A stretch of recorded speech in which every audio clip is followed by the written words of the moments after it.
Here we go. Freaking again, as only I can. For it's Saturday. You know what that means? We are live here once again. The Super Studios bring another live watch event here for AEW Full Gear. But before we get there, we're going to kick things off in the neutral position. Go into ignition with the Tailgate Brawl here at the Super Studios. Welcome to the opening discussion and coverage. Hello, everybody. Once again, Noah Foster, the voice of the SRS Rigor of Professional Wrestling. Damn it. I am here to bring you full coverage of the Tailgate Brawl, as well as some of the biggest matches we have in store tonight. We were crowned the first ever AEW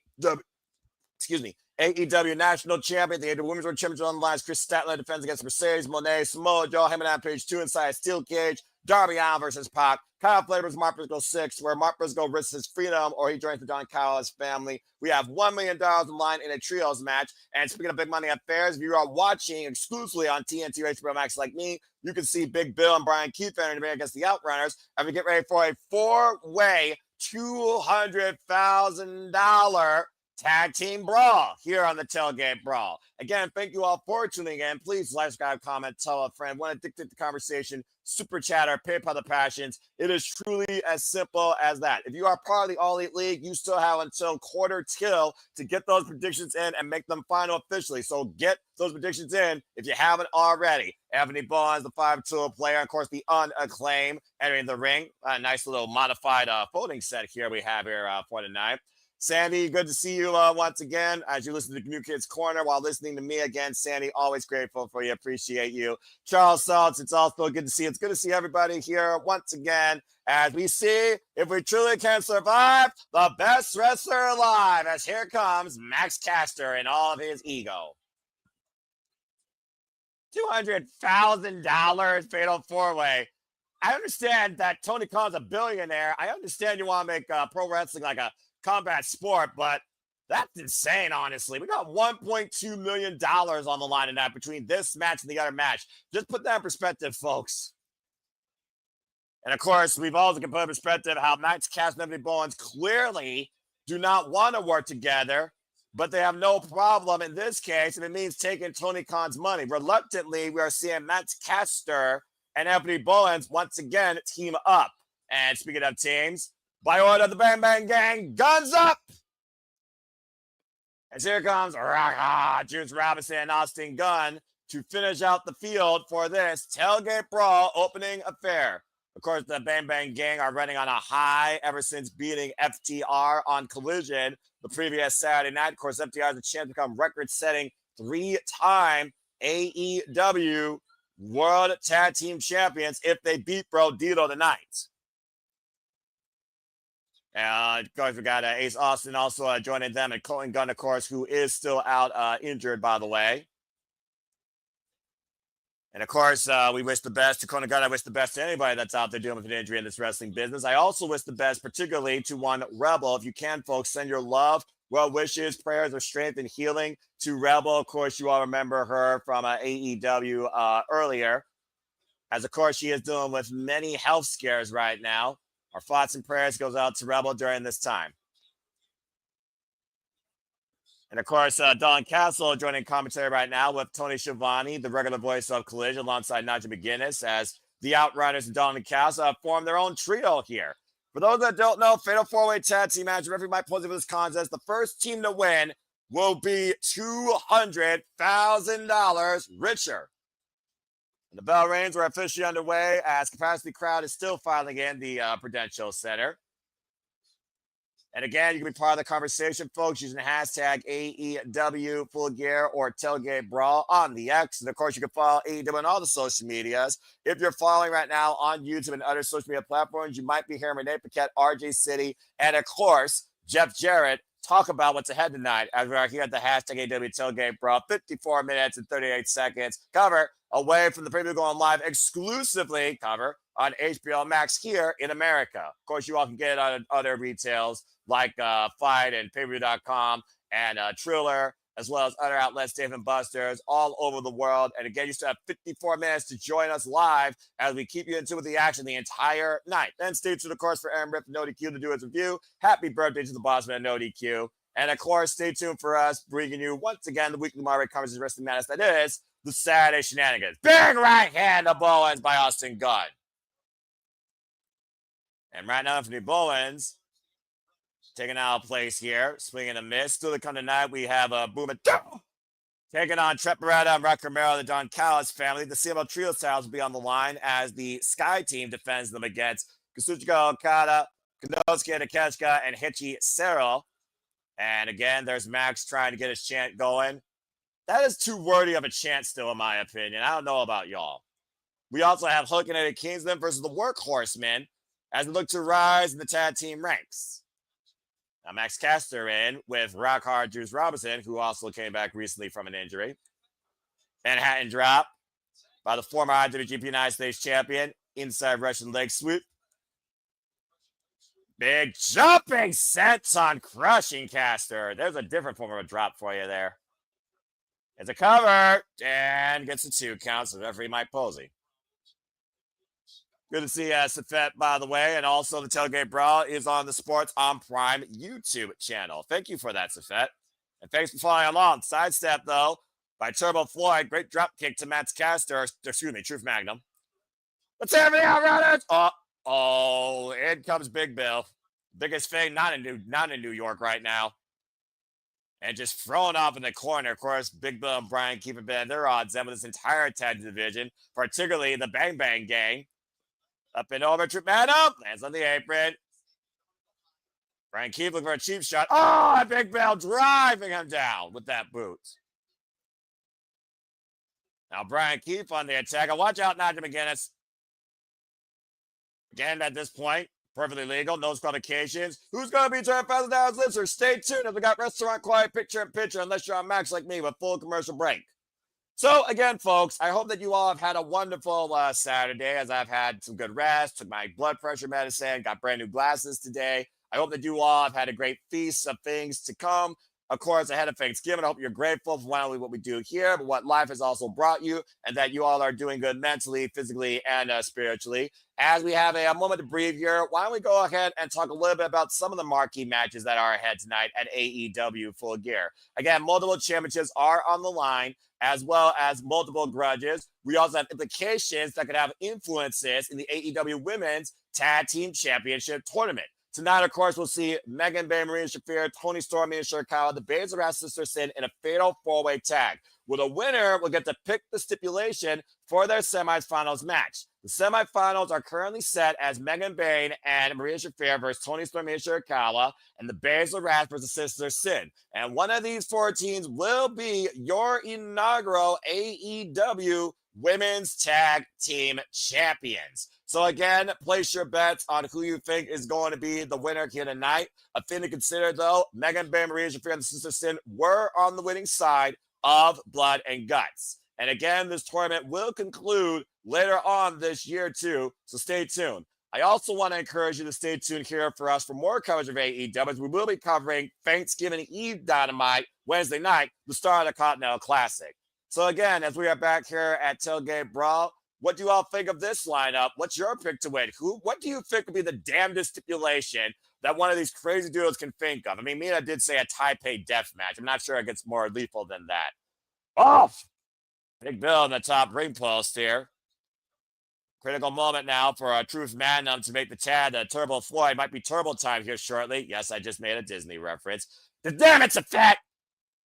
And Turbo's been engaged now, just clocking everybody in sight. There goes Max, there goes Bryan, there goes Austin. Nice scoop slam there. And another scoop slam to Bryan Keith. Seriously, the Outrunners should be Ring of Honor Tag Team Champions, in my opinion. Or they could be the Ring of Honor 6-man Tag Team Champions, all right? I think it'll be a very dynamic and entertaining setup for Ring of Honor. Nice drop kick there. And right now, the Outrunners taking control of this 4-way blind tag made by Rockhard Juice Robinson. Oh, Bulldog clothesline. Great combination there by Turbo Floyd, catching Juice in the scoop slam. Oh, wait a minute. And of course, Nathan, good to see you as always. And I'm looking forward to it too, as I'm also looking forward to this masculine pose. Turbo Troop, you son of a bitch. There it is. Double elbow drop with the flex. And of course, AEW Full Gear special price. Oh, famous sir by Bowens from behind. $40 exclusively for HBO Max subscribers as I purchased it. Irish Whip. Tonight, you may not have just me. You may have the Rage Arrest. You also might have a Canadian Connection, one or both of them. So stay tuned. I hope you're in again for the entire night tonight for AEW Full Gear as we cover the Tailgate Brawl so far and cover some of the biggest matches. So wait a minute. The Max Caster and Anthony Bowens. Is it time to scissor? And Bryan keeps saving the timbers of one of the Outrunners. Now looking for a Uranagi, and Max Caster finding him off here. Max Caster, I believe, is legal. Bryan Keith, I believe, has just decided to bring himself in here. And Bowens, there's the arrival! And Caster, there's the mic drop! What are you doing? Go for the cover! The Bowens right now, as Caster is once again reminding people, got the scissors up. No way. There is no way. Big Bill just cuts him off of the pass. That swing and a miss. Anthony Bowens got caught. Was looking for the boss man slam. And Bowens, combination offense. Took him down the knee. First kick. Big Bill rocked. Bowens is such a premier athlete. Juice Robinson, though, there's the schoolboy roll up from behind. Deep roll up. Got him. Baby, give the win. Just like that, cut from behind. Austin Gunn, Rockstar Juice Robinson, $200,000 richer. Ain't that too sweet? And again, though, and Bowens right now jaw-jacking Caster, who's wrapped out in the entranceway. And it didn't even take freaking DraftKings to do that. As Bowens once again saying, "You cost us $200,000. Congratulations to the Bang Bang Gang." Good grief. As we are just a little bit over 45. Okay, Juice, control yourself, bro. I know who you're married to, but seriously. And of course, again, folks, we're just a little bit over 45 minutes away from the preview going live across the airways. And again, thank you for those that will be joining us along for the ride. Hope you have an incredible time. As of course, we have some big time marquee situations to come. Is Statlander 1 year of payback come to full circle tonight? Or does Mercedes Moné finally achieve her legacy and claim the crown jewel of AEW? As we got a moment to breathe here, again, I just want to see if anyone has any questions or comments or thoughts so far regarding anything tonight, regarding AEW, regarding what we do, or just give yourself a simple hello. If this is your first time tuning in, my name is Noah Foster. You can find me on the X primarily saying, hello, I'm bringing a positive outlook of professional wrestling, particularly AEW. And you can find me if you want at nfoster1916. Again, though, subscribe here to all the friends in the Simple Arbor Studios that continue to conglomerate and make this fame possible for you. Subscribe to the Rage of Wrestling. Subscribe to Cascading Studios, Ray Wrestling, JJ Williams. Subscribe to Barry for Wrestling. Subscribe to the Jeff Meacham Network. Again, shout out to Rock and Roll's collaborative partner, of course, on the X, and the Wrestling Collective that, of course, have worked with us on numerous occasions, of course, with one particular, James Hebert.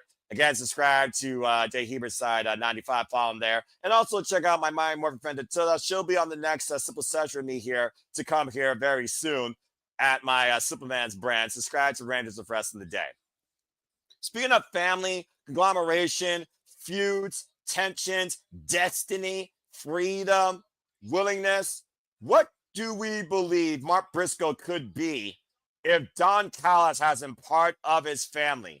Tonight, it is Mark Briscoe, Kyle Fletcher 6. The record stands 3-2 in the favor of the Proto Star, Kyle Fletcher, who is still the TNT champion. If he is successful in retaining his TNT champion tonight, he will have the longest consecutive number of defenses in a single title reign for the TNT title in AEW history, as Mark Briscoe has yet to achieve gold in AEW. Former Ring of Honor World Champion, 13-time Ring of Honor Tag Team Champion, of course. And of course, Mark Briscoe is defending not only his legacy, but his family, because if he loses, he must leave the conglomeration forever. I can't imagine Mark Briscoe underneath the influence or the freaking invisible hand of Don Callis. This has to be that crazy chicken man's night. Mark Briscoe is a light of hope, a wild beacon of fun in professional wrestling, while Don Callis is a poison to all of that. I can't see Mark Briscoe losing that tonight. Charles Lowe giving a quick thought here saying, I'm still going with Mark losing. I mean, that's fair. And Sandy with a thought here. Just saw a gift and add Anthony Bowens to the list. Now picturing him, Okada and Romu, all seeing the same psychiatrist because of who they're teamed up with. Trust being the key issue. Well, there's one thing we can trust in, Sandy. I trust we're in for another incredible night here as AEW pay-per-views do not miss. Again, folks, you can still purchase AEW Full Gear through your local pay-per-view provider here in the States on HBO Max for $40 for HBO Max subscribers. As that continues here, whoa, this is interesting. Here comes Paul White, of course, part of the Ring of Honor board. And, of course, we all know Paul White, Big Show. Of course, John Cena's catapult. Former 7-time world champion. Of course, Big Show lost the United States Championship to John Cena match for WrestleMania 20. Good to see Paul White here in fine fashion. But coming up next, Boom and Doom, QT Marshall, and Big Boom AJ go up against Roppongi Vice, Rocky Romero, and Trent Beretta. After this commercial break. Yes, folks, that's an actual match. All right. And of course, if you are on Max like me, you are literally dealing with a commercial. If you're on YouTube and other moments, you're listening to Renee Paquette, RJ City, and of course, Double J, Jeff Jarrett. Keep you in tune on what's to come here for AEW Full Gear. I'm going with Mark winning by either counter disqualification, but doesn't leave with the title. Telling Spigen if he doesn't leave with the title, but still gets the win, I suppose that defends his freedom, but it also does mean that Kyle Fletcher could crow about, I successfully retain my championship, because you are, with a point here, Nathan, champion's advantage. Mark Briscoe has to win via pinfall or submission. Counter disqualification means nothing in claiming the TNT championship. But that's a fair shout out. We will see what happens here soon enough. Well, as we got another commercial break, let's go ahead and continue the conversation, shall we? Let's get y'all's thoughts on the Death Rider that continues to ride, never die, despite the fact he has tapped out twice. Let's talk about Jon Moxley versus Kyle O'Reilly in no holds barred action. This, of course, will be their 5th ever one-on-one encounter, as these two have been locked not only to this venue, but in this rivalry since Kyle O'Reilly went off for neck surgery for 2 years that almost ended his career. Of course, we saw Kyle O'Reilly show absolute blood and guts and a never say die attitude as he refused to tap out and give out to Jon Moxley's rear naked bulldog choke. While Kyle O'Reilly did get the win at Blood and Guts, trapping Jon Moxley in a submission hold across glass, forcing Jon Moxley to finally submit after Jon Moxley escaped submission via double count and guillotine and punching Paul Turner in the face previously. Since then, Jon Moxley has been questioning Kyle O'Reilly. You gotta win. I've gotten wins too. I've also gotten losses. But can you keep this up? Can you continue to fight in and out, day and night, every show? Can you continue to move forward? Can you continue to do what you did then? As Jon Moxley is testing Kyle O'Reilly's merit as a professional wrestler. The Vine Artist answered back this past Wednesday, forcing Jon Moxley to tap out again following a tag team match, and now calling this Death Rider out to no holds barred. Despite the fact he is a technician on the mat, Kyle O'Reilly now wants to beat Jon Moxley in his own game and wants no excuses if he taps out again. I don't know about you all, but I really am questioning the merit of Kyle O'Reilly in choosing someone that's got to be in favor for the Death Rider. Not only does this mean there's no disqualification, anything goes, moves are legal in the ropes, but Jon Moxley can use the Death Riders to his advantage. We know Jon Moxley has this army of killers as beckoning will no matter what. But how much more does the Death Riders trust Jon Moxley in what Daniel Garcia has called a mentality? And will we see more cracks form out of that tonight? We saw what happened this past Wednesday, of course, with Claudio Castagnoli and Jon Moxley did get the win on Orange Cassidy and, of course, Roderick Strong after the Death Riders got involved. And I still have to consider Roderick Strong's not part of the conglomeration, but he always will stand by his brother in the Paragon, and that is undisputed. But I really am concerned right now that if Kyle O'Reilly doesn't win this match, it almost resets everything Kyle O'Reilly just accomplished 2 weeks ago. Counterpoint, if Kyle O'Reilly wins this, what the hell does Jon Moxley have to say now? Not only did you tap out thrice, he beat you in your own game. And even add to that, if he taps out again, what would that mean? There's a lot to think about here. So what's y'all's thoughts on Kyle O'Reilly versus John Moxley? Does John Moxley tap out? Does Kyle O'Reilly pass out? Does Kyle O'Reilly get the win again? And is this the last ride that John Moxley has on pay-per-view here at Full Gear? There's a lot to consider here. So let's go ahead and see what you all have to say about that as they play a video package here. And we wait for, of course, the Tailgate Brawl to return. I also want to give a shout out, of course, to the rest of the Cinema Studios that have been covering all the other shows. Because, of course, here, folks, we cover all the biggest shows across all things wrestling. Shout out W fam. As, of course, we cover WWE, AEW, TNA, ROH, NXT, independent promotions, including not limited to GCW, HOD, AAA, and Japanese promotions like New Japan Pro Wrestling, Marigold, and NOAH. We will be covering WrestleMania, Wrestle Kingdom 20, by the way, next year. Stay tuned for further details on that. But again, I'm really wondering if Kyle O'Reilly is entering a no-lose situation, particularly for him. Why it's got to win for John Moxley or I'll be damned. You know, it's one of those things you got to consider. Let's go ahead and talk about now the AEW World Championship while we have some time to kill. As Samoa Joe is looking to once again be the man that upsets the Hangman. And apparently Samoa Joe is coming with an army from his dojo. An army of men, as of course he's called out him and Adam Page's merit as a champion, calling him a coward and even a pretender.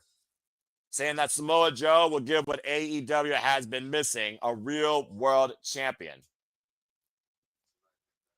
And of course, we know Samoa Joe does not have the ops with him after him and Adam Page neutralized Kazuchika and Powerhouse Hobbs. And Samoa Joe looks to encapsulate this movement of never lacking, so says the ops. There's one thing I learned when Samoa Joe speaks, you listen. And of course, that's our main event still to come tonight at AEW Full Gear for the AEW World Championship. Him and Adam Page, compromised neck, compromised shoulder, bad ribs, and of course, a man that never stops fighting. So again, folks, Samoa Joe at one point was AEW World Champion. Does him and Adam Page survive this year at Full Gear, knowing that he's lost the last two Full Gears in a row to respectfully Switchblade Jay White and Swerve Strickland? But the last time we saw him and Adam Page inside a steel cage, we saw what he did to the man that was across from him. And will we need to see that reckless bastard tonight survive Samoa Joe and make Samoa Joe go night-night? That's something you gotta consider. Let's go ahead and see what's going on here in the chat. Matt, it's good to see you. Doing very well. Of course, I love covering wrestling pay-per-views. And of course, covering AEW is one of my favorite fortes. And we got this unique tag team match now. Arcadia and the Raven versus Stephon Smith as Roppongi Vice, Rocky Romero and Trent Beretta go up against, you're hearing me right, folks, QT Marshall and Big Boom AJ. Boom and Doom, they're calling themselves. You know, it's amazing that Big Boom AJ has actually had this strong of a presence and record in AEW. And of course, the Rizzler is also with them as the Rizzler, of course, and QT. Big Boom AJ getting a rousing reception alongside Big Justice and Aaron Solo also escorting them to the ring. Ah, good grief. Get your Choco Chunk cookies out, folks. And get ready for the boom. That's the only time I'm ever going to do that on air, by the way. Of course, Big Justice and Big Boom AJ have had fallout and tensions in the past with QTV, but we've seen lately in Ring of Honor how they coexisted, actually. We also saw the previous Tailgate Brawl at Wrestle Dream, how, of course, Roppongi Vice brained QT Marshall and Big Boom AJ, which led to this tag team match tonight. Yeah, it looks like bell rings. We are underway. The fight is on already, as, of course, we got the Rizzler and Big Justice, of course, at the Timekeepers area. A rousing ovation for Big Boom AJ as we are 34 minutes and 35 seconds away from AEW Full Gear taking the airways. Irish whip reversal. What's the biggest tip you can learn from Costco, though, from Big Boom AJ that's not involving a freaking Choco Chunk cookie is what I'm wondering. And the wind-up, big right hand by QT Marshall to Trent Beretta. And so far, Boom and Doom are in control here. And tag made to QT Marshall, of course, coming off recently a crazy match with Paul Walter Hauser at Ring of Honor, Death Before Dishonor. Irish whip, reversal, thrown in the corner is Big Boom. QT Marshall. Nice combination here with the back elbow strike and Big Boom. Oh! Nice power slam to Wrecker Romero. Punk advised, of course, former IWGP Junior Heavyweight Tag Team Champions. Oh! Big right hand. Again, wrestling on their home turf. Big Boom's turf here. Wait a minute. Is Big Boom asking QT Marshall to ... dive? No way. There is no way. Hoist it up! Oh, look at that. Tope on Hilo, assistant for QT Marshall by Pitbull AJ. Look at Arcady just smiling at ringside. That's a fun match, obviously. A Big Boom on the freaking screen. It's like a freaking Toriano in New Japan and how much he's loved there and all his freaking shenanigans. And shout out to Ranking Wrestling JJ Williams. Hope he's doing well as he, of course, continues to take care of Players with Passions. Show your love today at Constantine Studios, folks. Support the Ranking Wrestling JJ Williams. As, of course, this match continues. Who drops the boom for the 3 count? Stay tuned. We got a commercial break. Fuck television.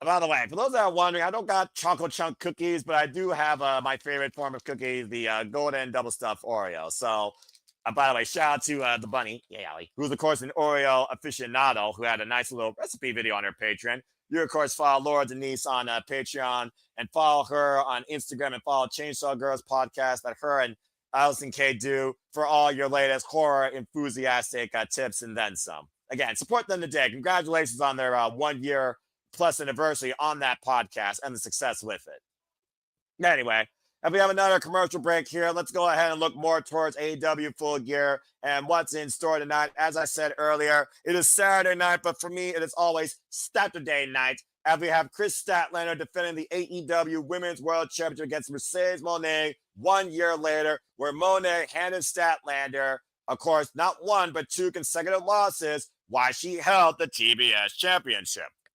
Of course, this year, Chris Statlander has been on a year of reformation, a year of recommitment, reinvention, 110% focus. As, of course, she won the AEW Women's World Championship against Toni Storm at AEW All Out and since retained it at AEW Wrestle Dream. When Mercedes Moné, Ultimo Renee, she self-proclaims 14 different world championships, including the new Ring of Honor World Television Championship, has never won the big one, and has only had 1 singles loss this last calendar year, and it was against Toni Storm for the AEW Women's World Championship.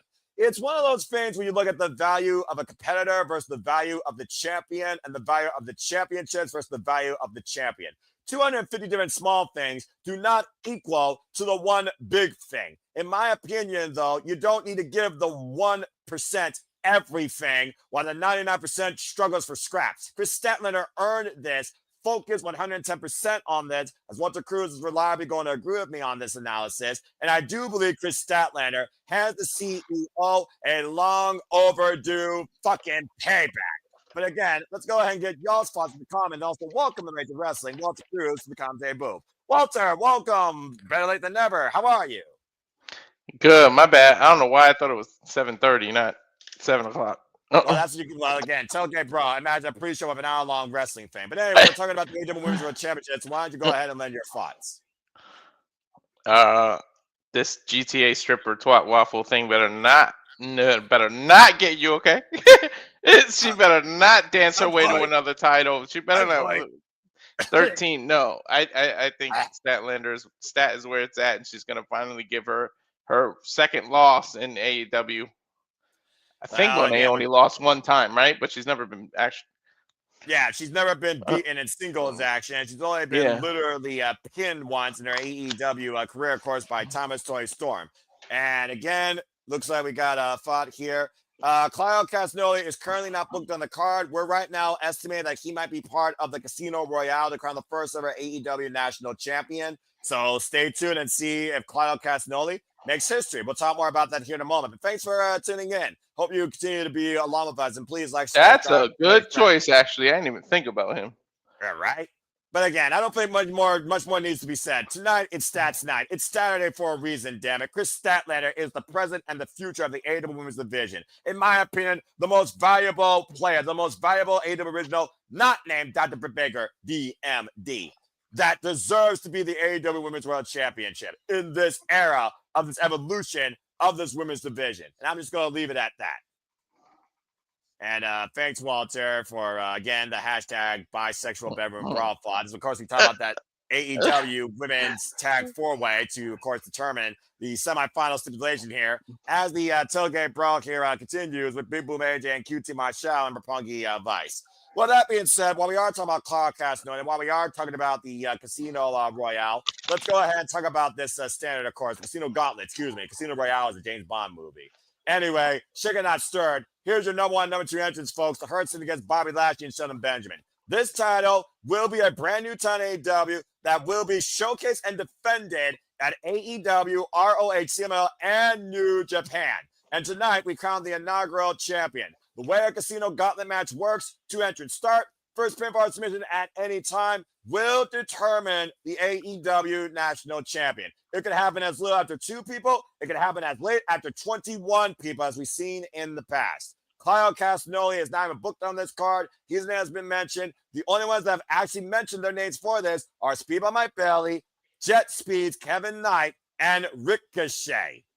As Ricochet has also crowed about being the first AEW National Champion. I don't know, Walter, but well, I see Paul Watts pissed off right now after Big Justice got knocked down.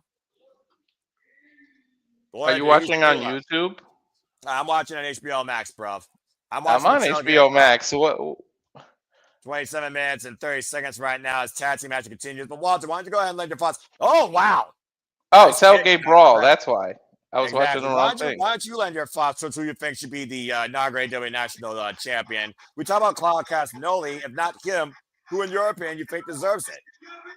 I honestly, people are going to look at me like I got 2 heads, but Ricochet just seems like would fit for this title, and he's my sleeper. But it's the only match where being number 1 or 2 is actually a benefit. And so my top pick was Bobby Lashley to survive the entire gauntlet, and if not, Ricochet was my sleeper one. Whoa. All right, now I just got a power slam by Boom. Yeah, about to say Irish Whip and Rocky Romero throwing off the ropes. I believe that Big Boom, AJ, and Rocky are legal. Overhead military. That's impressive for that choco cookie eating. I got 26, 34, 33. All right, yeah, you're fine, dude. And again, and Big Nagi cover 2, and Rocky Romero breaks it up as I have 26, 20. And again, folks, tag team action rolling on here. Still to come tonight. CML Trio shares on the line. We, of course, have so much more to come, including $1 million Trios match, Kenny Omega and Jurassic Express taking on Don Callis family. Whoa, Josh Alexander, and, of course, the Broke Bucks. As you see, did I give away who I'm going for by wearing this shirt, by the way? I mean, it seems subtle, but, you know. Oh, man. And time might be up for a Big Boom after that super kick by Trent Beretta, jacking his jaw, now going off the rails. Big Boom. Spine Buster! Boom! You know what? I'm going to call that move the Costco kick for him now. I'm about to say it wasn't Big Boom that got it, that did it, but he did receive it. But, I mean, you know, Costco's a good store, and so is Sam's Club. You know, I mean, I'm not going to judge what you shop, because I'm not going to judge what you watch. And Don Callis, what the hell is he doing here? I don't know. What the hell has he got to do with it? Well, I mean, to be fair, it is the Don Callis family. And he didn't get physically involved, though. Aren't you supposed to stay on commentary, you dickhead? Did he hit him with a cast? Yeah, what the cast? Right to the skull of Big Boom AJ. Oh, no. Running shotgun dropkick cover. Not like this. Oh! And somehow AJ kicked out. I think he got him with his knee almost. Well, the running shotgun drop kick, and regardless, it got 2 9/10. Oh, God, this kid. Roppongi Vice might be looking for that strong 0 double stomp combination.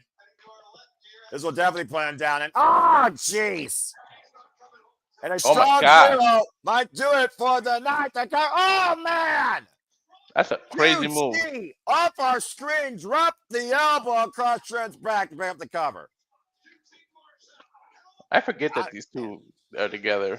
QT and I'm about to say, you got to look at it, Ring of Honor to understand this situation.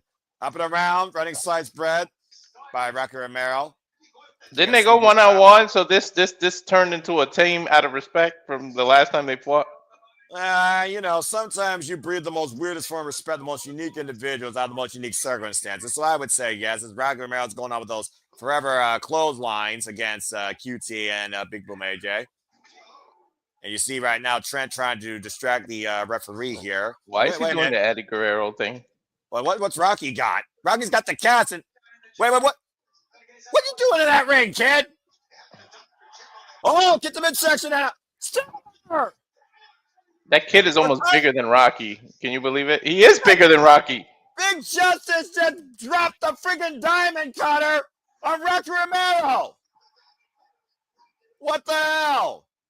Dude, that little kid is taller than Rocky. That's crazy. I'm about to say Trent, though, it's taller. Oh, okay. Oh. Knockout shot by Paul White. And tag made. And we've seen this before. With the fire electric chair position, QT. Street sweeper. Nice. Delivered to Dylan to win. I'll be damned. Kind of saw a feel-good moment. About to say, you put your hands on a kid, all bets are off. Paul White had every chance to every right to Jack Trent's jaw. Don Callis so far 0-1 tonight, He's got quite an agenda. And Pro Wrestling Fan B6X just getting over pre-Thanksgiving family gathering. How's the pre-show been, fellas? Been fun so far. We've been talking about some of the biggest matches, and of course, we've been covering the Tailgate Brawl here, of course, on HBO Max. As I just saw Paul White deliver that weapon of mass destruction, that big knockout right hand to Trent Beretta, as Big Boom AJ and QT Marshall, Boom and Doom, got the win over Roppongi Vice and Don Callis family. Justice served tonight, courtesy of Costco. Bring in the boom. It's weird to see Paul White still on the TV. Well, I don't know if it's weird personally, considering how much this veteran's been involved in this business. And, of course, we've been involved, Walter, in covering AEW since 2019. Still the kind of night, folks. CMLL World Trios Champions is on the line. El Sky Team takes on the Don Callis family. But coming up next, the Workhorsemen go to work against Eddie Kingston and Hook after this commercial break. Fuck television. Don Callis and the Sky Good to see you. As I said a moment ago, it's been extremely fun. We've just been talking about the biggest matches on the pay-per-view, some of the biggest marquee matches, as well as just covering the Tailgate Brawl. As we saw Big Boom AJ drop the boom, and QT Marshall got the win, which I can't. Me, but also kind of didn't. I can't wait for the Sky Team because it's going to be so interesting with Takeshita and Okada. You know, while he was in Japan, Okada was taking over, taking not so subtle shots at Takeshita, and I'm pretty sure he saw those. Okay, fair enough. World Tag League. Go back to Dynamite. Look at the face Okada made when they announced Takeshita as the other member of the team. Like he literally argued with Don Callis. I'm pretty sure he didn't say bitch. He said what the fuck. Why don't we go ahead and further talk about that, because that will be the main event of the Tailgate Brawl. And Walter, it would not surprise me if it crossed over to AEW Full Gear. So let's talk about this. El Sky Team takes on the Don Callis family, still coming out in the Tailgate Brawl in our main event. Of course, this match stems from the fact that Mascara Dorada lost a double jeopardy match this past Wednesday on Dynamite Collision. While Kazuchika Okada was able to hit a combination Rainmaker, followed by, of course, his finisher, as I talked about. And the Don Callis family earned the opportunity for the CML Trios Champions held by Mistico, Mascara Dorada, and of course their partner, they're all known as El Sky Team. That is Neon, by the way, in case you all are wondering. As Don Callis picked his Elite Three, said Hechicero, Okada, and Konosuke Takeshita. The last time we saw Okada and Konosuke try to coexist, of course, was at Wrestle Dream in tag team action against Brodito, and we saw them lose through the miscommunication. So sorry. They did work well for the majority of matches until that one miscue. let's be honest here, dude. The only reason they worked well was trying to one-up each other, and that's literally all they did in the whole match. The tensions further exude during that freaking Don Callis family summit, and Okada's been stirring the Kool-Aid saying, Proto Okada. Of course, we got Takeshita right now, and for all we know, Kyle Fletcher might not leave the TNT Championship. So again, who throws the first punch that miscommunicates here? Because, Konosuke wants nothing to do with this. Because I think this family is about to have somebody leave the house. Like I said, it's dysfunctional. And I'm telling you right now, watch. Hechicero's there just for the fall. There's no way you're going to let Okada Takeshita take the fall. So it's going to be Mistico pinning Hechicero. Watch. I'm about to say, of course, Mistico, we've seen multiple times in AEW and CML win over MJF, of course. And, of course, we saw Mistico during the Casino Gauntlet match at AEW All In. And from trios to tag teams, let's go ahead and talk about the AEW Tag Team Championships. As Brodito defends against FTR, FTR will become record-setting in their own right, 3-time AEW Tag Team Champions, while also looking for their 10th Tag Team Championship in their illustrious career. FTR, of course, have been on this escapade alongside Small Stokely. And, of course, we saw what happened against Adam Copeland and Christian Cage at AEW All Out when they lost.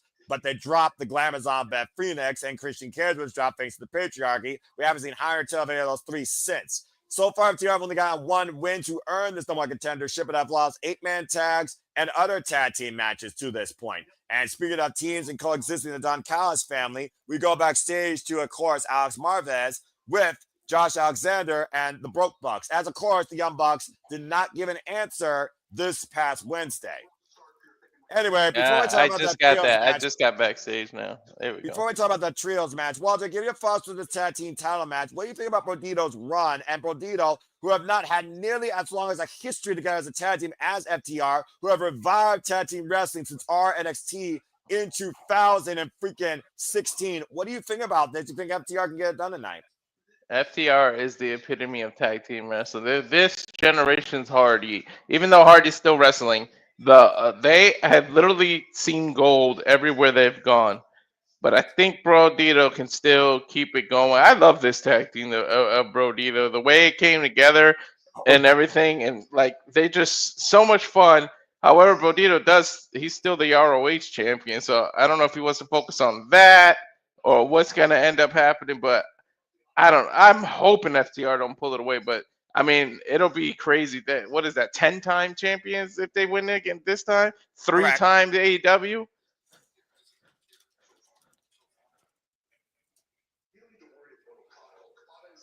Okada isn't here so far. Wait, what? He said you don't have to worry about Okada. But Okada's not here. Takeshi's a good guy. I think Don Callis is maybe sweating on his shiny head, Walter. I'm just saying. Might be a little bit of panic setting in here. He said you guys were his best friend. Is he blaming them? Well, Don Callis has never taken responsibility for his actions his whole life. I mean, I'm just saying. Give you. What box is that? Money.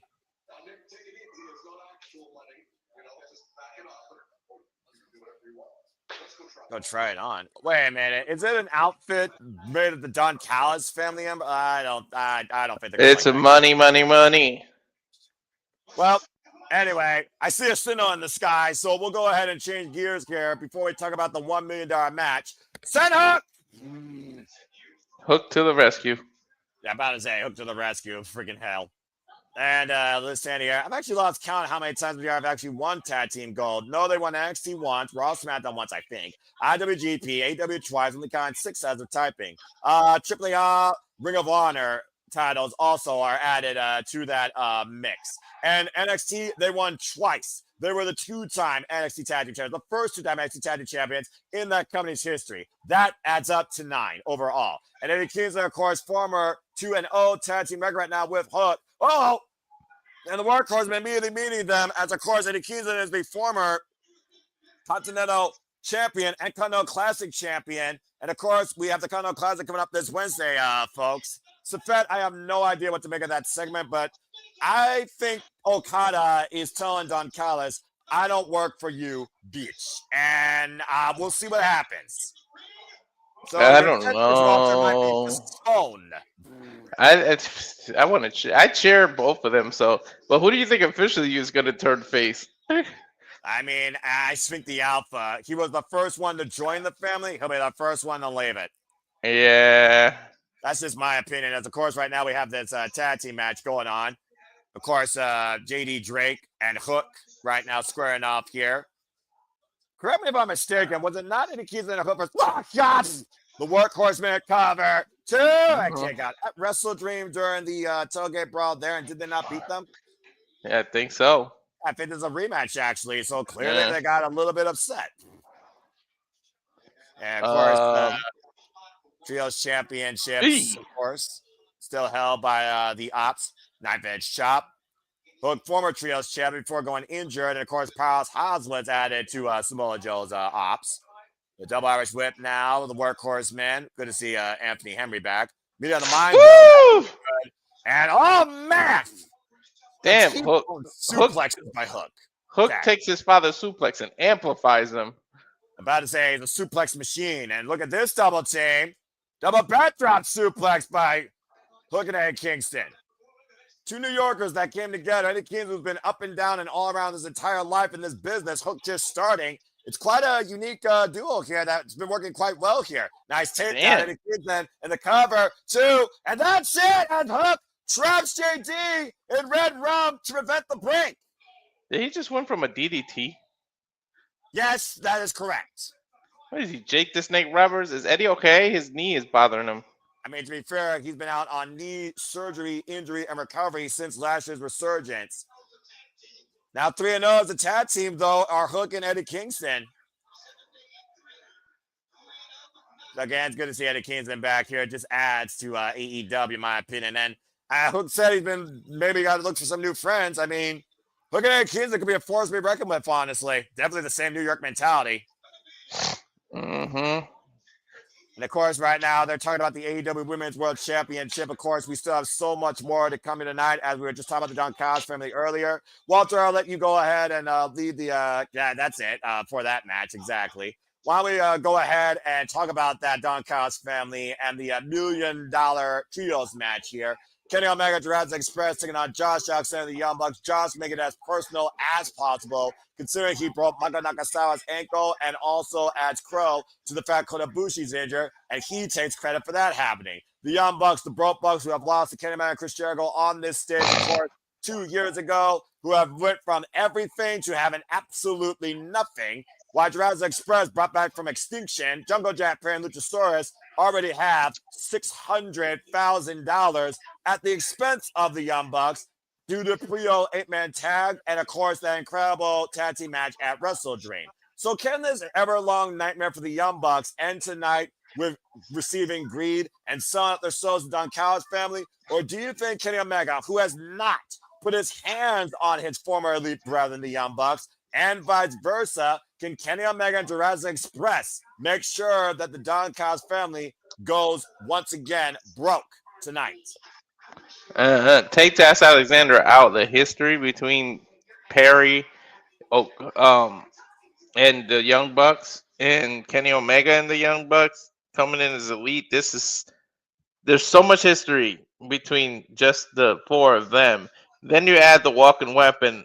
I'm not sure. I picked Kenny Omega and the Jurassic Express because I don't believe they should be the ones losing when they just came back from extinction, as you said. And it's just fun to keep seeing the Young Bucks lose and having to go try to get money. But I think they owe Don Callis. I feel like they're gonna sell their souls and they're doing favors for money or something. Anyway, I just want to say that. Jake Summer for champion. I don't know, man. I mean, again, we've seen men do desperate things where they have nothing to lose and everything to gain. The Young Bucks are literally being given the silver platter courtesy of Don Callis. Gave them their pyro, gave them their music, gave them an over exaggerated intro. And so far with the Don Callis family, the Young Bucks have been booked in what they've been looking for. big money matches. And of course, Kenny Omega, we don't know necessarily how much he truly is 100%. People have been talking about his health, but he doesn't want people to think about that. He still wants to just be his best and bring his best to AEW and to professional wrestling and to the fans. And so far as Kenny Omega and Jack Perry goes, it does seem like the past has been put under the rug, and we know that Luchasaurus can use a vacuum cleaner as his kill switch was disengaged. But this is also the first time we are seeing this trio in action on pay-per-view. So it is one of those things that I'm curious, but I do think right now, because nobody can trust on Callis, we don't know where Okada is, we don't know what the itinerary for the whole night's going to be. It almost feels like that Josh Alexander is going to try and command this match. The Young Bucks are going to get fed up with it. I can see a super kick probably deliver. The Young Bucks walk away and accept being broke reluctantly, and I can see Kenny Omega and Jurassic Express winning it. Yep. Kenny Omega is never going to be 100% again. He said his health fluctuates up and down, so he can never fully test himself, which that sucks. I know. My mom has diverticulitis, so I know the effects of that. So I can't imagine keep continuously trying to wrestle with that. I mean, you see what Brock Lesnar had, what, a foot of his intestine taken out because of it? So that is correct. Charles to the fire saying the Young Bucks turning face tonight. That $1 million six-man tag for some reason sensing a double turn tonight. Who turns? Not sure, but sensing it tonight. Double turn. That's an interesting thought. And also Darren G here saying, no way we see Briscoe lose tonight. Well, again, I believe that Mark Briscoe will stay committed to his true family values. And speaking of family and speaking of values, I'm sure he's all about ordering the value meal at times. We have commentator, but more of an inquirer, it feels like Ariel Helwani at times, but brings a unique taste to the virtual booth. It's always going to have one half of the Canadian connection. Nicholas Ferrante is part of the conversation and discussion. Nick, good to have you. How you feeling about tonight, my friend? It's finally time as we get ready for Full Gear at the top of the hour, and most likely this trios match will cross over. Y'all hear me? Yes, we can. Yep. Who is that on commentary? Or who's that on what?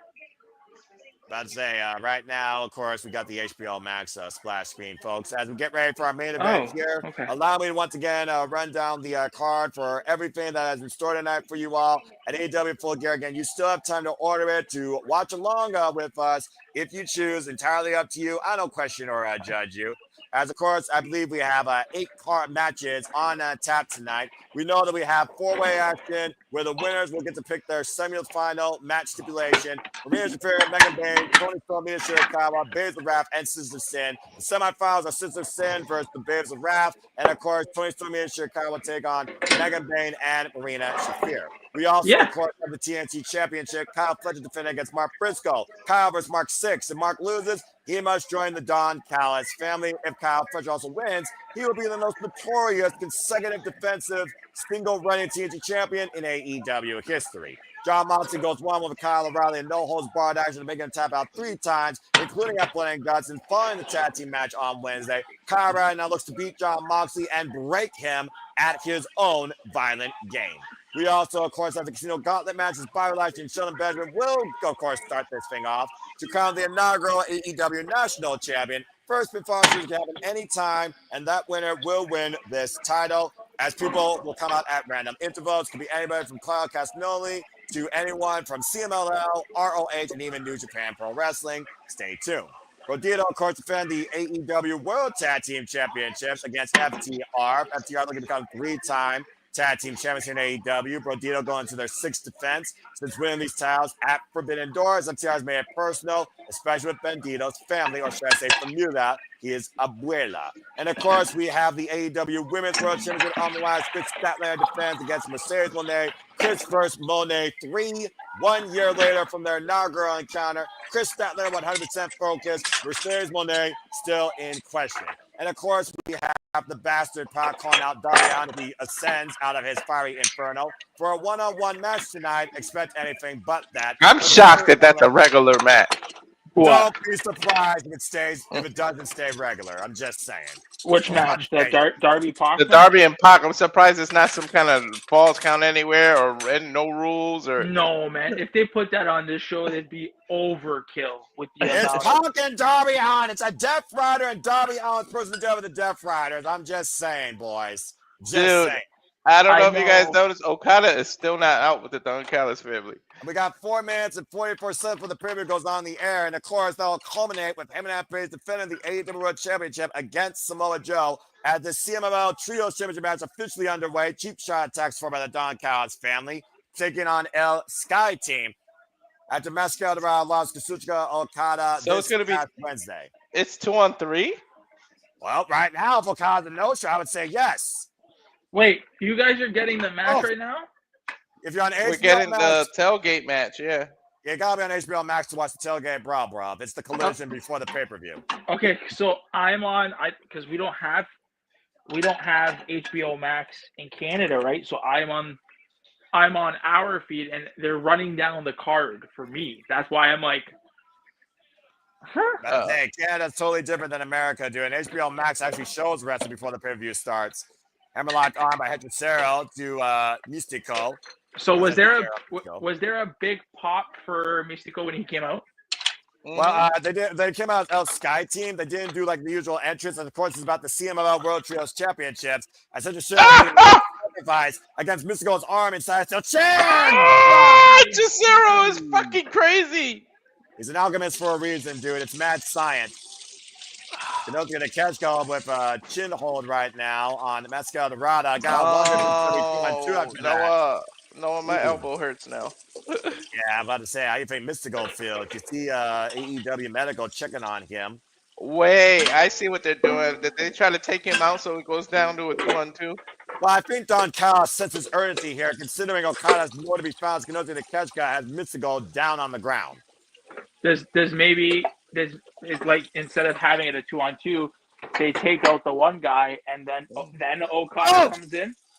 Possibly as the bell jet's rung, and again, it's also on Triller TV for international viewers here for AEW. If you want to follow up with us for the last literal 2 minutes, as this show is about to cross over, and it does look like Mistico is being taken backstage. This now is literally a 2-on-2 encounter. Not that I want to give Don Callis family any credit, but that's kind of smart. Hechicero took out the advantage that the Sky team had. Yeah, I can't argue with that logic there by your point, though. Mistico looking for the code red deny. Whoop, up and over the Alabama Slammer. And look at Neon, take over Tierras to the Alpha. And Tornado, arm drag takeover by Mascara to Hechicero. As the CML Trios champions right now are holding the ring. And look at the fly! Stereo Topes, the outside. Woo! Lucha Libre is freaking showcased. Well, considering CMLL is a 92-year-old promotion in Mexico that really is the foundation of Lucha Libre wrestling, you would be on point. Hey, Japanese wrestling takes a lot from the Lucha Libre too, man. A lot of Lucha Libres have come from there. Look who arrived in style all of a sudden. Was I right in what I just said? Yeah, Okada's coming in with a Ferrari.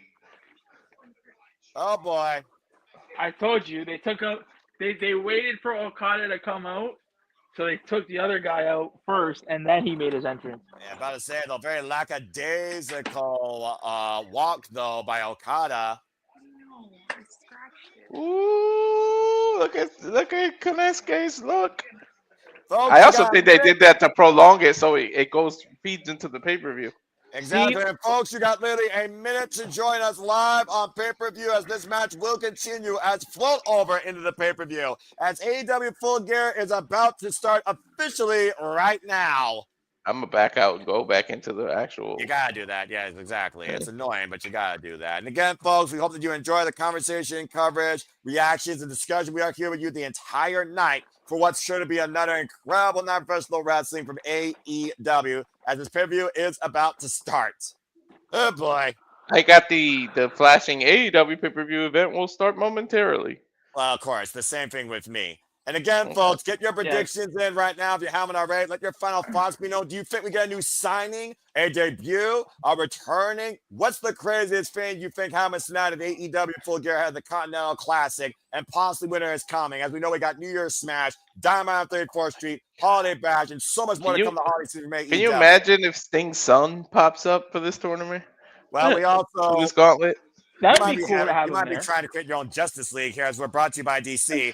As we're officially inside the Prudential Center for It's Saturday. You know what that means. AEW Full Gear is live on preview across the world here. We are here with you across the Cinema Studios for our coverage reactions. Welcome, everybody, to this Saturday night presentation from New York, New Jersey, the Prudential Center. Packed capacity crowd in as we bring you into AEW. Noah Foster, Walter Cruz, Nicholas Ferrante is on the call with you. Thank you all so much. Please like, subscribe, comment, tell a friend. You want to take the conversation, super chat, or pay by the passions. It's truly as simple as that as we are continuing forward with the CMI World Trios Championships. And not only that, but also with She's Yours, She's Mine, She's our Canadian friend, Ash. As we got both of us Canadian connection here for this special, first time ever, 4-person booth. Ash, how are you?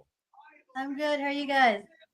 Doing extremely well, but right now I can't say the same for Mascara Dorada and the CMLL World Trios Champions after Mistico arm broke, and the coin just dropped, which means Red Mecca! No one's doing better now. Okada and Takeshita is on his TV screen.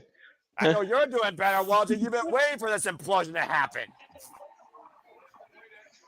And of course, Kazuchika Okada, reigning and defending AEW Unified Champion and reigning and defending AEW Continental Champion, who will enter this year's Continental Classic as such.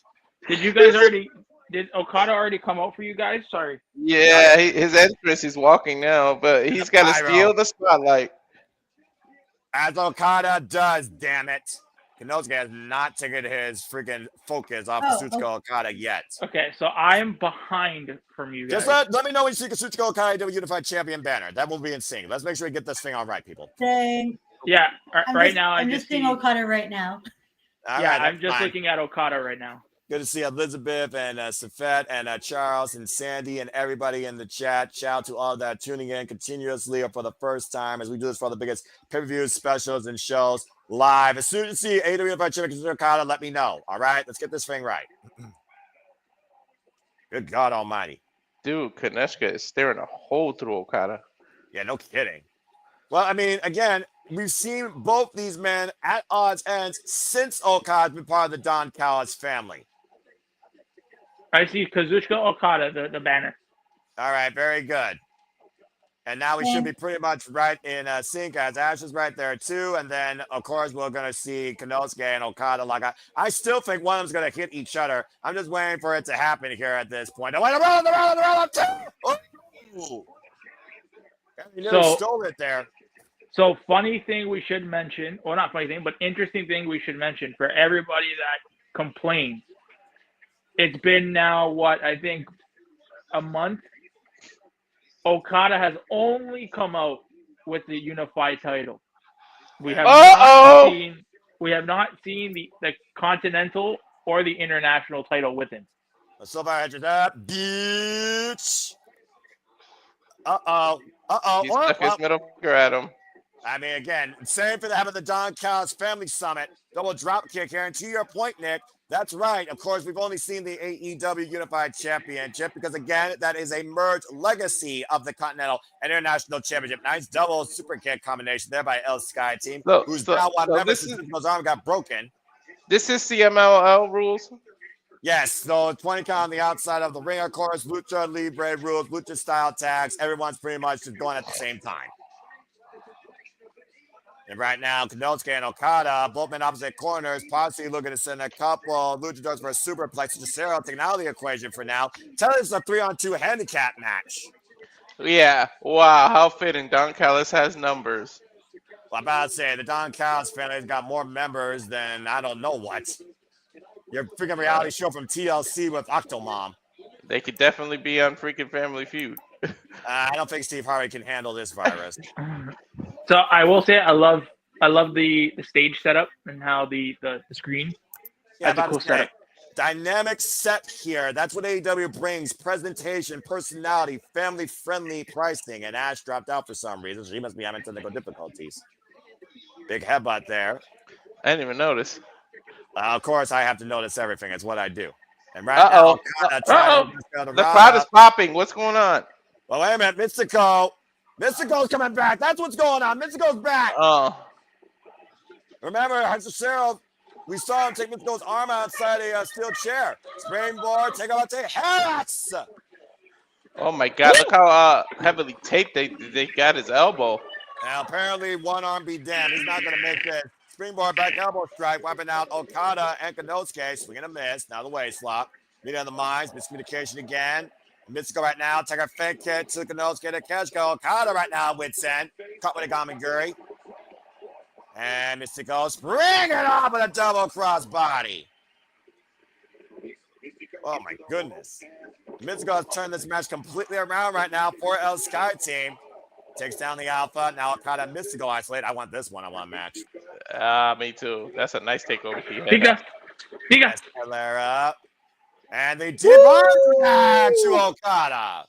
Dude, Mistico has so changed since he left WWE. It was the WWE brand holding him down because he has not been Botchamania since. I'm about to say, when the WWE style forces you to change everything that you are, some people adapt and some people perish. That's evolution. Up and around. Take about TS at the Sarah by Mistico. Listen, ever since Mistico left WWE, has been a draw. Because didn't they sell 1,000 tickets as soon as his name got announced? Ooh. That was a nasty head first tope that drove it to Sarah's lower back into the announce table. It's like they put handcuffs on him in WWE. They restricted him, and that's why he couldn't wrestle their style. Up and around, takes down the Alpha. La Mistico, look at the arm breaker. Okada saving Konosuke. And wait a minute, what the hell? Okada just clubbed away at Konosuke. And threw him out of the ring. What the hell? Well, you said, Walter, these two can't coexist. So sorry. Beach. And right now, Neon with Okada. The Irish whip reversal. Neon, the drop down by Okada. Oh, drop kick. Most beautiful one in the business. So we have to be getting this match at World's End. Well, for all we know, Bookman might be in opposite blocks. You know Okada's in it. Will Konosuke be in it? That's the only way I can really see that happening, honestly. Escalera and Neon in and out, flow between the ropes. Okada taking over the arm drag, though. Damn, can't keep up with Neon. About to say, Luchador and Lucha Libre, you barely can keep up. Konosuke, though, hooking him up. From Japan to Alabama. Oh. Wheelbarrow. Wait, no try. Kentucky Nazi bastard driver.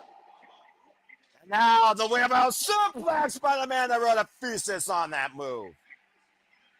You don't master a German suplex more than that. I thought he was going to try to turn into the Blue Thunder Bomb when he had him hooked the first time. Looking for the power drive, Neo Okada, though. Looking for the whoa! And almost took Konosuke's head off. Swing and a miss. Single boot. Konosuke. Big right elbow. Now Konosuke looking to hook up Neon. Okada. I know what he's going for. Falcon Arrow. And Okada hooking up Neon and Konosuke. And again, the tensions here about getting the win and proving who truly is the best here is what the audience is clamoring for. And right now, it's the Don Callis family undoing. Mascot, Dorada, Escalera, Rainmaker. Oh, no! I don't think There's your Rainmaker, Walter! I don't think Okada cares. Okada right now, take up and over by Mascot, Dorada. There we go. Let's see if we get her back in here. Fucking internet. That was so fucking cheeky. About to say, just like freaking internet connections are cheeky. And there you go, Ash. You back with us last. Oh! All right. We're going to make sure we get a chorus, a little bit of a feminine ditch here. Oh! And right now, Ash, you just saw how Konosuke got dropped by Okada earlier. Yeah, sorry. I had like screwy internet connection with the Wi-Fi on my end. And right now, Sky Team soars with the moonsaults. Neon and Mascara Dorada taking flight, wiping out the Alpha and Okada. Mystical now. Take a look at the replay here, by the way. Mascara Dorada up and over. And somehow catching up to Sarah with a beautiful Rana takeover out of the attempted Tiger Driver. Mystical takes on Hechicero, the cover, two, and nearly got it. It's one of those things, Ash, you think about again, Mistico and Hechicero, though. I mean, those guys have a long cover. Single hook of the leg, 2 count. They got a long-term history in CMLL, and Hechicero gave it a smart game plan, though, but clearly it didn't work. And right now, Mistico and Hechicero. I need the singles match at some point here in AEW. What, Hechicero and Mistico? Oh, Mm-hmm. like a feint kick. I mean, Walter, you throw the Hechicero. Wait a minute. Maestro created by Mistico. Cover. 2 to retain and kick out. You crowed about freaking Hechicero versus Bandito for your world There's championship. another That's before wrestler this honor. recommended a lot to me. That's fair. I was there. Yeah, I guess that would take place in ROH, though, right?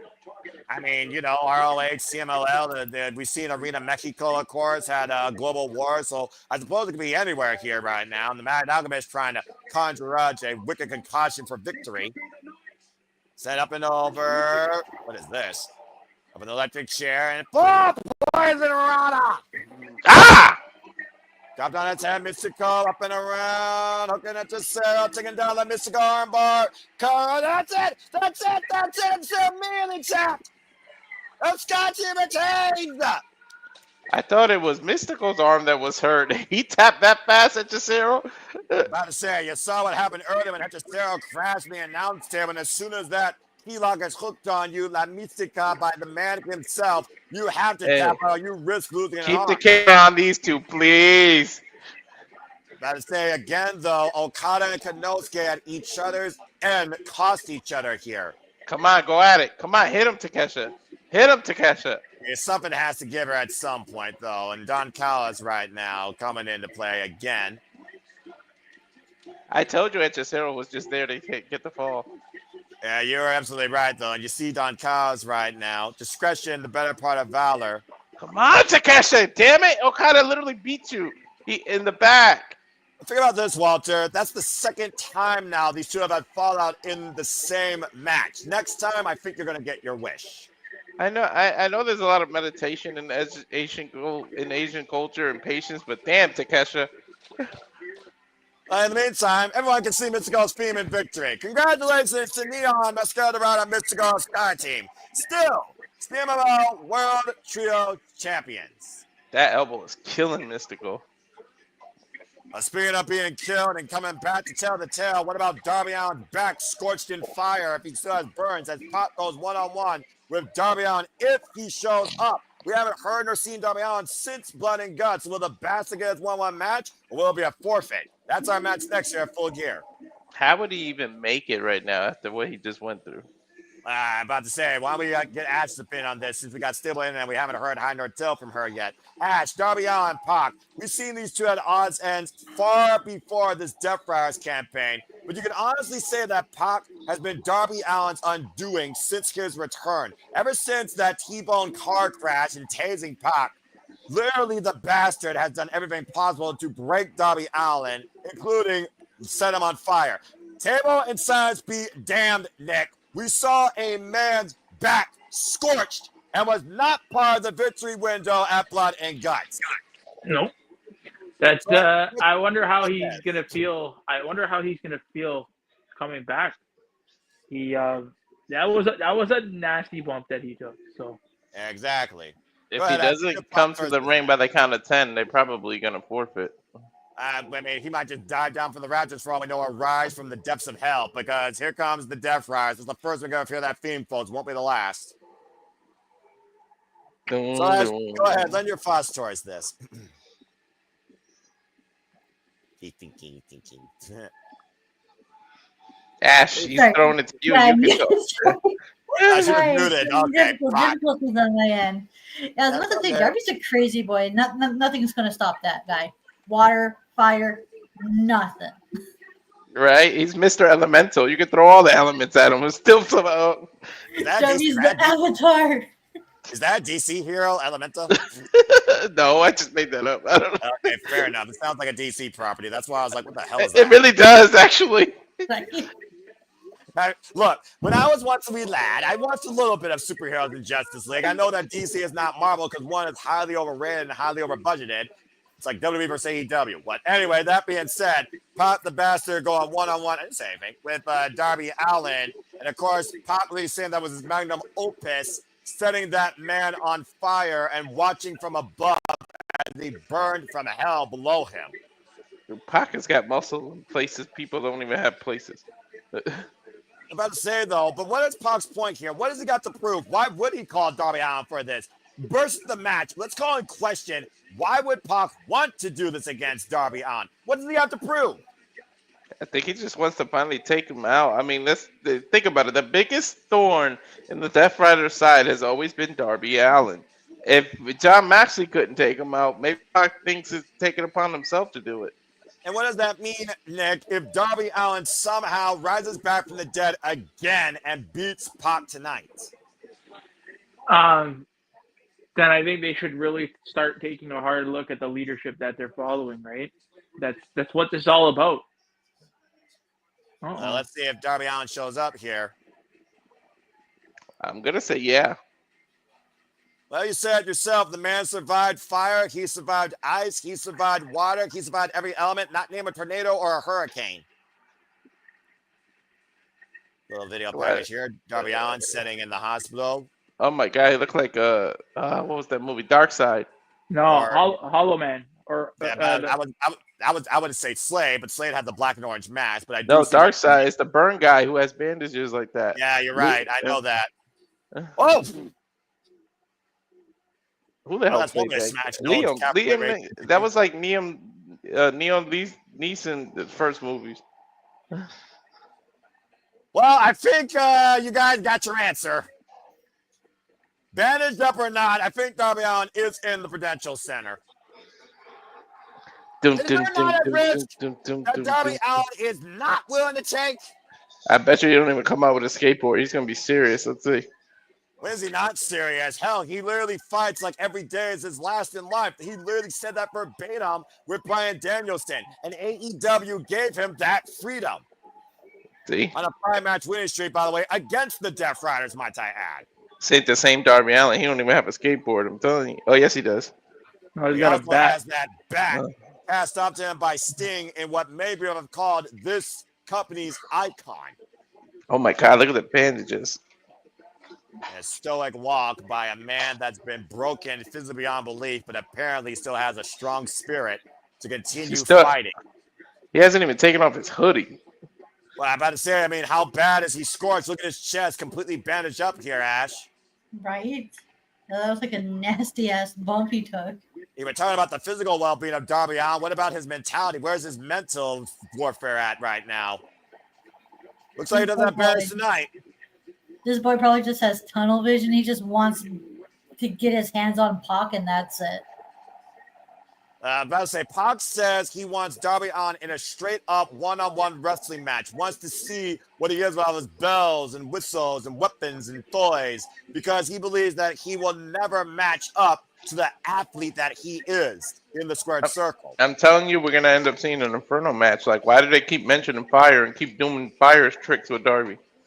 I'm about to say, yeah, chat, what the hell Pac is going to do to defeat Darby? I mean, well, at the end of the day, what do you do to beat Darby Allin versus try and destroy him? That's the question. Freaking Charles saying Darby is the avatar. Whoever said that. Referee for this contest, Bryce Rensburg. Charles saying he's moved to everything. Nobody is invincible in this life, no matter how much they believe they are, Charles. Everybody's immortal. Everybody's mortal, no matter what. Yeah, no kidding. You see the arm bandaged up, the back heavily taped up. Bell reigns are underway. Of course, we talk about the resilient tenacity of Darby Allin that's defined his life first just his AEW career. No, what do you do? What do you do against a guy like that? Like, everything you throw at him, he just gets up and keeps coming. Darby Allin's almost like Jason. Like, what the hell do you have to do to keep this man down? I feel like you got to beat Darby Allin in a way that you don't think Darby Allin can beat you. And I think that's what Pac's going for here. Because under extreme circumstances, it's proven Darby Allin will not stay down, cannot be destroyed. But what if you beat him traditionally in a wrestling match? Let's think about this. MJF faced Darby Allin a few years ago in a straight-up one-on-one match. MJF won that night. Darby Allin survived Brody King for a brutal affair, but he did survive against the big man, of course, in a one-on-one match. And, of course, as we talked about, though, it's about mentality. The Darby Allin and the Death Rider saga is mentality. Maestro Cradle roll-up, crucifix, 2 count. And I think at the end of the day, Pac wants to prove a point that Darby Allin, no matter what you do, you will never be on my level. You see right now how Darby Allin, though, is trapping the arm of Pac, grounding him. And for all the extreme circumstances that we talk about Darby Allin, as even Ariel Helwani pointed out with Tony Khan about how even Tony Khan thought Darby Allin went too far with the glass spot of Revolution in Sting's last match. You cannot deny that Darby Allin is very good on the wrestling game. He's very good on the mat. We've seen how technical he can be with the likes of Will Ospreay, for example. Drop kick. Let's never get this man as a one-on-one victory over Will Ospreay. And you know, I have a. Go ahead. No, I have a question. You go first. I was just going to say Pac is a very good matchup because if Darby wants to take it to the high flying, Pac can do it. If he wanted to take it to the ground, Pac's got that game too. If he wants to take it to submission, Pac can meet him right away. This is like a really good matchup. It's one of those sleeper matches that you don't necessarily what you're going to get, but you're kind of curious to see what you get. Nick, you had a thought you were going to say real quick? Did Big Justice hit a diamond cutter on the pre-show? That's correct. Oh, did everybody pop for it? Absolutely with bananas. Oh man, like I remember when he speared somebody, everybody went crazy. Yeah, the he's fact a that he did fan. The fact that he did a diamond cutter and everybody popped. How was that match? It was fun, and it was everything I expected. As Big Show knocked out Trent Beretta's jaw, and the Rizzler did his TikTok gimmick. And Big Boom AJ and QT Marshall, Boom and Doom did get the win with their own version of Street Sweeper. Shout out to Proud and Powerful with the blockbuster electric chair. Darby, though, deep arm drag. And Pac again. Pac is just so incredibly defined in the ring. It's ridiculous. Roll up to Darby, coffin splash. Cover, cross body, and a 2 count. Now go over a crucifix, 2, quick roll up. Oh. And Darby a half second away. And we talked about this. You were asking me the question earlier, Walter. This is what Darby needs to do. He needs to throw Pac up. Pac knows the extreme circumstances of Darby Allin, but does he know about his wrestling background so much to a degree that he can counter it? Maybe. I mean, he's trying now. Look at these submissions he's pulling. And by the way, you want to know that submission is a head, lock, shoulder, takeover. Gee, I wonder who did that against this man. Because he's better than you and you know it. As you look very focused here, as a fan of Tekkers and Zack Sabre Jr., looking at what Pac's doing right now, turning this into a head scissors lock on Darby Allin, of course, who knows how to roll out and stand up straight. What's been your take so far on Darby Allin's wrestling style here in this match against Pac? He's doing a really good job holding his own on against Pac, and showing like some mat work of his own as well. Because Darby is mostly known for his like high flying, death defying acts.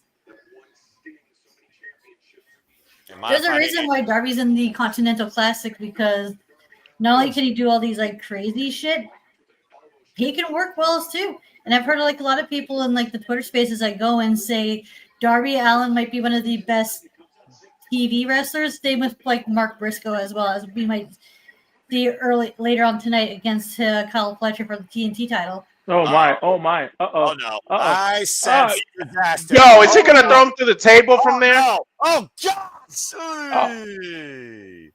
Dude, I swear to God, I thought he was gonna throw him to the table from the apron. Still, guys, overhead military press to the floor on the compromised rib cage of Darby Allin. That's going to be about damage, especially to those ribs. Like, goddamn. You know what an interesting thing is, though? You know what an interesting thing is? See how Darby's like lying there, like kicking and screaming? Yeah. He's probably smiling while he's doing it. There are people that are masochists for pain, and pain is their best weapon. Ask Minoru's looking to Ishii about that. But still, pain is pain. You still feel it because you're human at the end of the day. And Bryce Rensburg starting his jumping 10 count here. He also might be convulsing for all we know, because again, that literally knocked the wind out of him. Look at the heavy cavity rising and falling, Nick. I'm just saying. I swear, I thought he was gonna throw him through the table. You know, I almost wonder if that would have been a softer bump, because it wouldn't have been as heavy as a fall, just a longer flight. Up to 7. Darby Allin up to 8, trying to make his way in, and forces the count to break. He almost slipped. I'm about to say, again, how much did that take out Darby Allin? Again, hyperextending your spine and your core just to get up. Pac is trying to remove his bandages. That's bandages, by the way. That's not kinesio tape. So, again, you're literally uncovering the damage that you've done. Oh, Indian that's rubber. Mark. he's doing an Indian rug burn. What do you mean, 5? Against burn wounds, nonetheless, guys. You gotta imagine how much that stings. And now the friction of his nails with that rake down the spine. I know that hurt. Ow. Yeah, about to say again, referee trying and force some separation here. Pac relentless on this attack now, just driving his boot in the Darby Allin's throat, brace against that bottom steel cable. Oh, that was What bad. the God! That's shit. Did you see that whiplash? Holy shit. Press the leg and 2 counts. Do you see how like Darby's head and neck bounced? Dude, it was Enzo his Amore. neck. His neck went across the rope. Look at the replay. Look at the replay here, guys. Side of the head and neck. Like, holy shit. Side of the head Darby's and a neck fucking animal. Golly. Right? Darby's an absolute fucking It is animal. amazing how much punishment Darby is willing to dish up, like willing to take. Yeah, give him 2 and he runs a mile, apparently. Arm and good God! Darby, my dude, you don't have to do this to yourself. Dude, I think his head hit the pole when he got whiplash. Yeah, I thought it was going to be a hard RX whip, and to your point, he literally threw him like a freaking horseshoe around the ring post. Darby crashed on the outside. Please get a replay. And at this moment, Darby got concussed, possibly. I'm about to say, Ariel, concussion protocol is still very much a realistic thing here. And the fact that Darby Allin has not been concussed yet, his AEW career is saying something. Right? No. Especially with the crazy bumps he's taken. Like how? He's probably concussed right now. Like, dude. Referee checking on him, though. Pac, though, going around outside. And if there's any saving grace, and I mean that very minimally, it may not have been the back of his head. It may have been the back of his shoulders and neck. But still, that's steel against bone. We know what wins. Regardless, Pac, what- just end what- it, please. Yeah. Was Darby a stunt man, or did he? Yeah, he did. he was a professional Prior stuntman. to AEW, Misso, drop Kingston, Darby Allin up and over. He was in stunts before this, right? Correct. Yeah. Pac with So- the cover, hook of the leg, and 2 counts. I like how he has that background. That's why it's like I see these bumps that he takes, and it's fucking crazy. But it's Well, like, Tony Khan even pointed out how much Darby Allin, he says, as long as it makes sense, okay, do it. But again, the only time it really didn't make sense, I think everybody can agree, was when Darby Allin did that crazy-ass bump through that glass. Hey, guys, you notice he keeps loosening his band-aids? I bet you he's going to choke Pac with that shit. We've seen Darby Allin literally use his own body as a weapon towards victory here. So again, if Pac ripped it off, I guess it's perfectly legal at this point. He's either trying to get rid of how loose it is, or he's going to choke his ass with it. Well, again, I mean, making it loose, I suppose, will help with your breathing. But again, you still expose those injuries. So is that really an advantage? I wonder if Pac win. Like I wonder what happens at the end of this match. Like if Darby wins clean. Like, does Darby win clean here, or does he win dirty? Because I can't see Darby losing this match. Well, again, as to that point, we also just saw, oh, man, diving like a bull against Pac against the barricade with a tope. Darby Allin had 5 singles victories over the Death Riders. And the Death Riders might not even get involved in this because they're preparing for the Casino Gauntlet if any of them are in it. Or John Moxley versus Kyle O'Reilly, no holds barred. How do you think that wins against Moxley, and what are the other 3 wins he has? How do you think that national title looks? That's what I'm curious to know. Honestly. I was trying to think, like the NWA's national championship, or going back to the days of Tucker Promotions and Mid-Atlantic wrestling. Darby, Well, don't do it. Darby, go What? Is he climbing the turnbuckle? Okay, man. Okay, Oh, I man. thought Pac was going to move and Darby was going to land on it. That did not go the way I expected. Dude, that was the tamest thing he could have did. Just the missile drop kick. Yeah. And Pac literally just taking it, crashing back first, head first to the announce table, and Darby getting a massive back bump to the floor. Look at the replay. I'm so nervous when I see Darby on the top rope because, dude, Darby. Ooh, I just noticed on the replay how bad Pac's shoulder and neck hit the barricade.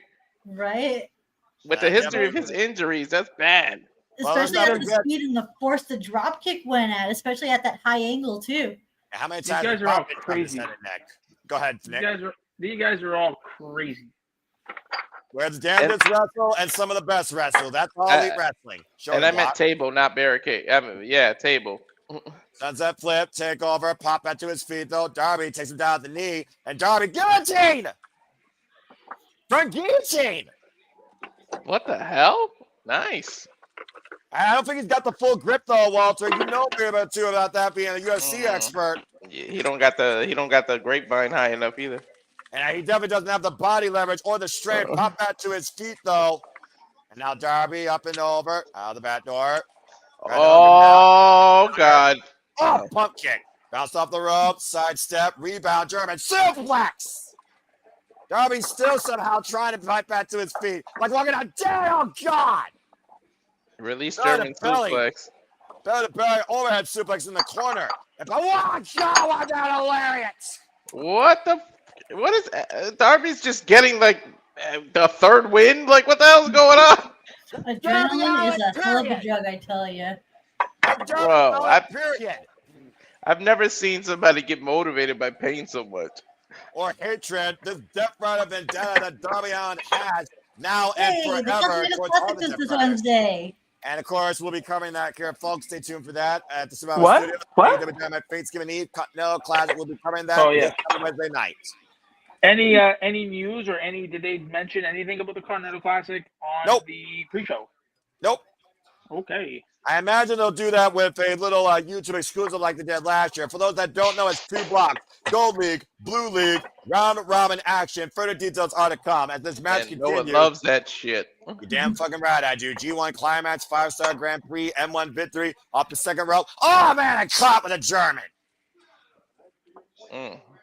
So I want to bring light to, I know that it's farther into the show, but the Casino Gauntlet.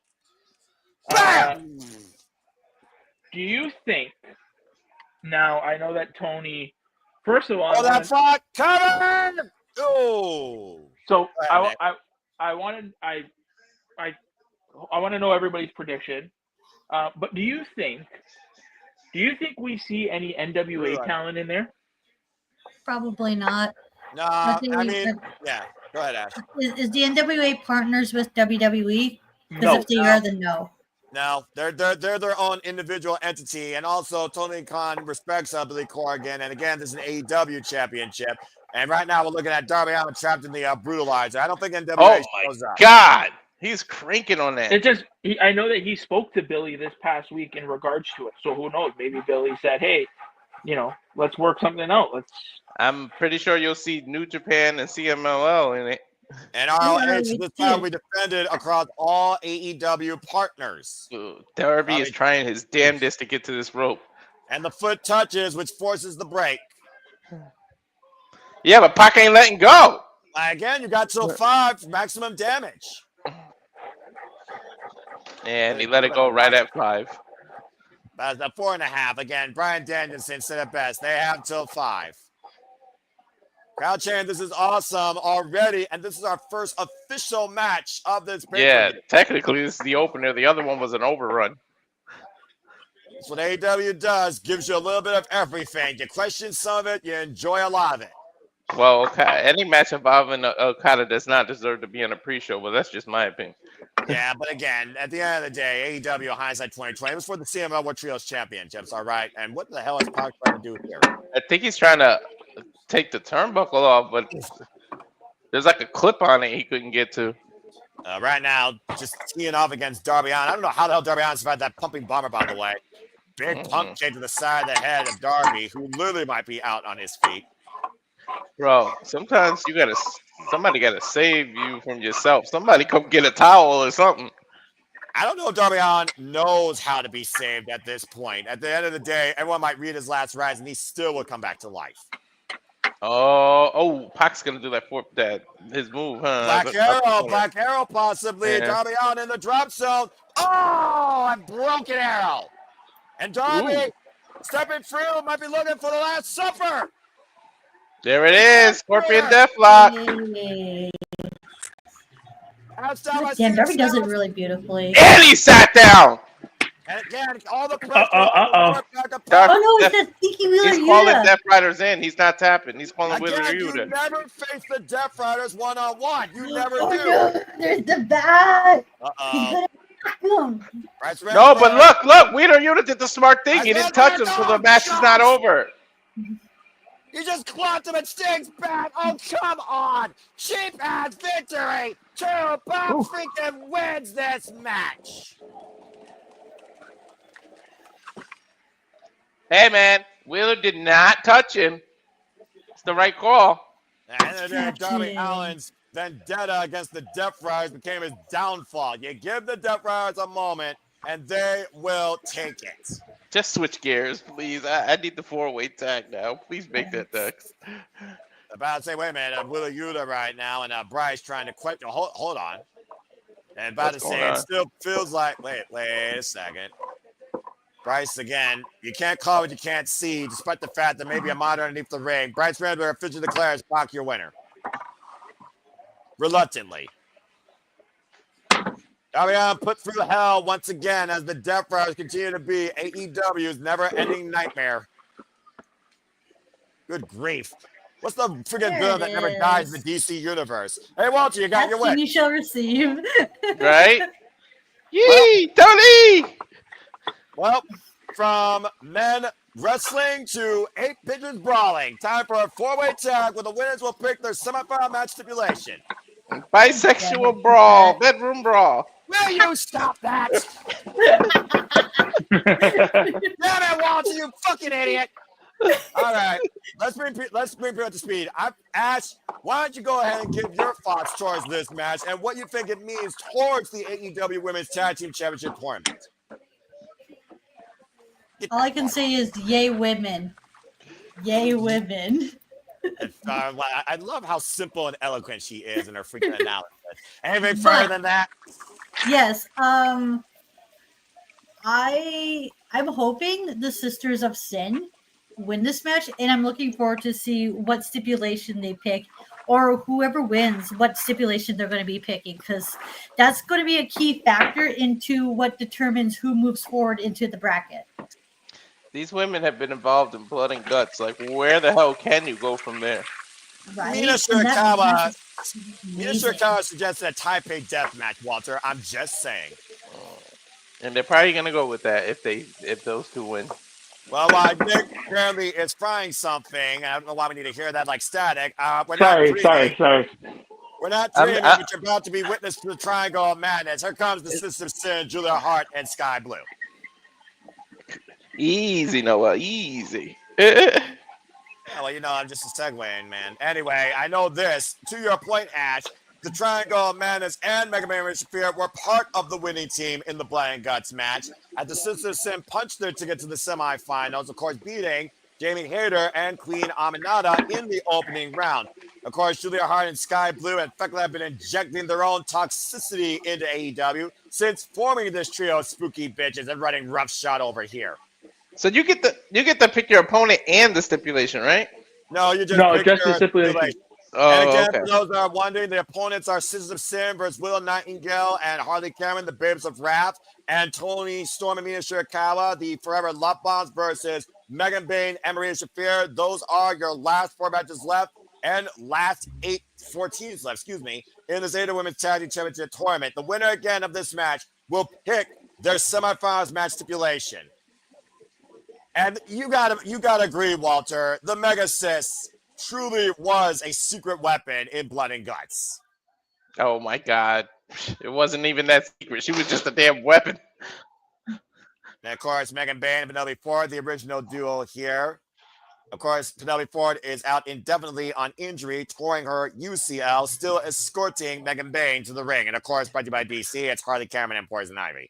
Megan looked like she was chiseled out of a stone in Mount Olympia. Ascending down from freaking Athens, Greece, it looks like. And speaking of the Death Riders, here comes the most lethal Death Rider, in my opinion, man or woman in this company be damned. Right? You want to talk about weapons? Here's one right now. There's your living working weapon. I was gonna say she is the walking weapon. Yeah, Right? move over, Josh, whatever your name is, Alexander. And this problem still has yet to have a solution. Marina Shafir, of course, who literally planted her own foot in glass to help Megan Bayne and her team win Blood and Guts, while incapacitating Mina Shirakawa in Mother's Milk in glass. Let's be honest, she is a Death Rider. She's been the ride or die partner of John Moxley since this mission statement after last year's Forbidden Door, and so far, we have seen Megan Bayne and Shafir be a very formidable duo. And here comes everyone's favorite bubbly, wild duo. Oh, that means yes. The Bears the ref!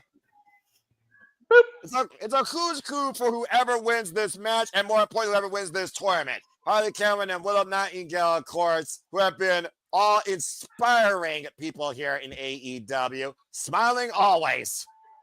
I can't wait. Come on, Mina and Toni are next. And of course, Willow Nightingale and Harley Cameron punched their ticket towards the semifinals, beating Mercedes Moné and Athena, with Harley Cameron pinning the Ring of Honor Women's World Champion. I'm afraid what Mina and Toni can drum up and what Megan Bayne can drum up as they pick at the stimulation. Well, while you say that, drum roll please, as here comes the forever love bombs, Timeless Toni Storm and Mina Shirakawa, something straight out of a jazz club in LA Noir. It's Dick Tracy stuff here. Hey, I'm all for it. That's the person that digs the style and digs this type of era. Love, heart, kiss, lust, fight. Toni Storm and Mina, forever lovers, apparently. The woman that she loves more than anybody else in this world. And Mina Shirakawa, who everybody wants. Dude, look at Shafir and Megan Bayne's face. They don't give a damn. They just sitting there planning, as you should. Right? Which is smart. They are not impressed. Heels are actually being heels. And of course, what? That's so crazy. Yeah, you know, I mean, logic can exist at least 1% of the time in wrestling. Of course, Mina Shirakawa and Timeless Toni Storm advanced to the semifinals, beating Odds Windsor and Rico this past Wednesday on Dynamite. And you all know exactly who their vendettas towards more than anyone else in this match. Hi, Mina. Marina. And Julia Hart in Sky Blue looking unfazed and unimpressed. Again, folks, one of these 4 teams will be your inaugural AEW Women's Tag Team Champions. Bell reigns are underway. Good luck, Arby. Whoa, get the fuck out of the way. Oh, Toni attacked Shafir right off the rip. The bitches are brawling. And immediately Shafir going after Timeless Toni Storm as the bell rings. We are underway. 2 people are in the ring at the same time. I'm just saying. They're the starting 2 by default because everybody else just fell out. And Willow Nightingale got suplexed by Megan Bayne. Sky Blue put in the boots to Mina. Julia Hart put in the boots to the Harley Cameron. And right now, Marina Shafir, of course, that background MMA and judo coming into play here against the former 4-time AEW Women's World Champion. She keeps it traditional with the barefoot. About to say, Toni Storm now trapped in the most lethal corner. Tag made by the Megasis. Again, Megan Bayne and Mina Shirakawa, of course, were heavily involved in the finish, as well as Marina Shafir, as Timeless Toni Storm was held back by the Triangle of Madness, forced to surrender to save her partner. Oh my God, Toni's chest is going to be on fire. Mm-hmm. You know, she probably welcomes it. Penelope Ford right now, of course, mocking Timeless Toni Storm from the outside. Again, she may not be a competitor, but it does not mean she can't be involved here, people. Pain might be pleasure for Toni, knowing her crazy ass. AEW Full Gear, the talk of the night on the edge. She can be part of the conversation. Hashtag AEW Full Gear with the Lupez press, and Megan Bayne caught her, by the way. Oh, God! You said yourself. Shit! So that overhead suplex from a freaking hug. So Marina Shafir is the walking weapon. What the hell is Megan Bayne then? I don't know. Of course, Wonder Woman. World Champion. Oh! Take over head to DDT. Tammy Mina Shirakawa. Megan Bayne, by the way, who lost her first singles match against Timeless Toni Storm at Dynasty. And now me look at this teamwork. Tornado off the shoulder. You love when people use each other. Get a 1 count. Barely a 1 count there. We've seen what it takes to put down Megan Bayne for a 3 count. Extremely rarely here in AEW. I mean, Toni pretty much survived. She didn't win that one-on-one, to be honest. Yeah, for freaking Rocky won for once. Irish Whip, Mina Shirakawa, as everyone wants Mina. And, of course, Mina Shirakawa's had her first share of fallout with Megan Bayne prior to Blood and Guts. Ooh! Nice kick off the corner there. Look at the kinesio tape on Mina. Again, all of these women were involved in Blood and Guts, so no one is 100%. I don't give a damn who you are, even if you are the Mega Sis who just dropped it with a Samoan drop.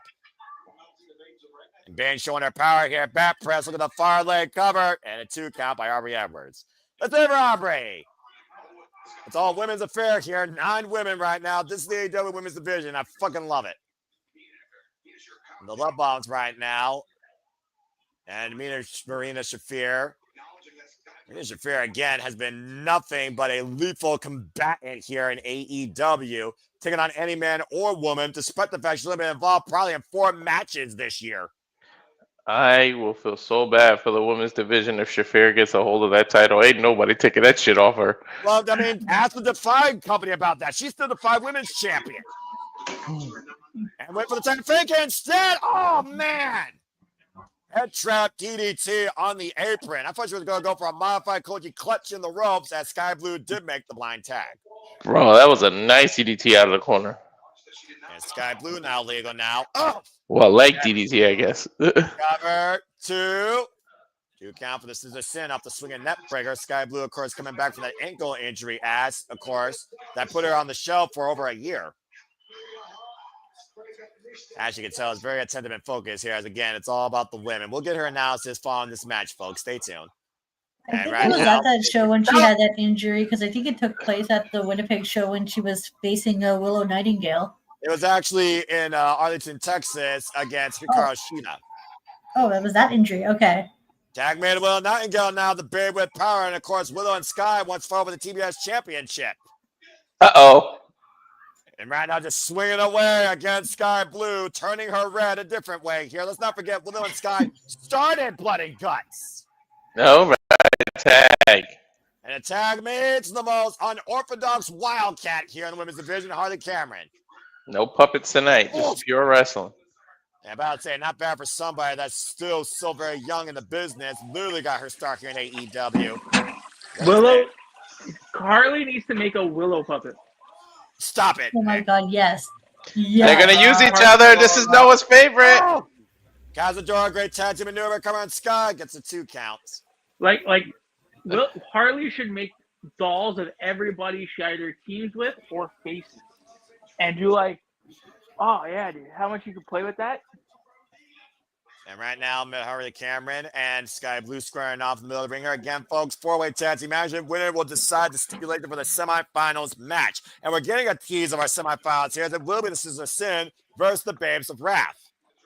Soul Food by Harley Cameron. Eat Harley the feet. Cameron, Backstabber. Combination here by Harley. I'm impressed right now. Whoa, went for that Shining Wizard, and Sky Blue got out of the way. No bueno. Blue said, I'm out. And just ripped her down by her hair. And of course, Sky Blue also had her first share of fallout with the AEW Women's World Champion, of course, Chris Statlander.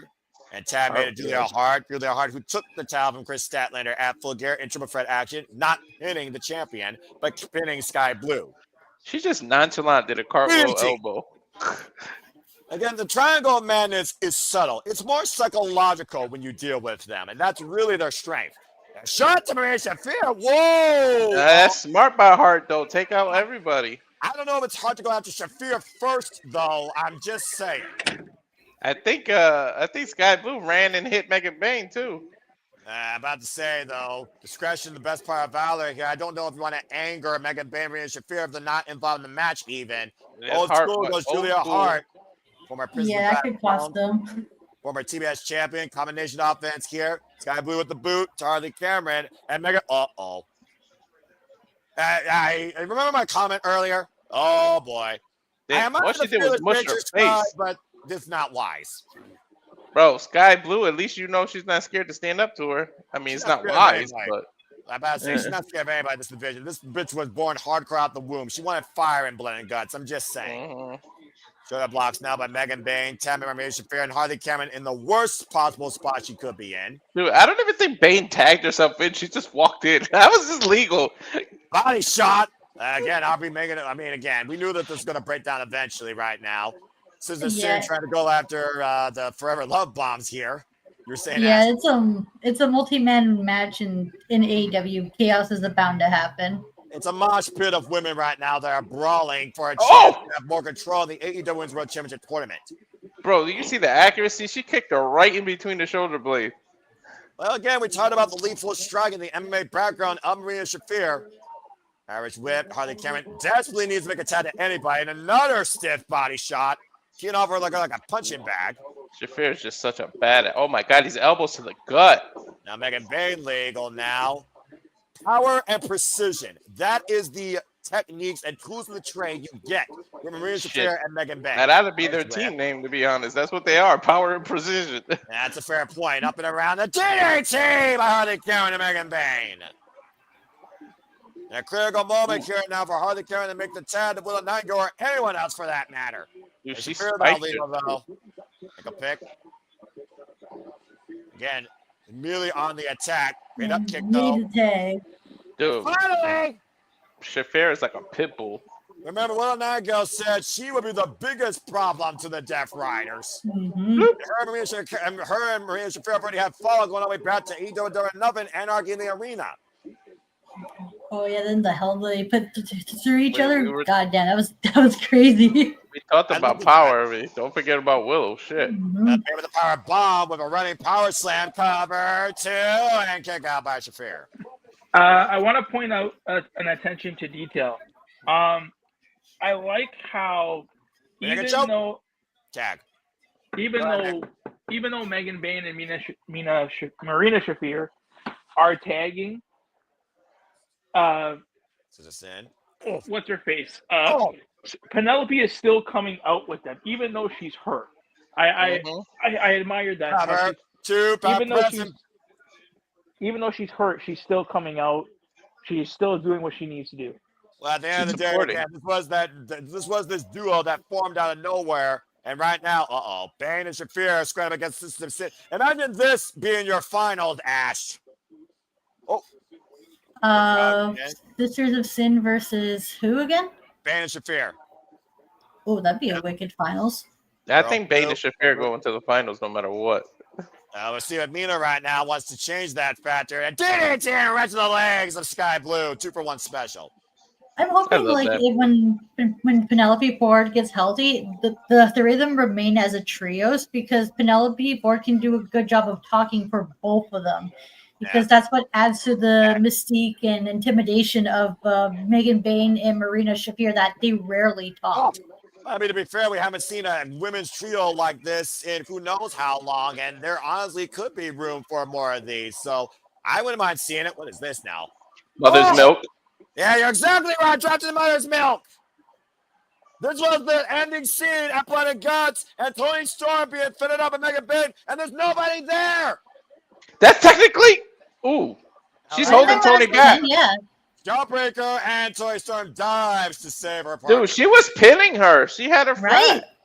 I was saying, it wasn't fully down, though, apparently for the 3 count, because they wonder if Bobby would have counted the 3. Looks like that. Mina was still trying to fight back. Spinning back fist, though, drops Marina. Tam made it. Thomas Toni Storm. First time involved in this match, by the way. Second, legally. Going chop. The snapmare. And now DDT. Nice. Good grief. Got enough women on their heads. She go for Storm Zero already? She threatened John Moxley what she would do to her, his bloody woman. Nice escape by Shafir, though, with the headache clap. Staying on the attack, the Irish whip reverse. So Shafir standing on the ropes, holds onto the ropes. Toni Storm caught some barefoot. Blind tap made by Harley Cameron. I don't think Shafir's aware of it, though. And Lufez press by Thomas Toni Storm to Marina Shafir. Harley Cameron, though, perched on the corner like a gargoyle. Look at the sore, high cross body. Cover, 2. Oh, almost got it. That's Harley was smart. Wait to the perfect opportunity to surprise. About to say, this is quite. Planted! Cover, 2, and Sky Blue kicks her off. Double choke slam. A bubble bomb almost. And now, face first goes Thomas Toni Storm. Stereo thrust kick by the System Sin. Megan Bayne, no way. No way. Yes, you will. What the hell? Double German suplex. All hail the Mega Sis. Wait, then he switch, push off the rope. Uh-oh, and whoop! Period! Now Shafir legal. Oh, and just drops Willow to her knees with a stiff kick to the spine. Dude, you can't turn your back when there's so many other opponents. Especially when one of those ran Shafir on that proficient striking. Willow Nightingale now the apron, though. And a running cannonball sent on, wipes out Bayne Shafir. I knew it. I love Willow. Who doesn't love Willow Nightingale? You don't have a heart if you don't love her. I mean, come off! Oh, takes shit. to the air, wipes out the field. Wait, Holy Cameron, the roll up! Almost stole it. Get to the midsection. Thomas Toy Storm of Harley Cameron. Storm zero counter, Jack, not cover, reversal, cover by Toni, 2 to event. No. That was a Aubrey getting a workout. Cover, 2. Man, it's a great counter exchange. Ooh, what a rising knee in the midsection. Here comes the package. I hope Thomas Toy Storm wins it. Aubrey just had a workout. I told you Toni was winning, baby. That's why I wore this shirt. I shudder. I fear what the hell they're going to pick now. Timeless Toni Storm, Mina Shirakawa now gets to pick the stipulation for their match in the semifinals against Megan Bayne and Marina Shafir. God help that imagination. They're going to pick a Japanese death match. Again, when Mina said Taipei death match, I'm like, Mina, no. She's gonna they're crazy enough to do it, right? I bet she picks a death match. I'm scared, Ash. What is that? What's a Taipei death match? You dip your taped up fist in a bucket of broken glass and try to punch each other with those fists. The Kickboxer movie. Yeah, exactly. Like what Mariah and Toni did in their Hollywood ending match. Exactly. Gotcha. FTR's next. Moving on from there, from top ladies to top guys, FTR will become 3-time AEW Tag Team Champions. And the AEW Tag Team Championship match is next.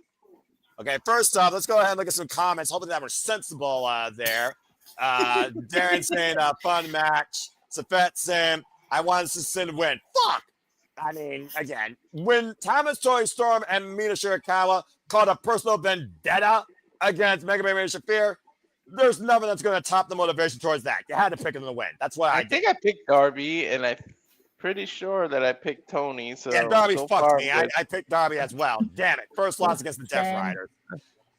Anyway, Ash, as we got the AEW Tag Team Championships now to come into play here, of course, Brodito have been finding champions since winning these at Forbidden Door. What do you think of FTR's chances that made this absolutely personal, but that next Stokely Halfway did get them their one win since that loss at All Out that got them to this number one contendership?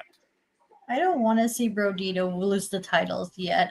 Because I'm liking their team. Like for like two characters that were like just randomly tossed together, they work so well as a team. Goes back to that long-term history that they've had as well. A big Stoke production. What the hell does this mean? I have no damn clue. This is a first. And why is he in a nightclub? He can't get hoes. He already admitted that. He's a holeless pimp.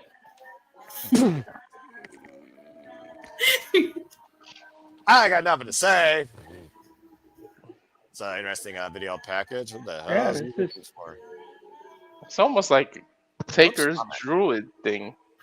Yeah, it is like that. It's almost like the haunting, pretty much, of if we don't win this, what does it mean for our legacy? FTR living legend killers that might be put to rest now if they don't win the AEW World Tag Team Championships. So did you notice there was a lot of color in that? A lot of color resembling a tag team that we haven't seen in a while. Yeah, to your point. The same color of your Maple Leafs, I believe, up in Canada, eh? No. There was a lot of blue. There was a lot of purple. There was a nightclub setting. Well, you know more about that. I'm not from Canada, all right? And a private party, he's saying. Private party. Private party. Does Isaiah Cassidy and Mark Quinn come and help? Well, we do remember that Stokely Heavyweight did once lobby to be their manager, and we haven't seen Private Party since they lost the AEW Tag Team Championships to the Hurt Syndicate earlier this year. That's some interesting food for thought, actually, Nick. I'm actually impressed with that. But regardless, right now we're looking at FTR. They become 3-time AEW World Tag Team Champions. I wouldn't put it past them. About to say again, it's all about finding that right moment and that right time. As we got one last spot from the women, I hope Toni Storm Mina picked something that is violent. On behalf of Ash, I'm pretty sure that you're going to get that. I just fear how violent those four are going to get. Hell yeah. Ash, that sounded very unique in your speech, and some reason Vampiro approve it. Anyway, as Walter approves Bandito right now, Bandito bring up our world champion, Big Brody King, AEW Tag Team Champion. These guys have been champions, of course, as I said, since AEW Forbidden Door. 6 successful defenses, including a 4-way ladder match and we saw Wrestle Dream, Walter, against Kazuchika Okada and Konosuke Takeshita. Dude, they fucking won the titles off Hurt Syndicate. Enough said. That's who they beat to become champ. But they didn't pin them, though. They pinned FTR. I know, but still. Proving that they can beat this team already. Well, the funny thing is, though, they haven't beat them in a traditional sense, and that's really what this comes down to. Can you beat FTR truly in their staple, traditional tag team wrestling? Which is why I'm saying I can see somebody costing them. And I mean, with that starting vignette, could we be because we've heard rumblings that the Hurt Syndicate were actually working with Private Party in the gym and whatnot. We know that Mark Quinn, or I think it's Mark Quinn, looking jacked as shit. Like, is this a way to? Did they re-sign? Is this a way to reintroduce them? I mean, it'd be a unique way to introduce them. I mean, again, they used to flex, and now they might get their kicks, but we'll have to see what happens here now with the format that matters. There's a reason there's a new Titan trying to sign. I mean, they just are not going to do that for no reason. And I mean, listen, I think we see there's a couple of factors here. We haven't seen Cope and Christian, right? Yeah. Right. We haven't seen Cope and Christian, so you know that they're coming back. We also haven't seen the matriarchy either. Well, Nick Wayne, for all we know, is still out injured, by the way. But we haven't seen any hinting of the matriarchy. No mention of Nick Wayne. I feel like this can all be playing shit. Give a TLC match with, FTR, Private Party, and what's their faces? And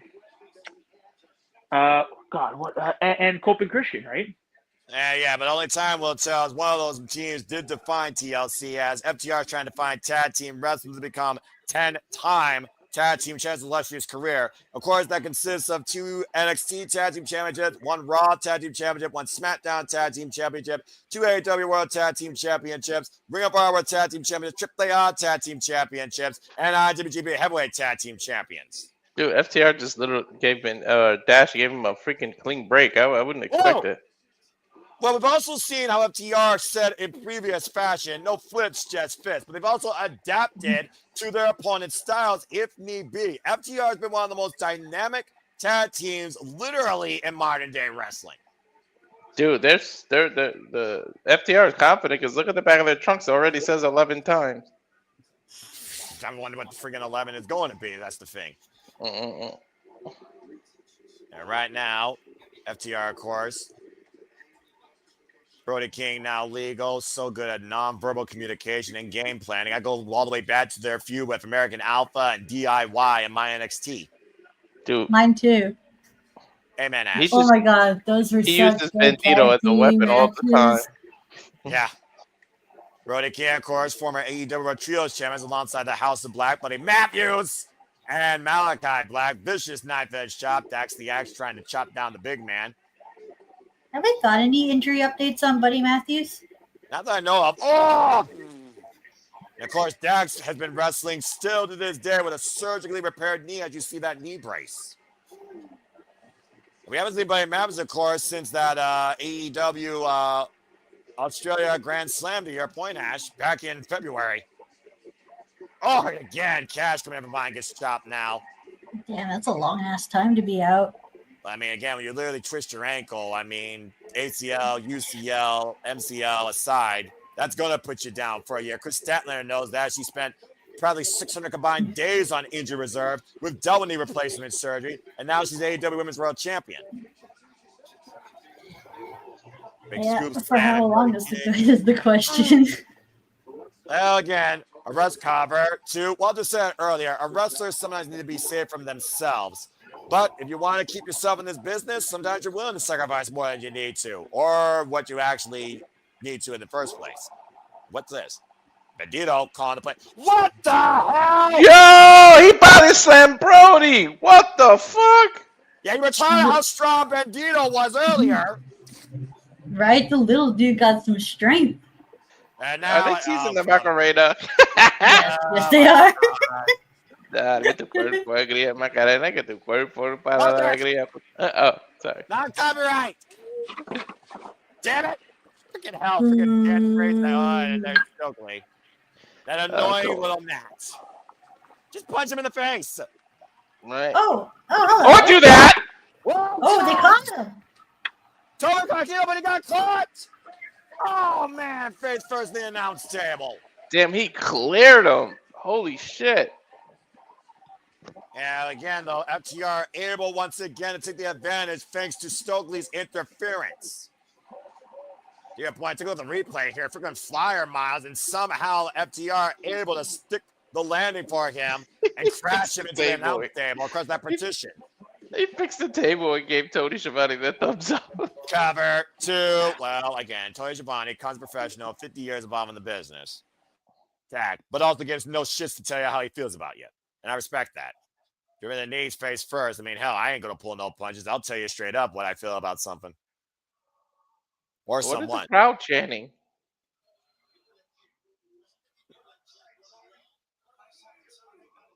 They're chanting something, but I can't understand it. I'm not sure exactly what the extent of that chant is, but clearly it was something insulting towards FTR, and I'm sure they're hearing it quite well. Mm-hmm. Or maybe it's towards Stokely about you ain't got no hoes. I have heard that. Oh, maybe they're saying, "Oh, fuck the revive," but maybe that's what they were saying. Yeah. I mean, FTR could stand for that in this day and age if you ask most people in wrestling, or at least in AEW after their actions. Especially what they did against Ricky the Dragon Steamboat last week, Wednesday on Dynamite. That was disgusting. You fucking. I mean, FTR has been nothing but deplorable, literally, since aligning themselves with Stokely halfway. Their actions have been absolutely heinous and just unforgiving. I mean, is that what those tag titles mean? That by any means necessary, I guess, right? Well, I guess FTR wanted to remind themselves exactly why they call themselves top guys. And I guess you can't call yourself the top guys unless you hold the gold by hook or by crook. Now, calling the Gory Special. Dax right now trying to submit Bandito, hyperextending the arms and the legs. A Gory Special to a lucha. To a lucha. Again, Paul Turner right now seeing if Bandito wants to give up. Brody King right now not showing any signs of concern so far here. I don't think giving up is in Bandito's freaking vocabulary. I mean, he did go 30-plus minutes against Hechicero, as we call it in Ring of Honor, for Dishonor, so you may be right there. The heart of a champion, the merit of a champion. Bandito literally one of the freaking wrestlers this year for AEW. Get the midsection kick shot there to Cash. And he's Bandito is in running for oh my god for Wrestler of the Year for for a few of my friends. Hell yeah. And I don't blame him. You talk about the experience of tag team. Look how they cut off the ring so he couldn't tag Brody. And Brody again pulled away from his corner. Catch right now, trying to pull Brody from the tag. Oh, I got jacked. They don't want to lose the advantage they had. That was so smart. All right, now again absorbing that shot. And tag made, but you saw Cash immediately got in the ring, and Paul did not see that tag. To your point, Walter, that moment. That was very smart of them. This is why FTR are so damn good at what they do. It's called tag team experience. Right? FTR, you can make an argument that they're one of the best tag teams of the modern era if not all time as well. Let's be honest. Bandito and Brody King were single wrestlers. They weren't tag teams. They got put together. Yes, they won the tag titles. Yes, they're a fun team. But the Revival were born and bred to be tag team wrestling. These two were single stars that just coincidentally got together. There's a big difference. Right. Again, though, Bandito again tried down by his max. Nice up kick, though, and a 10-man to Brody King, and Paul Turner saw it. I'm not to say that they can't work because obviously they're the champs, but there's a big difference when you're born and bred as a tag title. I mean, tag team. We build that level of chemistry and awareness to your point, Walter. Oh, God! Yeah, I was about to say the chemistry FTR has with each other is amazing. Botsman slamming that senton, stack him up was also impressive though by Brody King. He's turned this match completely around though, Ash. It's not gritty, it's not pretty, but it damn sure is effective. Now FTR once again on the back seat here. And you also got to consider that FTR, they have to find themselves at a disadvantage against the bigger man here right now. So they obviously wanted to isolate and keep Bandito in the ring. Now Cash now jumping on Bandito's back, jumping into his knees. Bandito back up to his feet though, carrying Cash. Cash looking for the sleeper. Of the shoulders and the tip-by driver. FTR together, stepped impromptu on each other. Here comes that cannonball. I think as I went bowling on Friday and scored 107, Brody King is about to hit a strike. 5-pin or 10-pin? 10-pin. Nice. I never got 5-pin bowling. And what the sort of cover 2? I've done duck pin, 10-pin, never 5-pin. I have 5-pin that's like, what the hell? How's that freaking work? There's actually a really good flow to this match. I mean, again, when you consider the level of chemistry that FTR can do with anybody, you shouldn't be surprised. Again, FTR is arguably the tag team of modern wrestling, as Walter so put it. Nice low bridge there. Caught with a right, drop kick. Every low bridge right now. Bandito taken out of the equation, and Brody King isolated here. Now double team efforts being put into play for FTR to neutralize Brody King. Throat thrust by Cash, knife edge chop by Dax. Both men trying not to win. The former Santino Bros Wrestling Academy student, former tag team champion with Kings of the Black Throne with Malachi Black. And they might be looking for the superplex splash spot. The power! And there's the glory. Got grit on the front. The Guza spin leg frog splash by Bandito. And slant tackles Cash by Brody. And Dax Harwood is the legal man. Brody King and Bandito right now. Bandito working all cylinders. Knife edge chop. Super kick combination. Right now just teeing up against Dax. Kick to the knee. And Brody with the lined up. Sliding lariat. Good Lord. That's some heavy offense. And what is Brody King and Bandito thinking here as Bandito own the ring right now? Attack man now, Bandito legal. And it looks like Brody King might be looking to call his shot. And Stokely! Taking the bullet, wiping Dax out of the way of the tope. Well, at least that means that Nat won't be bothering us for the time being. Tornado DDT by Cash though to Brody King, and Brody King might be neutralized. Bandito, heel kick to Cash. Dax and Bandito are legal. Springboard. Got caught the attempted takeover Tierras. Rebound. Powerbomb counter with the round takeover. Did put both legs and the cover too, and nearly retain the titles. A successful up and over. Almost 7th defense. Out the back door. Roll up. Cover. On Dax. Shoulders down. And 2.5. That was so damn close. Swing and a miss. Bandito off the ropes. Pop up. Oh, no shining machine, but caught the rebound. Power bomb by Dax. And the splash. Modified power and glory. Dax legal. Cover. Paul Turner with the count. Kick out by Bandito at 2.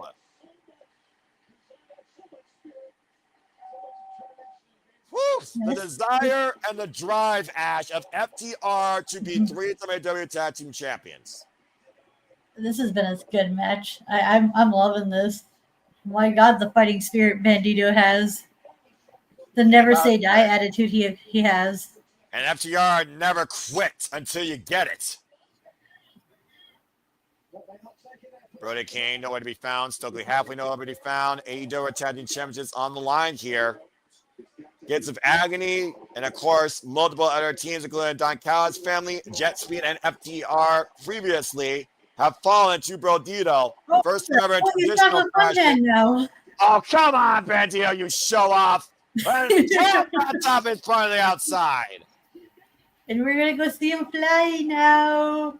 Got to say, he's literally taking 2 men out at once, and Bandito might be looking to soar to your point, Ash.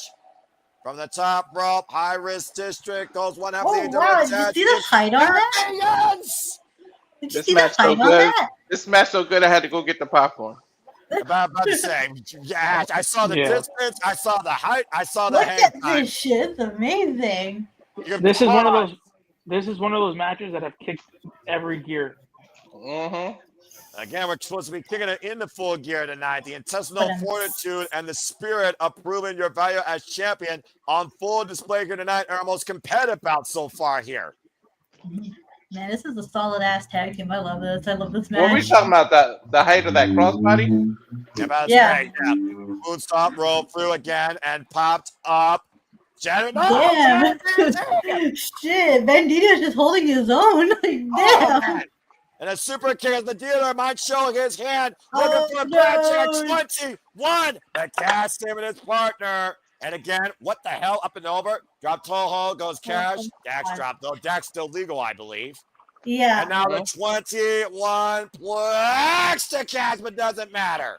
There's the shatter. Wait, that's the shatter machine, right? That's the shatter machine, Ash.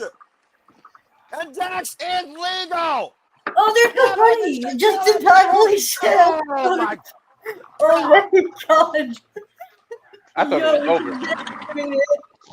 Holy fucking shit! What? Second as Ash is losing herself like Eminem. Yeah, I fucking love this match. Oh my god! Oh my god! I fucking love tag team wrestling. Holy shit, man! When it's this competitive, you damn sure better. When they do tag team wrestling correctly. Right? Oh my god! Yeah, when it's done right, it's great. Oh, fuck. Traditional sense for the championships with two teams that know each other so damn well. And Brody King crashed in the barricade. That is a Pyrrhic move that might cost him here. And casually seen his life fight for titles. He's getting the titles. Uh-oh. Or a title. That's what it's all about at the end of the day, though, Ash. Mm-hmm. And right now, Cash with the towel. Paul Turner, though, clearly sees it again. Brody, though, with the championship You're now. Knock him out. He's going to hit him in the face. He's going to hit Bandito in the face. I don't know. It's good. Someone's going to get hit in the face here, I think. And Brody King with the towel. They'll roll up, though. Dax legal. Cover. Sure 2. Oh, no! Bandito kicked out. Kick out! He kicked out. I told you he was going to hit him in the face. I saw it coming. Fuck did Bandito kick out of that? I thought he was going to hit the ref in the face. That's same. Heart. And FTR right now on their last legs possible to win these championships. Brody King still squaring up against Cash. Right up again and crash Cash against the barricade.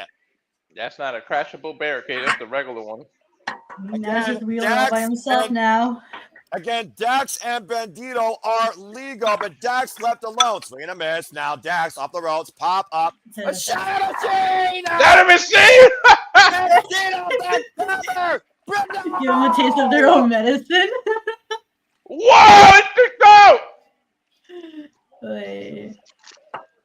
Imagine the insult to injury and the statement that would be if Bandito beat FTR with their own damn move. The champions, though, still at risk of losing their titles, though, and the challengers still have a chance. Oh, wait, we've seen this before. The solid one forbidden door. Nope. Oh, yeah. And Cash, though, pulling Bandito and, splitting him in the uprights. Well, you talked about how you went bowling earlier. There's a 7-10 split right there. I can never pick that up. And Cash with a top bang, wiping out Brodito out of the barricade. And what is this? Jack made. And Dax is leading on Bandito. Let's check. Device! What the fuck? He reversed it? How did he reverse it? Oh! What? How the fuck? Dude, he reversed the Doomsday. I didn't even realize it. I've seen it all now. Meanwhile, Brody King's trying to incapacitate Dax. Might be going to sleep on the apron. So they're gonna bump into them. So Bandito got the tag or got the pin, but he wasn't the legal man. That's I think right now then that's telling of who's winning this match. I'm about to say Paul Turner's losing control here. To your point, Dax is legal. He was spinning cash. But right now, that doesn't matter. Brody King might be going to sleep as he's on the apron with both FTR and Dax and Cash. Oh, no, not this. Not this. There's no fucking that's one way to eliminate Brody King out of the equation. Apron! Oh, no. Poor little Bandito is just all by himself. Brody King just got taken out. They're going to do a shadow machine now. Back elbow. FTR catching Bandito. What the hell is this? Catching him out. Oh! Flying him out. Covered by Dax, and no! Bandito still surviving. The most wanted, still alive, not dead yet. Come on, man. I picked out a name. You guys are scaring me. Oh, what the hell? No, what a match. Oh. Holy shit. Bandito, man. This freaking dude. Yo, he is defiant till the end. Right? Holy crap, man. If Bandito is not in contention for Wrestler of the Year, I don't know what we're doing. Right? Like, what the hell? Oh, my God. They're going to hit him with the shadow machine. Oh, no. If he's going to go down, he's going to go down literally with his last breath. He's emptying the clip. Bandito again, still up to his feet, showing his guts. They're going to shatter machine him. They're going to shatter machine him. They're going to end him. Shatter machine! It's over. Cover 2! FTR have done it! Hey, man, I told myself they were going to win, and then I changed it. No, like... Good, great match. You gotta consider, Walter. Right? Holy shit, man. You gotta consider, Walter, when it comes to the titles, despite the fact they've only won one match since freaking Forbidden Door, when it comes to the championships, and it is traditional tag team wrestling, you don't bet against the top guys. FTR are actually now new AEW tag team champions for the third time. And excuse me on my poor stat, 11-time tag team champions in their illustrious history as a tag team. I should have known when they came up with the gear that says 11. A telling of the future, but it was a hell of a way to go to get to what they believe was already foretold. Dax Harwood, Cash Wheeler are the new AEW tag team champions, and they did it on their own. Say what you want, but they damn sure earned that match. You know what? They also earned this. This is again. I'm not Meltzer. I'm not an analyst. I'm a Superman. I'm a lifelong fan. Walter, Ash, Nick, I think you agree with what I'm about to say. Go ahead and do it because that match right there, FTR, Bandito, and Brody King, Brodito, AEW Tag Team Champions, and AEW Full Gear. Chat, you know what I'm about to say. Go ahead and type it along with me. Everyone else, you can say it with me if you want. Simply put, that's wrestling. Damn it! My God, what a fucking match! Right? That was a good match. Oh my God! It had layers. It started at a base and it worked upwards. All right. Well, as we continue moving forward here at AEW Full Gear, from championships changing hands to championships first being win, it is now time for the AEW Casino Gauntlet match to crown the first ever AEW National Champion. Do you guys think they're going to shake hands and go at it or just waste and wait till the third person comes? It depends if MVP has a game plan for them. But either way, let's go ahead and pick up business here with the AEW National Championship. Justin Roberts, take it away. This is going to be a much-needed cool-down match after that hot tag team match we had. Boy. It's a Casino Gauntlet match. And there you see the brand new AEW National Wrestling Championship. Ooh, that's nice. That's an old Shit. school. Isn't that an old school design of the actual? That's exactly what that is. That's absolutely correct. Damn, that's a title you take home to introduce to your mom. That's a title that doesn't look like a Right. generic copy of the logo Like on it. that's a title from, like that looked like the NWA national World title Television from. Championship. You're right. Wait. Why does Shelton's gear match it? Younger people. Because he's winning. No, why are they coming out together? They're opponents. At the end of the day, Walter, this is business. The Hertznigan are about business. Don't give me a finger poke of doom. Dear people. Do not put that in the ether. No. I think AEW has far more integrity than that versus WCW's past, where the inmates ran the asylum. That being said, this isn't Arkham City, but this is Bobby Lashley and Shelton Benjamin. For those that don't know, Bobby Lashley earned the #1 spot beating Ricochet, while Shelton Benjamin earned the #2 spot beating Speed Mike Bailey. Both matches this past Wednesday on Dynamite Collision. A Casino Gauntlet match goes like this. Starts with 2 men. At random intervals, another man will enter. This will continue until the first pinfall submission is rendered. As soon as that happens, whoever gets decision will be the inaugural AEW National Champion, a title that will be defended in AEW, ROH, and New Japan, and CMLL. And we got Bryan Danielson and Tori Giovanni and Excalibur on commentary. Shout out to the AEW contingency. I'm so curious to know how they're going to start this. Are they just going to wait for a third person? They can literally wipe out the entire roster. We might be here all night if the Hertznigan chooses to. They might dictate this match from start to end. And again, this is for the inaugural AEW National Wrestling Championship. Beautiful belt, man. That's one of the best belts in a long time. Ring the bell. We'll find out here in a moment when this bell rings, Walter. Right now, again, they hurt people. A referee for this contest looks like will be Bryce Rensburg. I think they have too much integrity. They might just fight out of respect and say screw it. I mean, it's not the first time we've seen Bobby Lashley and Shelton Benjamin fight each other or alongside one another. It's been one of the storylines of their respective careers. They're both amateur wrestlers too. May I butt in for a second? Absolutely. That title looks to be a similar version of the NWA's television heavyweight championship.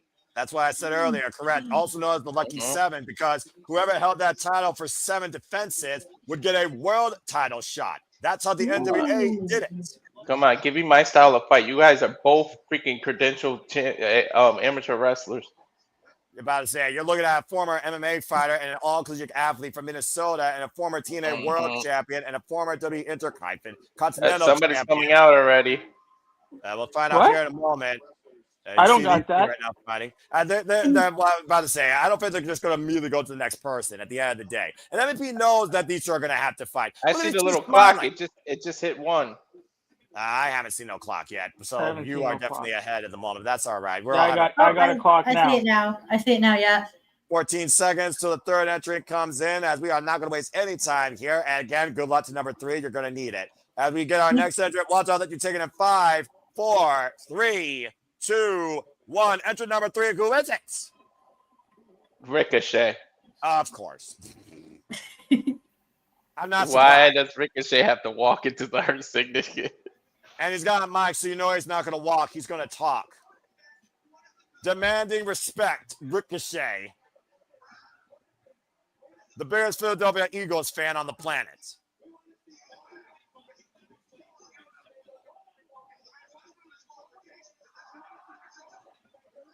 No, wait. You're throwing hands. We don't want this wrestling bull crap. Surprise! It's the Gates of Agony. Yeah. You knew Ricochet was going to have an insurance policy ever since he and the Demand were embarrassed by the Hertznigan, not once but twice. And Ricochet immediately going after the man that started this SP embarrassment in the first place, MVP. Dude, he's hitting him with a microphone. Whoever the next entrant is has to be like their new member. Oh God! Toliona just pounced freaking Bobby Lashley. There's still ring steps, and Shelton Benjamin got wiped out by Bishop Khan. Dude, this dude still has the microphone. Oh my God, are we getting Swerve next? You can Oh, only that'd be pray. pretty sweet. I'm gonna mind that. You can only pray that he comes home to his house. As right now, we need some sort of law and order restored here as the gates of Alien are in ruptured here, and the Demand have taken command of this Casino Gauntlet match. Can you imagine Swerve as part of the Hurt Business? Whew. It just makes sense, right? Because they've all had an interaction with Swerve. Well, clearly Ricochet had this plan from the get-go. I wonder how long he had this plan. He probably waited for revenge since Wrestle Dream, losing that trios match. What was Swerve, a knee or his ankle? It was his knee, right? It was his knee. Oh, jeez, and that was a hip attack as the still ring steps to Bobby Lashley. That takes a while to recover from. Yeah, about to say, of course, we saw that really was exaggerated against Kazuchika Okada at the Forbidden Door. And if you believe rumor, he been wrestling on a like ruptured MCL for the last like 3 months. And you see right now the referee's trying to get the Gates of Agony out of here as they are not involved in the Casino Gauntlet while Aubrey Edwards and another official is helping MVP back to the stage. This is Ricochet's chance to win, to be honest. I got the clock at 6. I got 5 seconds. Give me a Keith Lee return. Ricochet, 2, 1, and 3, 2, 1. Oh. Who is it? It's one of the Death Riders. It's kind of, I bet it's Claudio. You know what? Claudio can uppercut him back to WWE. I don't know who it is. It's Claudio. It's Claudio. Well, there's my second pick. Why is he being cheered? Because everybody loves anyone more than Ricochet. Stumbling on telling lies. And it's the battle of the balls. It's the battle of the balls. At least there's one ball, man, I can respect for the absolute incredible all-around athlete he is in that ring. Former Ring of Honor World Champion, might I add. That was your second pick, Claudio? Yeah, it was. And Ricochet. I don't like my chances because I picked Ricochet as my second pick and he came out freaking third. And he Ricochet just got knocked out. And I couldn't be happier. I think the whole world's happy right now. I think they're saying, fuck him up, Claudio. Overhead military press. Yeah, Ricochet, talk now, you fucking idiot. That's what you get for wasting 3 minutes. Ricochet was able to time travel. He got knocked into the next week. He got knocked back to freaking when he was the one only in NXT. He's probably back at his wedding. Right, wish he was back at his wedding. As right now, he might be going swinging. 1, 2, 3. Claudio, just 3? The audience might like Claudio's just looking to end this early. I mean, I'm fine with it, honestly. You don't get paid by the hour, man. The Death Riders certainly don't. That uppercut might do it. Cover. But the front leg. Claudio wins. Oh. That's the thing about these matches. You don't know who's going to be all in it and how many people are going to be in it. That's what makes this match fun. That's the thing. It's the only match where coming in early is actually an advantage. And yeah, it actually feels random regardless. Yeah, random. But I get what you mean, though. What a weird word. Whoop. That's on his feet. Ducks into the clothesline. And more random than most stuff. Up and around and Ricochet's around. athletic. Oh, you got to give him that. Look at that. Look, it's like we talked about. Coming. Well, Ash, why don't you take this one in 6 seconds as we got entrant number after that fuck up soiree. I believe this is number 5. 4, 3, 2, Who we got? 1. Oh, it's another Death Rider and Daniel Garcia. Oh, boy. Ricochet's not just got a whole lot worse. Daniel Garcia, I believe, according to what I'm seeing on that Titantron. Is he going to come to the crowd too? That's the Death Rider MO, dude. They always do that. The Death Riders have been heavy at work tonight. Pot whip a win. Marina Shafir involved in that 8-women 4-way tag. And now we got Clark Noli and Daniel Garcia in this Casino Gauntlet. Ricochet, oh, my God. Damn, Max. My Max keeps jumping. Yeah, I'm about to say, Mac is a fuck up computer. Oh, and that's a drink to the bald head of Ricochet.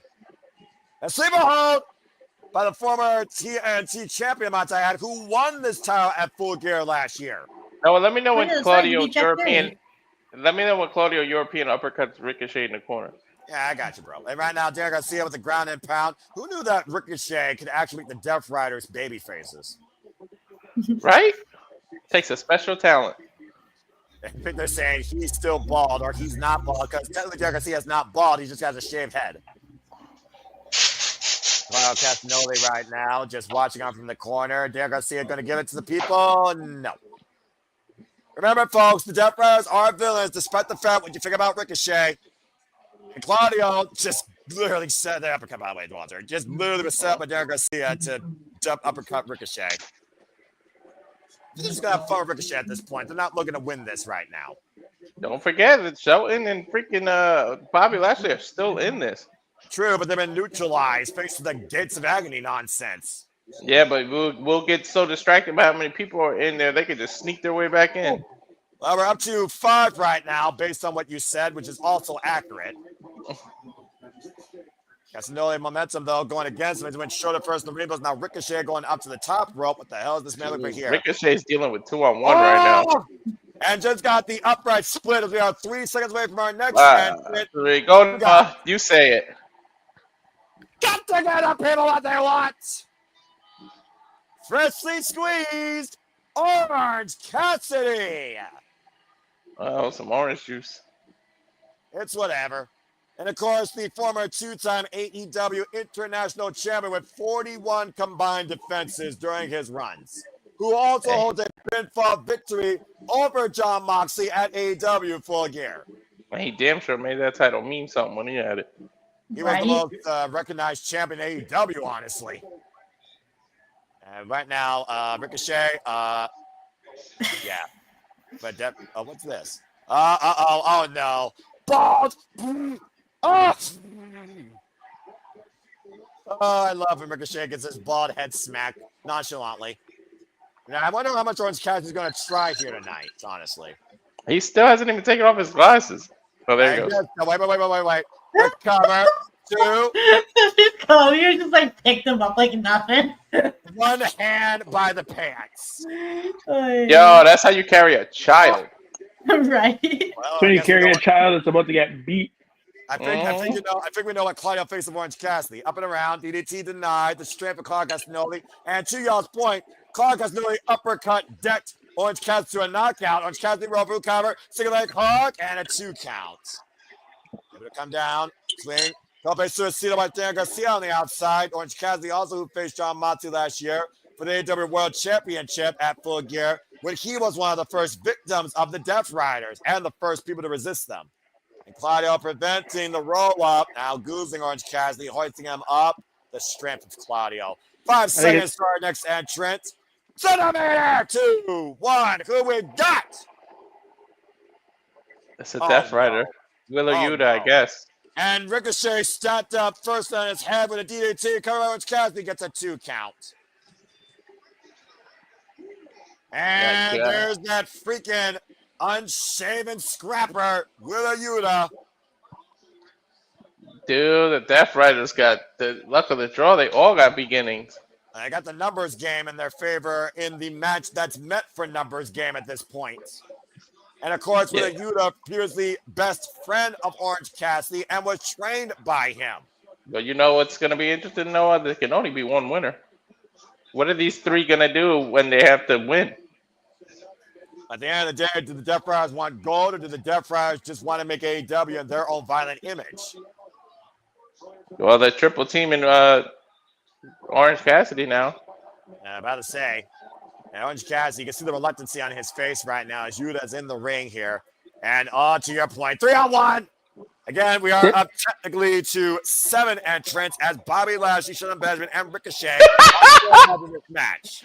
What is Garcia doing his nonchalant knee strikes? And the mockery of Orange Cassidy here with the most lethal kicks in professional wrestling, and Willa Yuta lining up the chest of his former teacher.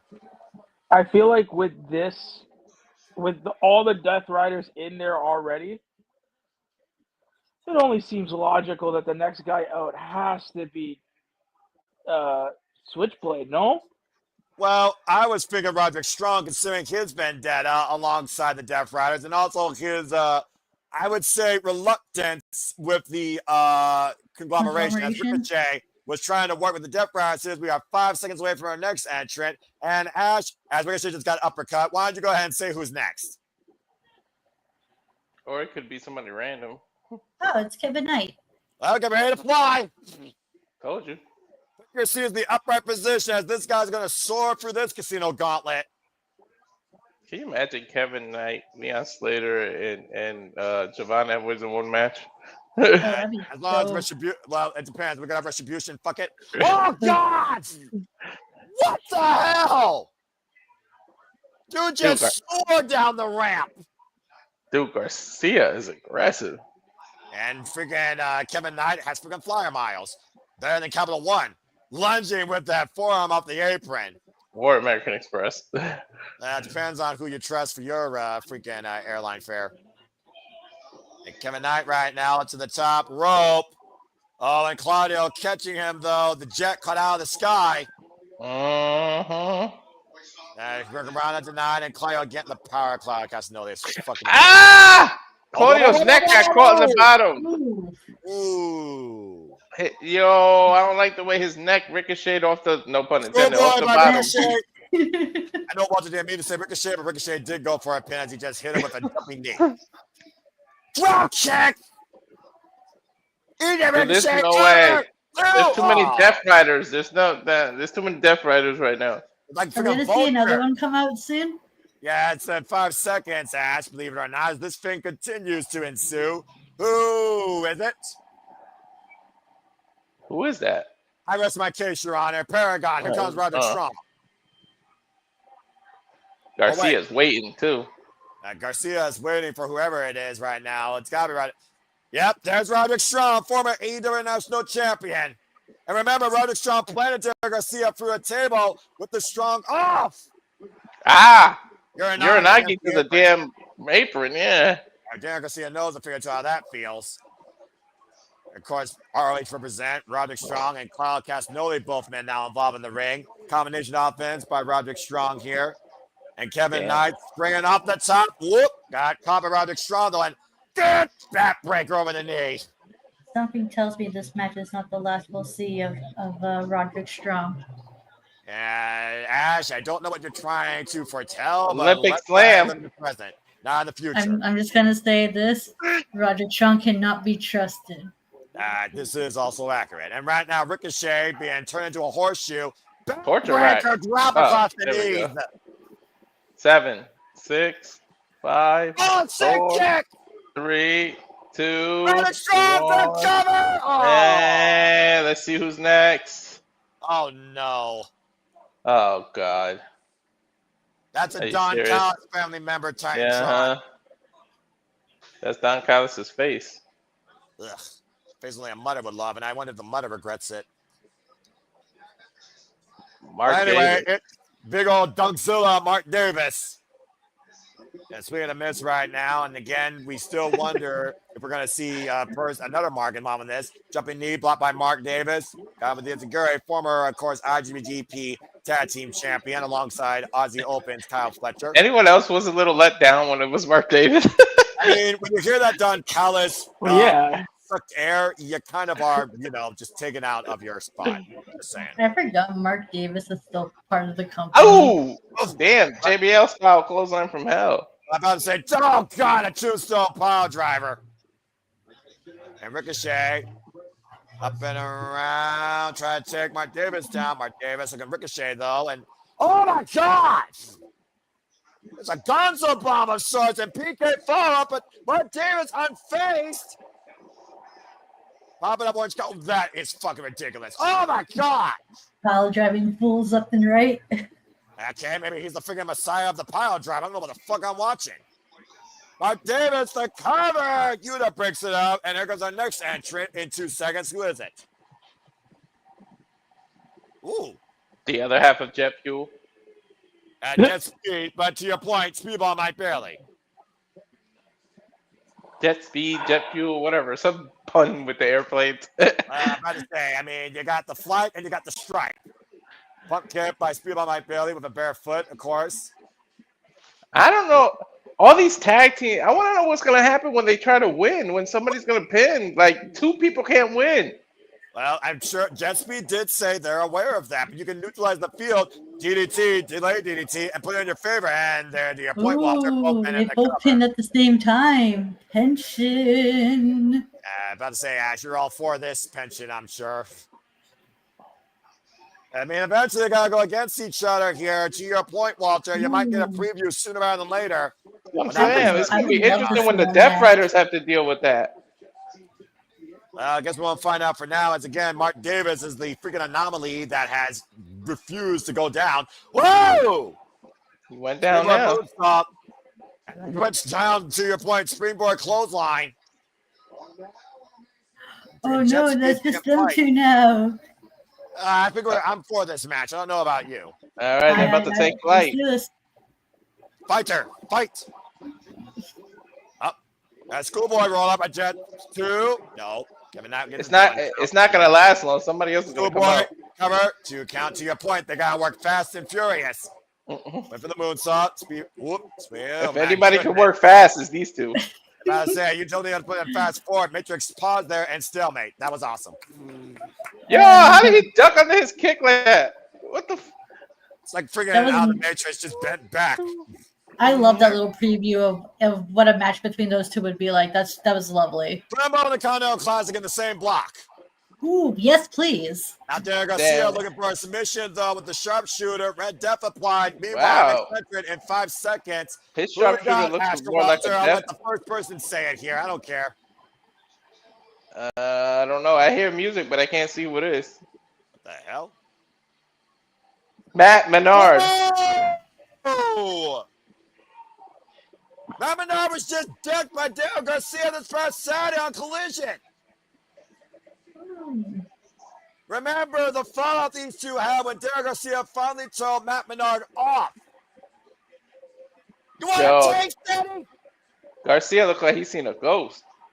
Oh boy, well now he's gotta be a man. Here we go. And each have literally been together in AEW since the inception. Yeah, swinging for the fences.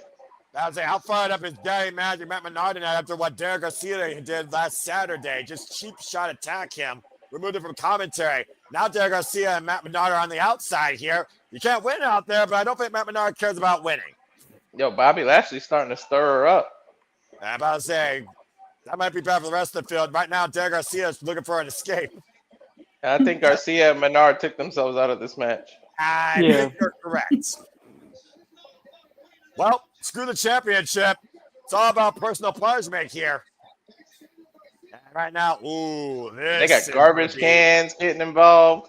This is going to be a meaty bout right here. Claudio Castagnoli and Mark Davis. Oh, yeah, this is meaty. Okay, I'm for this. I didn't know I would want this. In there too. Oh, shit. Right? You're right. Her business is up. Noah, look. Why do I want this as a fatal 4-way right now? Right. Well, here we go. The 1 and 2 entrants are back into play. Squaring up against Claudio Castagnoli and Mark Davis. I have no idea what entrant we're up to, by the way. This moment brought to you by Heat. German suplex by Son Benjamin. Claudio swinging and and Bobby Lashley taken down with a flatliner. And the Hurt Syndicate. Oh, dear Lord. Good God. Beef. It's what's for dinner. Spear! Bobby Lashley coming out Roderick Strong. We knew this was going to be a problem for everybody else if the Hurt Syndicate were going to work together. I told you. Bobby's flying everywhere. Bobby Lashley catching Orange Cassidy on midair. Up in the we shoulder. Hurt people. And full throttle with the Dominator. I wanted him to cover him so I could see what would happen. A speedball my belly who literally was hurt by the Hurt Syndicate. No strangers to their punishment. And now Ricochet. Ricochet, you are one dumb motherfucker. They just want to take everybody out to make it 1-on-1 again. Here's the thing, Walter. I don't think they want to take everybody out. I think they want to hurt Ricochet and permanently take him out. Ricochet tried to run. The Uncle Phil DJ Jazzy Bill by Bobby Lashley. Now Southern Benjamin playing freaking toss with Ricochet. I think they're playing monkey in the middle, but the ball is Ricochet. I mean, he's enough of a monkey as it is. Oh, God, just planted with the one-arm choke bomb. And the Hurt Syndicate has literally cleaned the entire field in the span of 50 seconds. Bro, what are we at? Number 12, 13? What are we at? I have no idea, bro. Mark Davis now and Claudio Castagnoli trying to fend off Bobby Lashley and Shannon Benjamin. Shannon trapped in a sleeper. Claudio whites Bobby Lashley with a clothesline. Orange Cass looking for the orange punch. Decks Claudio. And now Orange Cass looking to punch Mark Davis and clocks him in the jaw. Shannon Benjamin, though. What's the most entrance that ever happened before the match ended? Pretty sure it was like freaking 16 at All In, I think. And Bobby Lashley spears himself in the barricade. Now Orange Cassidy and Ricochet alone in the ring. There's Yuta. And Yuta, but the psycho knee! Oh my god. Oh, you got me, kidding me. Yuta with the cover, Cassidy, 2, and Jet breaks it up with a freaking splash. Kevin Knight right now looking to go up to the high-risk decision once again. UFO splash! Doing a Yuta, Ricochet! Ricochet got it with the sneaky win. Ricochet wins! Hey! I picked Ricochet! Damn it. Well, he was my second choice, but hey. All you needed was a moment, and the spirit gun connects, and Ricochet has become the inaugural AEW National Champion. He's my second pick. Good job, Walter. Ricochet finally has gold in AEW, folks. And we are never going to hear the end of it.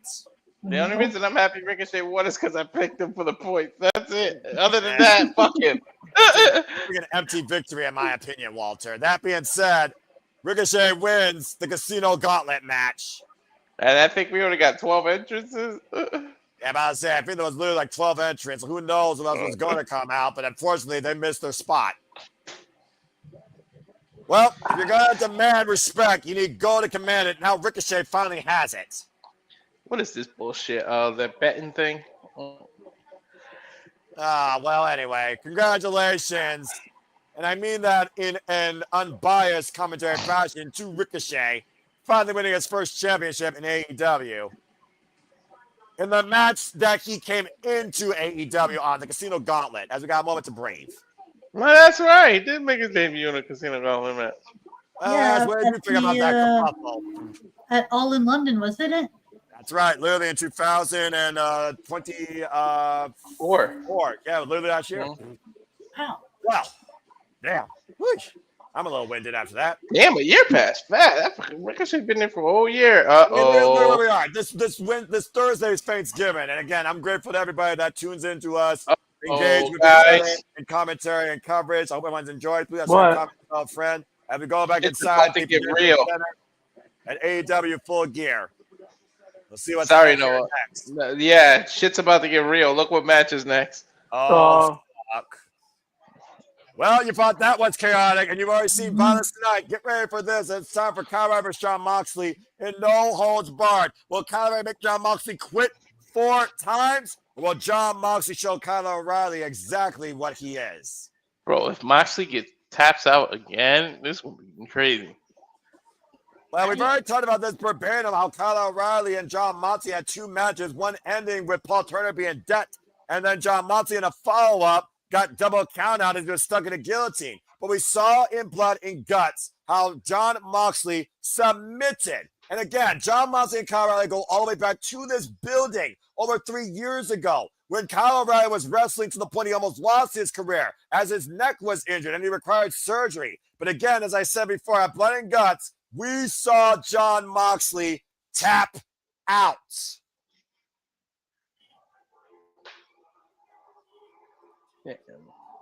And apparently Kyle O'Reilly is his own masochist. Since Kyle O'Reilly got chased for blood, he called this match to be No Holds Barred. Can this be the last time we hear the Death Rider theme tonight, please? Well, it's the Death Rider, so I think you'll get your wish. But that being said, Ash, as Nick probably went to go take a break from all this, we gotta just look at the facts here. Jon Moxley, indifferent or not to the Death Rider saga, he's been the non-stop, every day, every episode, every show workhorse, pushing AEW to work harder. Even if his work is extremely violent, to the point it goes beyond regular wrestling means. Jon Moxley's brought out the best and worst of everybody here in All Elite Wrestling. And Kyle O'Reilly's joined that list now to the point he's facing this man No Holds Barred match. Yo, Moxley is the MVP of AEW, believe it or not. This guy it needs to go on a much needed vacation. This guy is due for a much needed vacation, but the thing is, does he want one? Is the question. Go disappear. Go have another kid, dude. Go away for a bit. John Moxley's kid in professional wrestling, and his baby is all elite wrestling because he wants to see his company thrive. Remember what he said in February? We're one mistake away from going back to the way things were. He doesn't call himself a destroyer. He calls himself a builder. The Death Riders are builders. They are testers. They are the ones that push you to be better, violent, smarter, crazier than them, being perfectly honest here. And tonight, Kyle O'Reilly, I feel like John Moxley is going to prove a point in loss or victory because we only see Marina Shafir, the one Death Rider that's always been by his side, no matter what. But John Moxley is out to prove that you may have tapped me out, but I'm still going to fuck you up. And again, if John Moxley makes Kyle O'Reilly tap out, does Kyle O'Reilly's previous submission victories mean anything? They're still in the record books, regardless. Yeah, but Walter, how many times have we seen one loss unravel a person's career? True.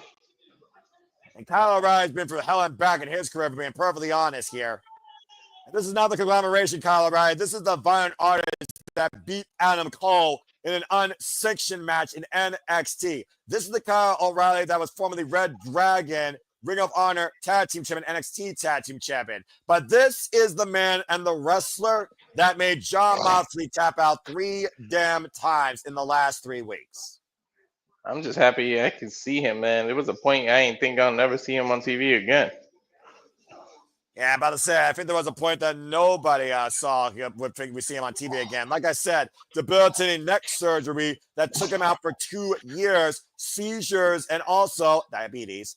And there you, of course, see the heavy Canadians out. Whoa, and immediately going for the single leg. Walter, this might be your match here because it looks like we're going to go ahead next time. Right. Of course, we know that he had that the Muay Thai background, of course.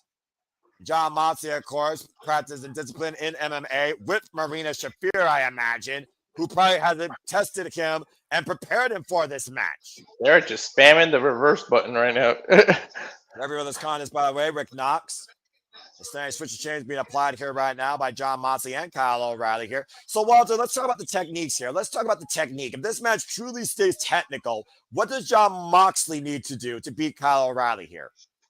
Keep him grounded and get to him before he can get to you. Like, seriously, that's all it's going to take.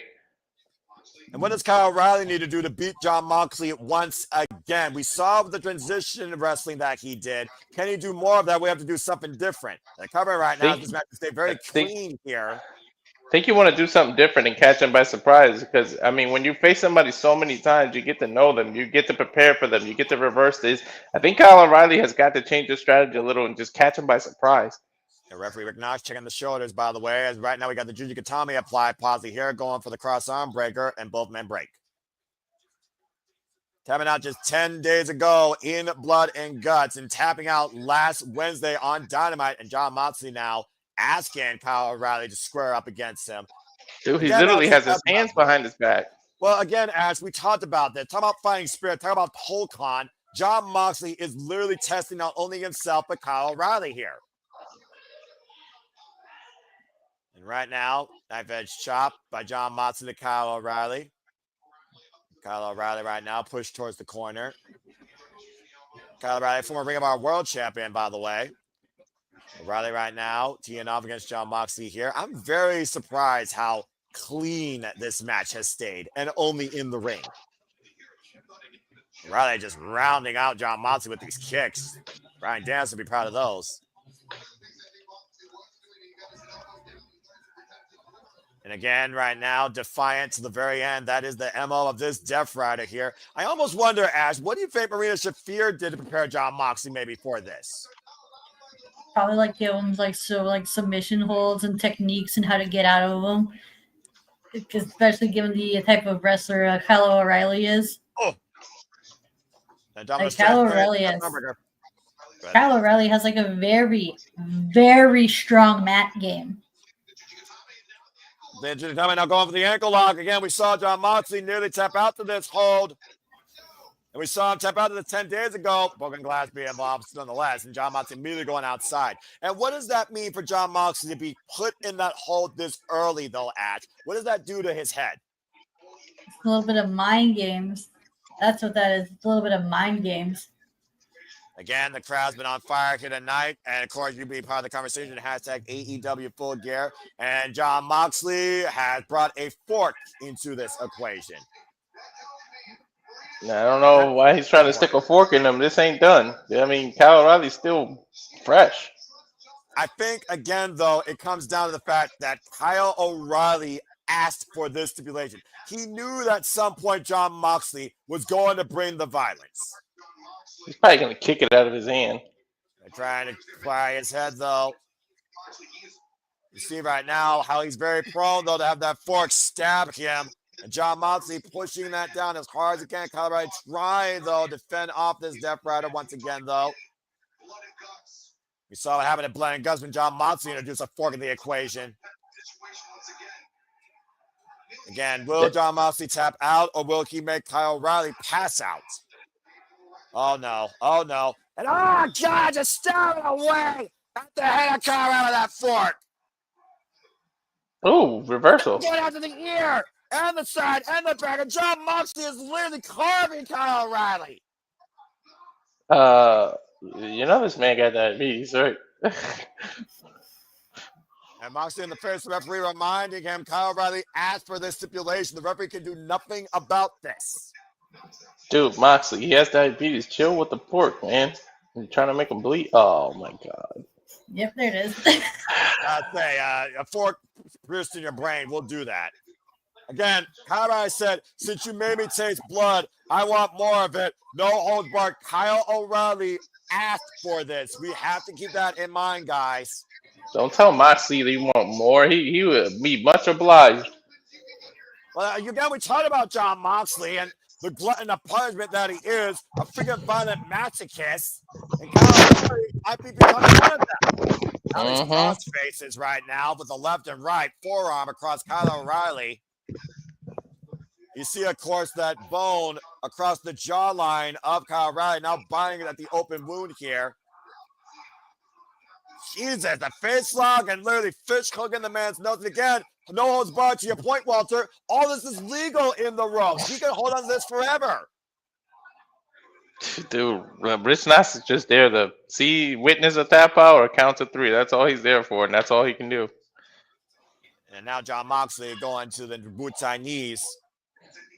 At some point, though, referee's discretion, you got to save people from themselves, man. Jon Moxley. Judo throw. An arm lock here. Modified arm and block applied here. And the vote behind the elbow. Go ahead, Walter. Any submission when you're bleeding like that, dude, I mean, you lose the blood, your body's chance to bring oxygen to any of the organs. So easy to tap out now. Again, though, the defiance of Kyle O'Reilly as Jon Moxley bites the middle finger, though. Now Moxley with a half Nelson and a full Nelson applied here. Almost shades of a master lock. You see the way that the neck and the upper back right now is being extended. And Shafir with a slight smirk. That's the first time I've seen Shafir smile tonight. Is he biting the back of his head? Oh, right now he's just lining up his spine. No, but before they showed Shafir, it looked like he was biting him. That wouldn't surprise me. Again, he picked the freaking wound, and the Predator sees his prey and smells blood in the water. We're in Jon Moxley's world now once again, and Kyle O'Reilly was the one that brought it. That blood on Moxley, people. Take over, Walter! And nice. Take over. And sits in the ankle lock. I would die of laughter if Moxley does not bleed in this match. That blood on him is Kyle's. It's not his on the side of his head. No, it's not his. See? Moxley learned. Look how he reversed that ankle lock. And face lock and a backdrop suplex. Almost as Ito breaks it up. Dude, that was actually pretty smart to put pressure on your own leg to bring it down. And right now, Kyle O'Reilly again in a world of trouble. Once again, the fork in Jon Moxley's hand. People roll to reverse it, roll and throw the person. That was a good way to get out of an ankle lock. Doesn't it not show desperation, though, with the fact that Jon Moxley is using a fork when he can't be covered by 10? Oh, my God! Yeah, he's just butchering him again. I don't think it's desperation when the rules are, say, no rules. And now, if there were rules in place and he still went there, I think that'll be desperation. And jamming a fork in the man's nipple. I mean, you know, metaphorically, you can't give me a table full of weapons and then say, hey, you can use any of them, and I'm not going to do it. Right? Just like what my ancestors did a long time ago. You ever heard about the Campbell curse? I briefly heard about it. Why don't you go ahead and talk about it so eloquently here for a moment and try and relate it to this match? Is Callis still trying to find Jon Moxley here on the apron? So my ancestors and my dad's family, they got invited to this. So they were like, so I think there's like these two families, they were feuding, and they decided to like, you know, have like a dinner together, right? Well, let's just say my dad's ancestors decided, hey, you know what we should do? We should murder the family we invited to the dinner. Yeah, well, there you go. Damn. And now Kyle O'Reilly with the leg. Dragon screw leg whip. Damn, that move has to suck. It does. And breaks across the second rope, by the way, for added pressure. And because of that, a curse was played upon the family, so there's a little bit of Scottish lore for you. I appreciate it. The cross arm break. I don't think there's any Scottish lore here, though. What Jon Moxley and Kyle O'Reilly are doing this no holds barred affair. Is that why Drew McIntyre can't win the title? No. I don't think he's related to my family, but it could play into effect. Instant.com might actually have something to say about that. Sidestep, looking for the running knee off the apron. Jon Moxley, though, catching Kyle with the boot. Kyle catching the boot, though. Double leg takedown by Kyle. Can't win on the outside, though. Well, you can catapult somebody. To your point, Jon Moxley face first into the ring post. Again, though, damage is done. Constantly losing blood, though, here. Shafir, though, showing a... Which is very dangerous for somebody with type 1 diabetes, seriously. Kyle O'Reilly again. Constantly losing blood here. Right now creating separation with Jon Moxley. What the hell is he doing with a chair? I don't know. Hold on. I got to go check some of them.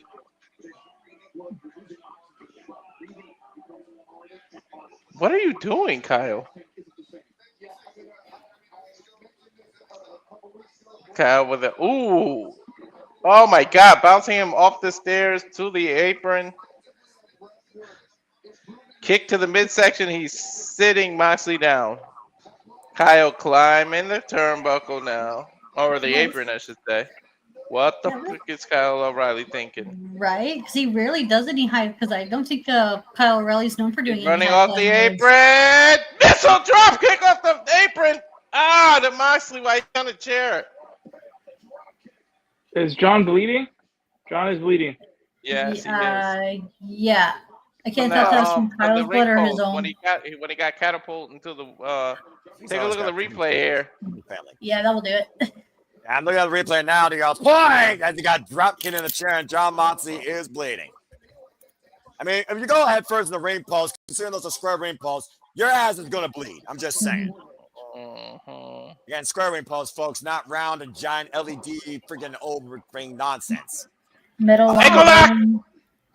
Yeah, he was looking for the H crusher, and Kyle again stepped through it and caught the ankle. Dude, they're in the middle of the ring. Not that it matters. There's no rules, but still. Right. The fact that Jon Moxley lost grip on the H crusher, though, probably goes all that blood that's on his hands. It's Kyle O'Reilly's blood. We was holding him in those submission holds. Triangle. Even if Moxley were to make it, even if either men were able to make it to the ropes, it wouldn't matter. Dude, triangle is lethal right now to do when somebody is bleeding because you're literally choking them out. Again, you're cutting off oxygen flow from the carotid artery to the brain, Walter, and that's why Kyle O'Reilly, though, Billy Robinson style here, as going for the heel hook, and Jon Moxley creating separation again. Oh, no, it's the fork again. Oh, again, the fork again, the hand. O'Reilly, though. Oh! And now Kyle O'Reilly, though, trying to break the hand of Jon Kyle Moxley. dropped guard. He went to his guard and turned it into a submission. Now he's stabbing Moxley. Oh, shit. Hey. Jesus. Kyle O'Reilly he dropped guard. I love it. Well, That's a fair jiu-jitsu play. move. Turnabout's fair play in this case, to your point, Walter. No holds barred. He fucking pulled guard and pulled him into that. That was beautiful.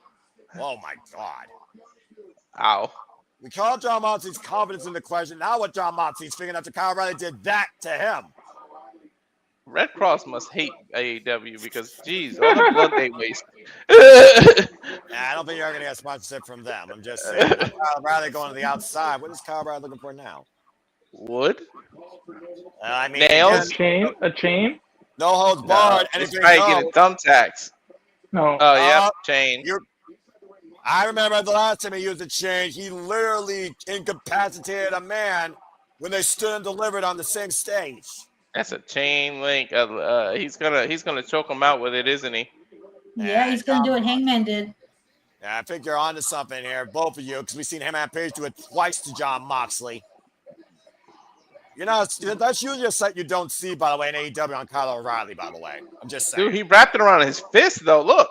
It's like a pit bull at this point. Now, Kyle O'Reilly immediately going after the left arm, though. Now, Kyle, able to transition, looking for the front face slug. Going to get all that blood, though. How are either of these men going to have a grip on one another, though, at this point? Chunking him. He wrapped the chain around him, Noah. He wrapped it around his neck. Trying to take the chain out from around Kyle O'Reilly and wrap it around his. Is this going to double guillotine spot? What the fuck? Oh, no, Moxley countering. Able to freaking break separation from that chain. And he could turn that into the bulldog choke if he reverses the right way. Let's be honest here, Walter. This is your violent technical dream. Right? Counter. Again, they're both wrapped in that chain. They're both bleeding. They're both trying to hold a grip on one another. Now they're both going for a suplex spot. And Kyle able to take John Moxley over. That's the worst, to try to grip somebody when they're bleeding in the submission. They're so slippery. And sweat on top of that. The longer the match goes, the harder it is to get a submission. Well, you see both men right now. I'm looking at both men's heads, bleeded, puncture, and discoloration. Kyle got the chain off of him. It's going to be a match of endurance at this point. It's just a matter of who passes out first. Uh-oh. Moxley's got the chain. The tension is very high here as both men right now are literally locked and chained together in combat. Oh my God, we pretty much got like those matches where they rip the rope around each other. A bull match? Yeah. Yeah, dog collar match or a strap match. In this case, you got close combat with a chain in play. Both these men linked in violent combat. There's the axe and the smash to John Moxley. See, that would have been a thing to see on this. Like, this should have been a dog collar match. Well, impromptu, you're kind of getting that without the collar around their neck, as he got a freaking shoulder bulldog choke with a chain applied now around Kyle O'Reilly's throat, and that's a high angle. That's it. Yeah, he's gonna make him tap. That's a high. Kyle O'Reilly was able to roll through, and again, I can only think that comes down to the awareness and the blood. The lack of grip here is playing and a detriment to both men. Now, Kyle O'Reilly, what the hell is he doing here? Going after the arm. He's swinging for the fences. John Moxley right now. I think Kyle O'Reilly was trying to bite his hand. I think he fish hooked him. Fish hooked him. That's a mandible claw. And Chuzikatami, though, countered by Kyle O'Reilly, though, to John Moxley. This is incredible. Into an RB. I love this shit. This might be your sleeper, Walter. And now John Moxley with an ankle lock. A violent technical affair. Never would have thought I'd say that. Yeah, but that chain is still in Kyle's hands. And Moxley. STF. He's just jabbing him with the fork, though, just trying to get out. Ow! That's one way. I'm about to say, I suppose. And a face first on the chain. About to say, now what does John Moxley do here? Did he stomp him onto the fork? Yeah, no, that was a curb stomp on that chin. John Moxley, a victim of his own sins and weapons, though. Literally, his hand stabbed at that fork. Oh my God. Yeah, when he stomped him, I think the fork and the chain were still right there. Yeah, now the chair wrapped around Kyle O'Reilly's left arm, and oh no. Oh, come on. We already saw this with Mistico. And the mandible claw is still applied, by the way. No, actually, he's spy facing him. Excuse me. And John Moxley, oh no. Kyle. Ah, God! There goes Kyle's arm. My broke Kyle's left arm to your point, Ash. Did you guys just hear the chant? Yes, Yeah. we did. We chose to not acknowledge it.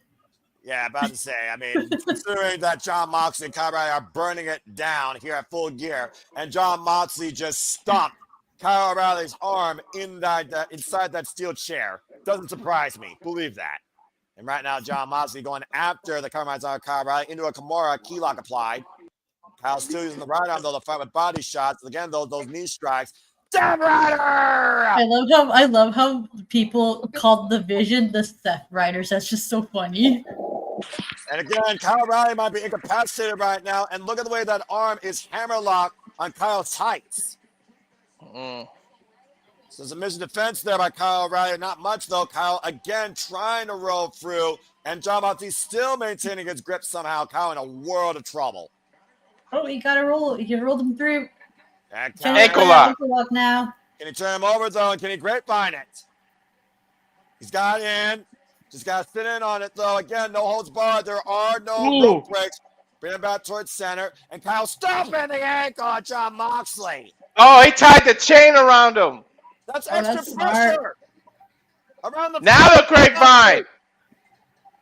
And it's grapevine full. Will he tap? Will he submit? He's going to tap.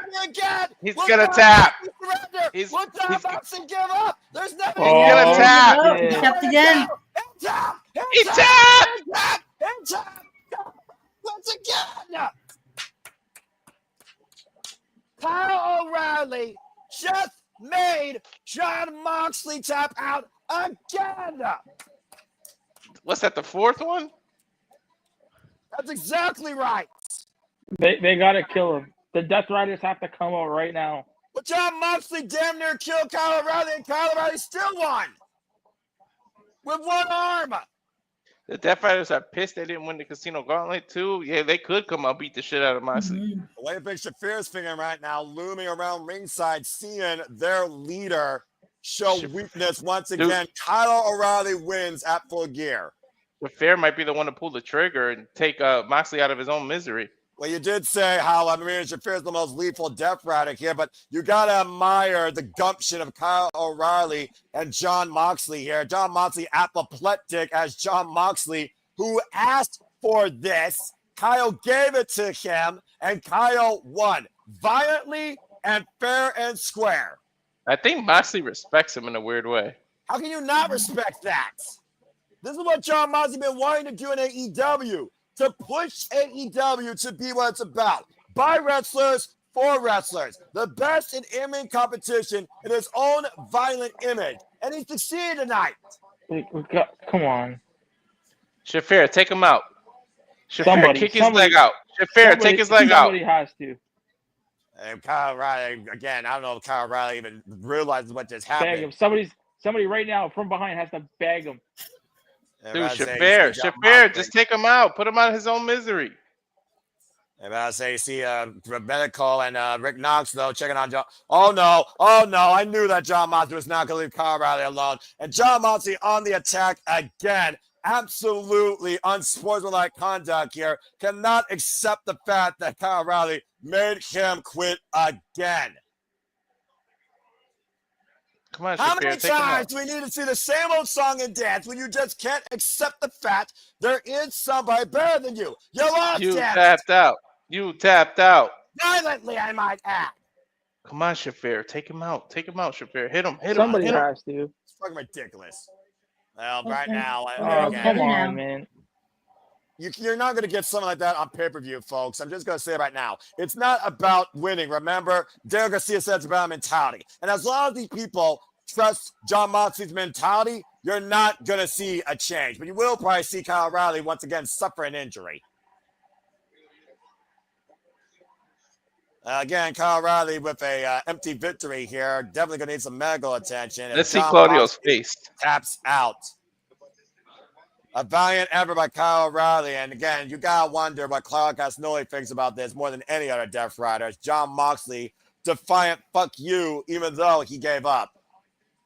Well done, Kyle O'Reilly. Well, from one Kyle with a victory to another one looking for a victory, it is now time for the TNT Championship match. where if Mark Briscoe loses, he will become the newest member of the Don Callis family. It's Kyle Fletcher versus Mark Briscoe. 6 at AEW Full Gear. I think Briscoe's going to pull it off. I picked Kyle, but I think Briscoe's going to pull it off now. Yeah, like I told you all. Again, there's a reason why I'm top of the league. But anyway, let's go ahead and take a look at some comments here.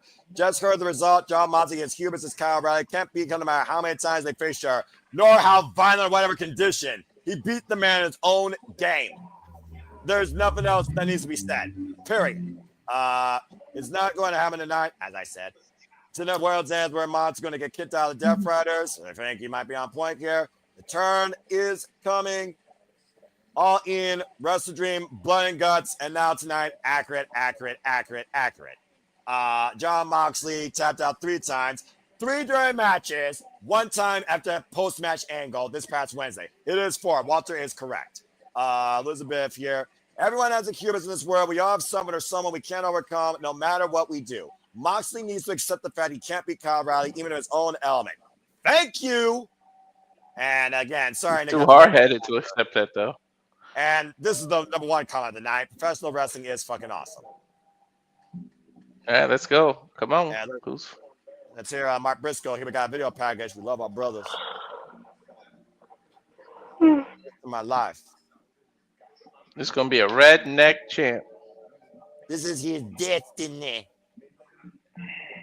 In my family. He's definitely winning that after this package now. God bless me with my family conglomeration. The conglomeration on my back. Now, here we are. Full Gear. The journey on the line. Because my family is at stake. Get her done. All right, I'm gonna give you guys a hot take. Is it back? This show up until now has bored me. Well, Nick, everyone has no opinion. After all, I respect that, but I've absolutely loved this pay-per-view. You're that tired, dude. GTS, man. I'm just saying. No, it's. It sounds like a mental fatigue more than a physical fatigue. But if you're not in it, dude, don't put yourself through something that you're not fully. No, it's like, why not? I don't know.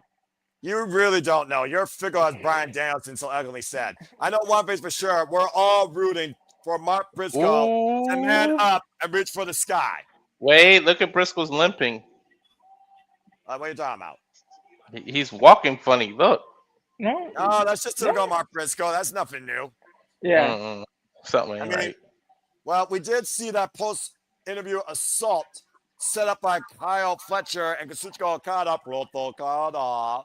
So, again, but a Briscoe will never tell you that he's injured. We saw this man attacked prior to Blood and Guts, and he still came out and fought with his damn family, the conglomeration. I'm just saying, Walter, you can't keep this man down. He keep fighting till he can't fight, and then he still keep fighting. How long has Kyle had the title? This reign might be over. I've had the title since being Dustin Rhodes shortly after AEW All In a Chicago street fight. And if Kyle Fletcher wins tonight, he will be the record-setting consecutive defense holder successful in a singles run for the TNT title at 9 successful defenses. That's the reason I picked him. I wanted him to break that record, but after that package and just this feeling, I don't know. I think we're gonna have a redneck champ. I mean, to be fair, Ash, it has been a very bad night for the Don Callis family. Yeah, just like how it's been a bad night for the Death Riders as well. I'm just glad we don't gotta hear that theme no more tonight. Well, either way, you will either say his full name or we are going to have a new face of TNT. As the protostar Kyle Fletcher, let's continue his legacy of being the greatest TNT champion of all time with wins over Hiromu Takahashi, Tomohiro Ishii, most recently Scorpio Sky, the newest signing to AEW, the inevitable Ace Austin, and of course, is he hurt, by the way? Enduring Hangman Adam Page at AEW All Out. Who's hurt? Scorpio. I think his elbow got hurt or something. Not that I know of. I haven't heard anything since this past Saturday on Collision. That would be news to me. Either way, though, Don Callis has such dysfunction in his family. This might be the only person he can trust right now to actually whip a victory. Well, right now it's going to be Legacy versus Destiny. For the face of TNT. Just saying.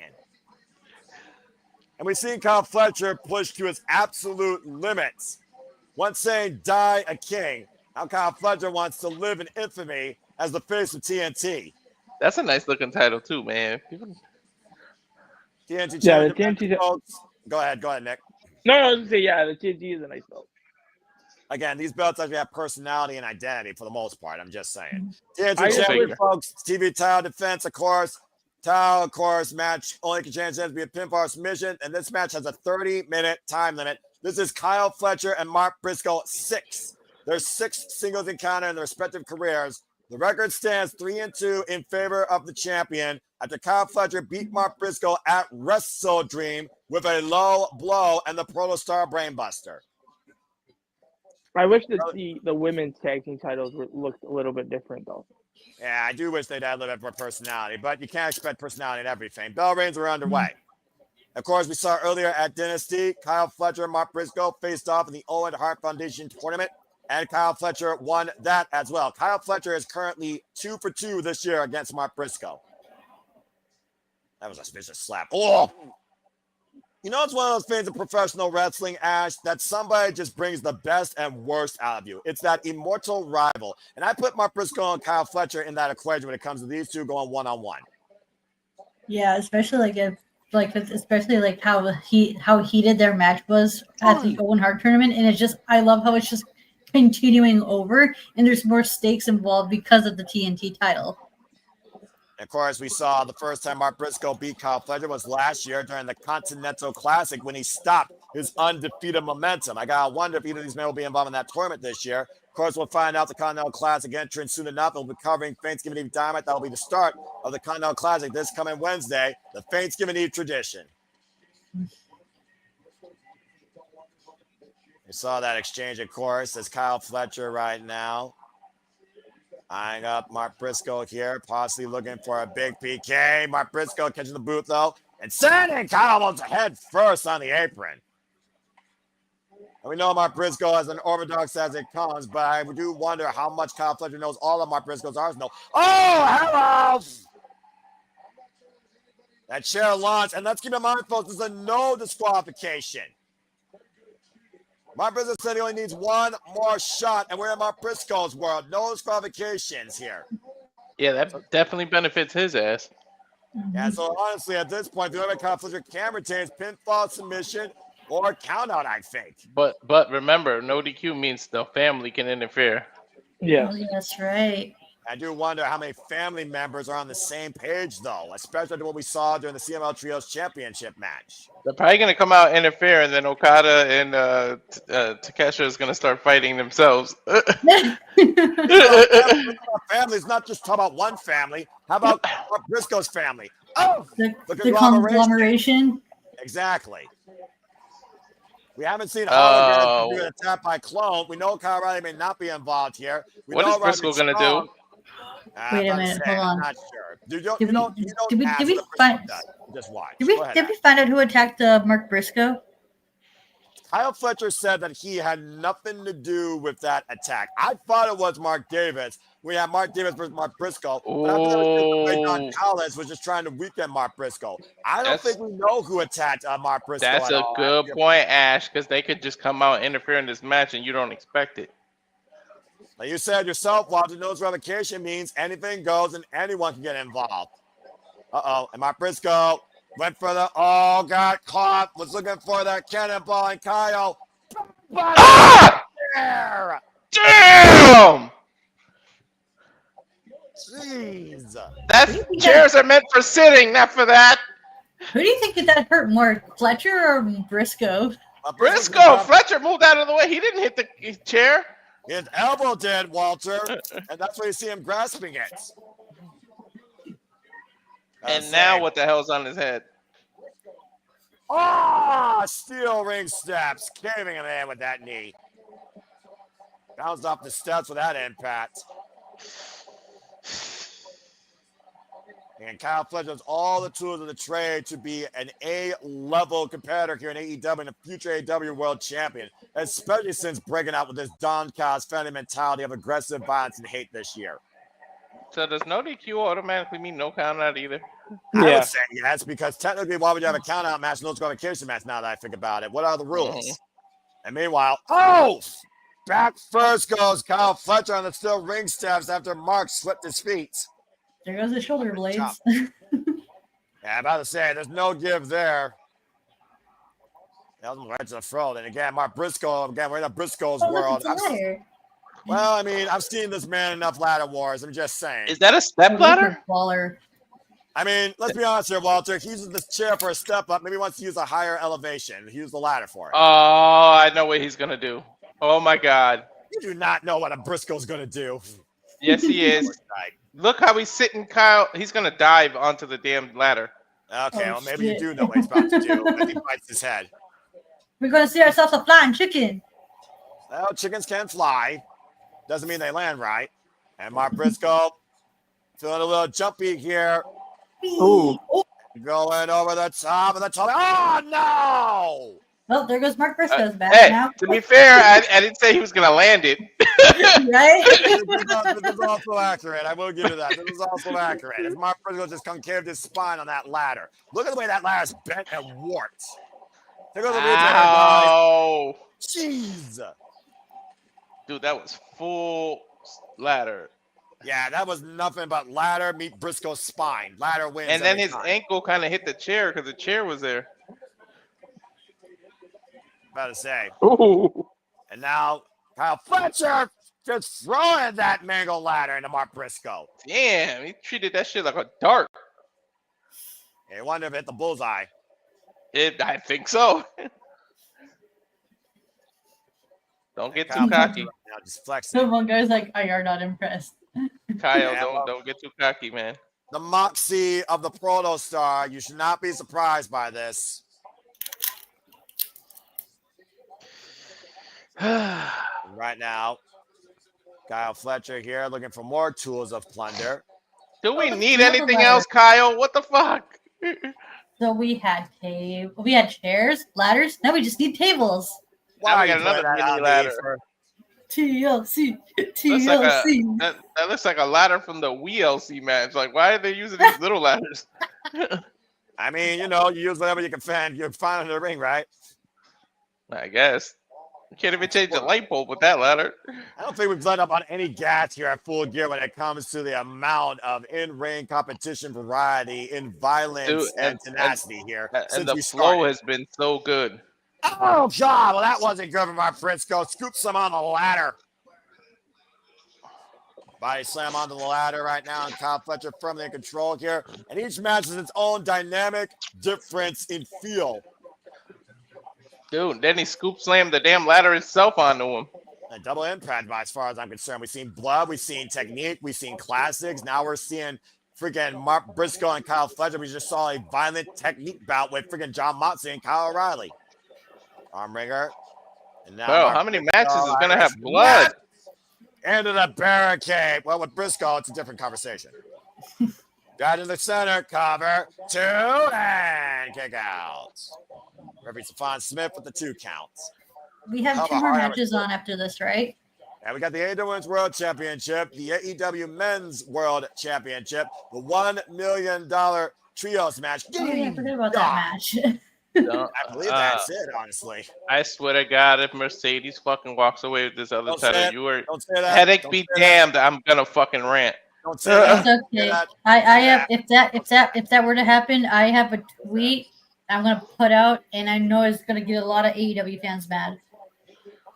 As the unbiased, honest, simple man of the SRS, I will remain integral here tonight on my call, but I do not believe that Chris Statlander is losing to Monet, and I'm going to leave it at that. As Mark Briscoe right now with Kyle Fletcher on a very dangerous. How would they balance on this ladder? That shit is more flimsy than. He probably was stepping on the rungs, and apparently there was enough balance in between the corner there. The ladder somehow still being used as an effective weapon, and Mark Briscoe now with the ladder in hand. That ladder is more fickle than the internet, the IWC. I don't know about that, but that drop kick might just carved Kyle Fletcher's face, quite literally. Good grief. Yeah, I do wonder if Don Callis is sensing any urgency right now here, though, guys. Look at this drop kick, by the way. Jeez. Dude, he went through the rung. Man, Briscoe has such a crimson mask. How's he able to see with that shit? When you think about that ladder, the mango sharp, the sharpness of the metal, that's going to cut into your skin. And Kyle Fletcher now is bleeding. Oh, gosh. That ladder's been the most lethal weapon here tonight. Mm-hmm. The weapon tells the tale. Damn, Ash, you got me thinking. Whoever attacked him can interrupt this match. I tell you, it's Magic Strong. Stop hey, saying it's tables! It's tables! We got tables now! I had to call the freaking classic. You had to call the classic. I think Briscoe likes watching Toy Story. We got Woody! Well, right now, Kyle Fletcher's just trying to find his bearings here. Table being set on the outside here. Damn it. Briscoe set it up. You know what that means in wrestling. Well, how many times has Mark Briscoe gone through a table? I'm just saying. And Kyle Fletcher right now sit on the table, and Mark Briscoe chair the midsection to make sure he doesn't move. Dude, that chair's messed up too. That chair can't even fold. What's not messed up is a better question. Mark Briscoe's spirit. That's fair. And Mark Briscoe right now, his spirit might be looking to make him fly. Boy, might be feeling a little froggy here tonight. And Kyle Fletcher getting out of Fletcher knew what was up. Fletcher knew what was up. He's like, nope, I ain't having that. Hell That's no. probably the smartest thing that man could do all night, if being perfectly honest here, guys. He should have waited till Briscoe got in the air to move. He probably didn't think it was going to get out of the way. Meanwhile, oh, God. On the floor, on the chair, the freaking half Nelson suplex, head and shoulder capture. Uh-huh. He slid on the chair. Lord have mercy on me. Chairs, tables, stairs, oh my. Go to the replay here, by the way. Watch the way Mark Briscoe lands. Mm-hmm. The floor more than the chair, but still nasty landing. Yeah, again, what makes this more dangerous, the only limits they have is their own imagination. And how bad Kyle Fletcher wants to confirm his legacy as the longest and greatest TNT Why is he stacking chairs? What is it? Were you playing musical chairs there? What the fuck are you doing? He might be asleep. That looks like a very painful bed of woe. Oh, London Bridge. I do not know what Kyle Fletcher is looking for here. Is he looking for a finish, or is he looking for just another freaking statement? Usually, last time I set chairs up like this was at a kid's party for musical chairs. Like, what are you doing? Hello, there's your summit chair thrown in the face. And Kyle spent way too much time to allow Mark Briscoe to get back in this to do that. When a chair meets flesh, you know what usually wins there, Noah. Blank versus flesh, usually blank wins, just saying, especially in wrestling. Now, Kyle Fletcher sat on his own bed that he set up. Oh, there's Don Callis. Of course, Don Callis had to come up for commentary because he knows that his boy's in trouble. Oh, shit, there it is, the table. Kyle Fletcher, oh, God, Mark Briscoe set for the table. Told you. Didn't I say it? Unwritten rule. He who sets the table up goes through it. Good grief. And look at that Cheshire smile on Don Callis after that. He set the table up, days before Thanksgiving.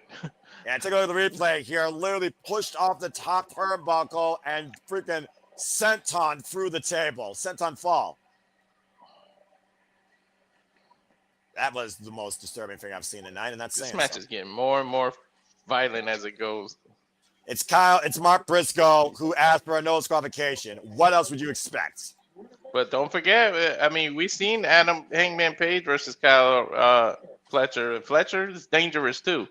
Yeah, we know that Hangman Page has a bad neck and a bad core and a bad back. So we know Samoa Joe will prey on that side, that steel cage, where the cage can be used as a weapon and escape means nothing. Still to come tonight, our main event, by the way. Right now, Mark Briscoe is trying to get back up to his feet. Kyle Fletcher, though, scouting him with that right kick in the corner. Good Lord, the explosive nature behind that shot.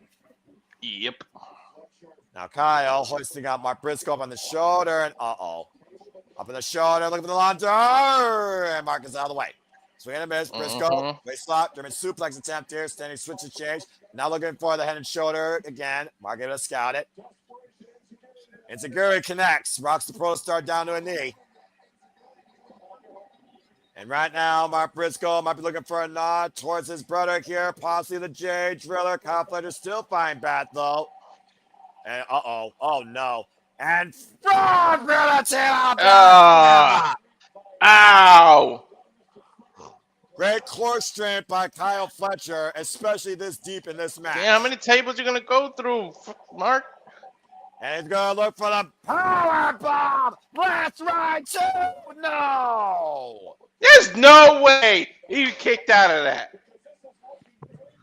When you're fighting for more than yourself, you talk about the one intangible, Walter, heart.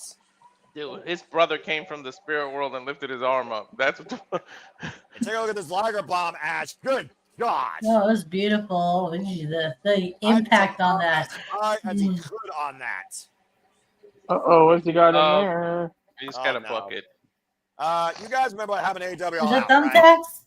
Is that thumbtacks? Both men are, metaphorically bleeding buckets, and now this dude brings out a bucket. Oh, it's thumbtacks. Oh, We got the tacks. Thousands and thousands of pure hell for your flesh. Oh my God! And Kyle's gear is basically trunks, and all legs are exposed. He has no shirt. If he gets slammed by Mark, ugh. Yep, I think that's what's gonna happen.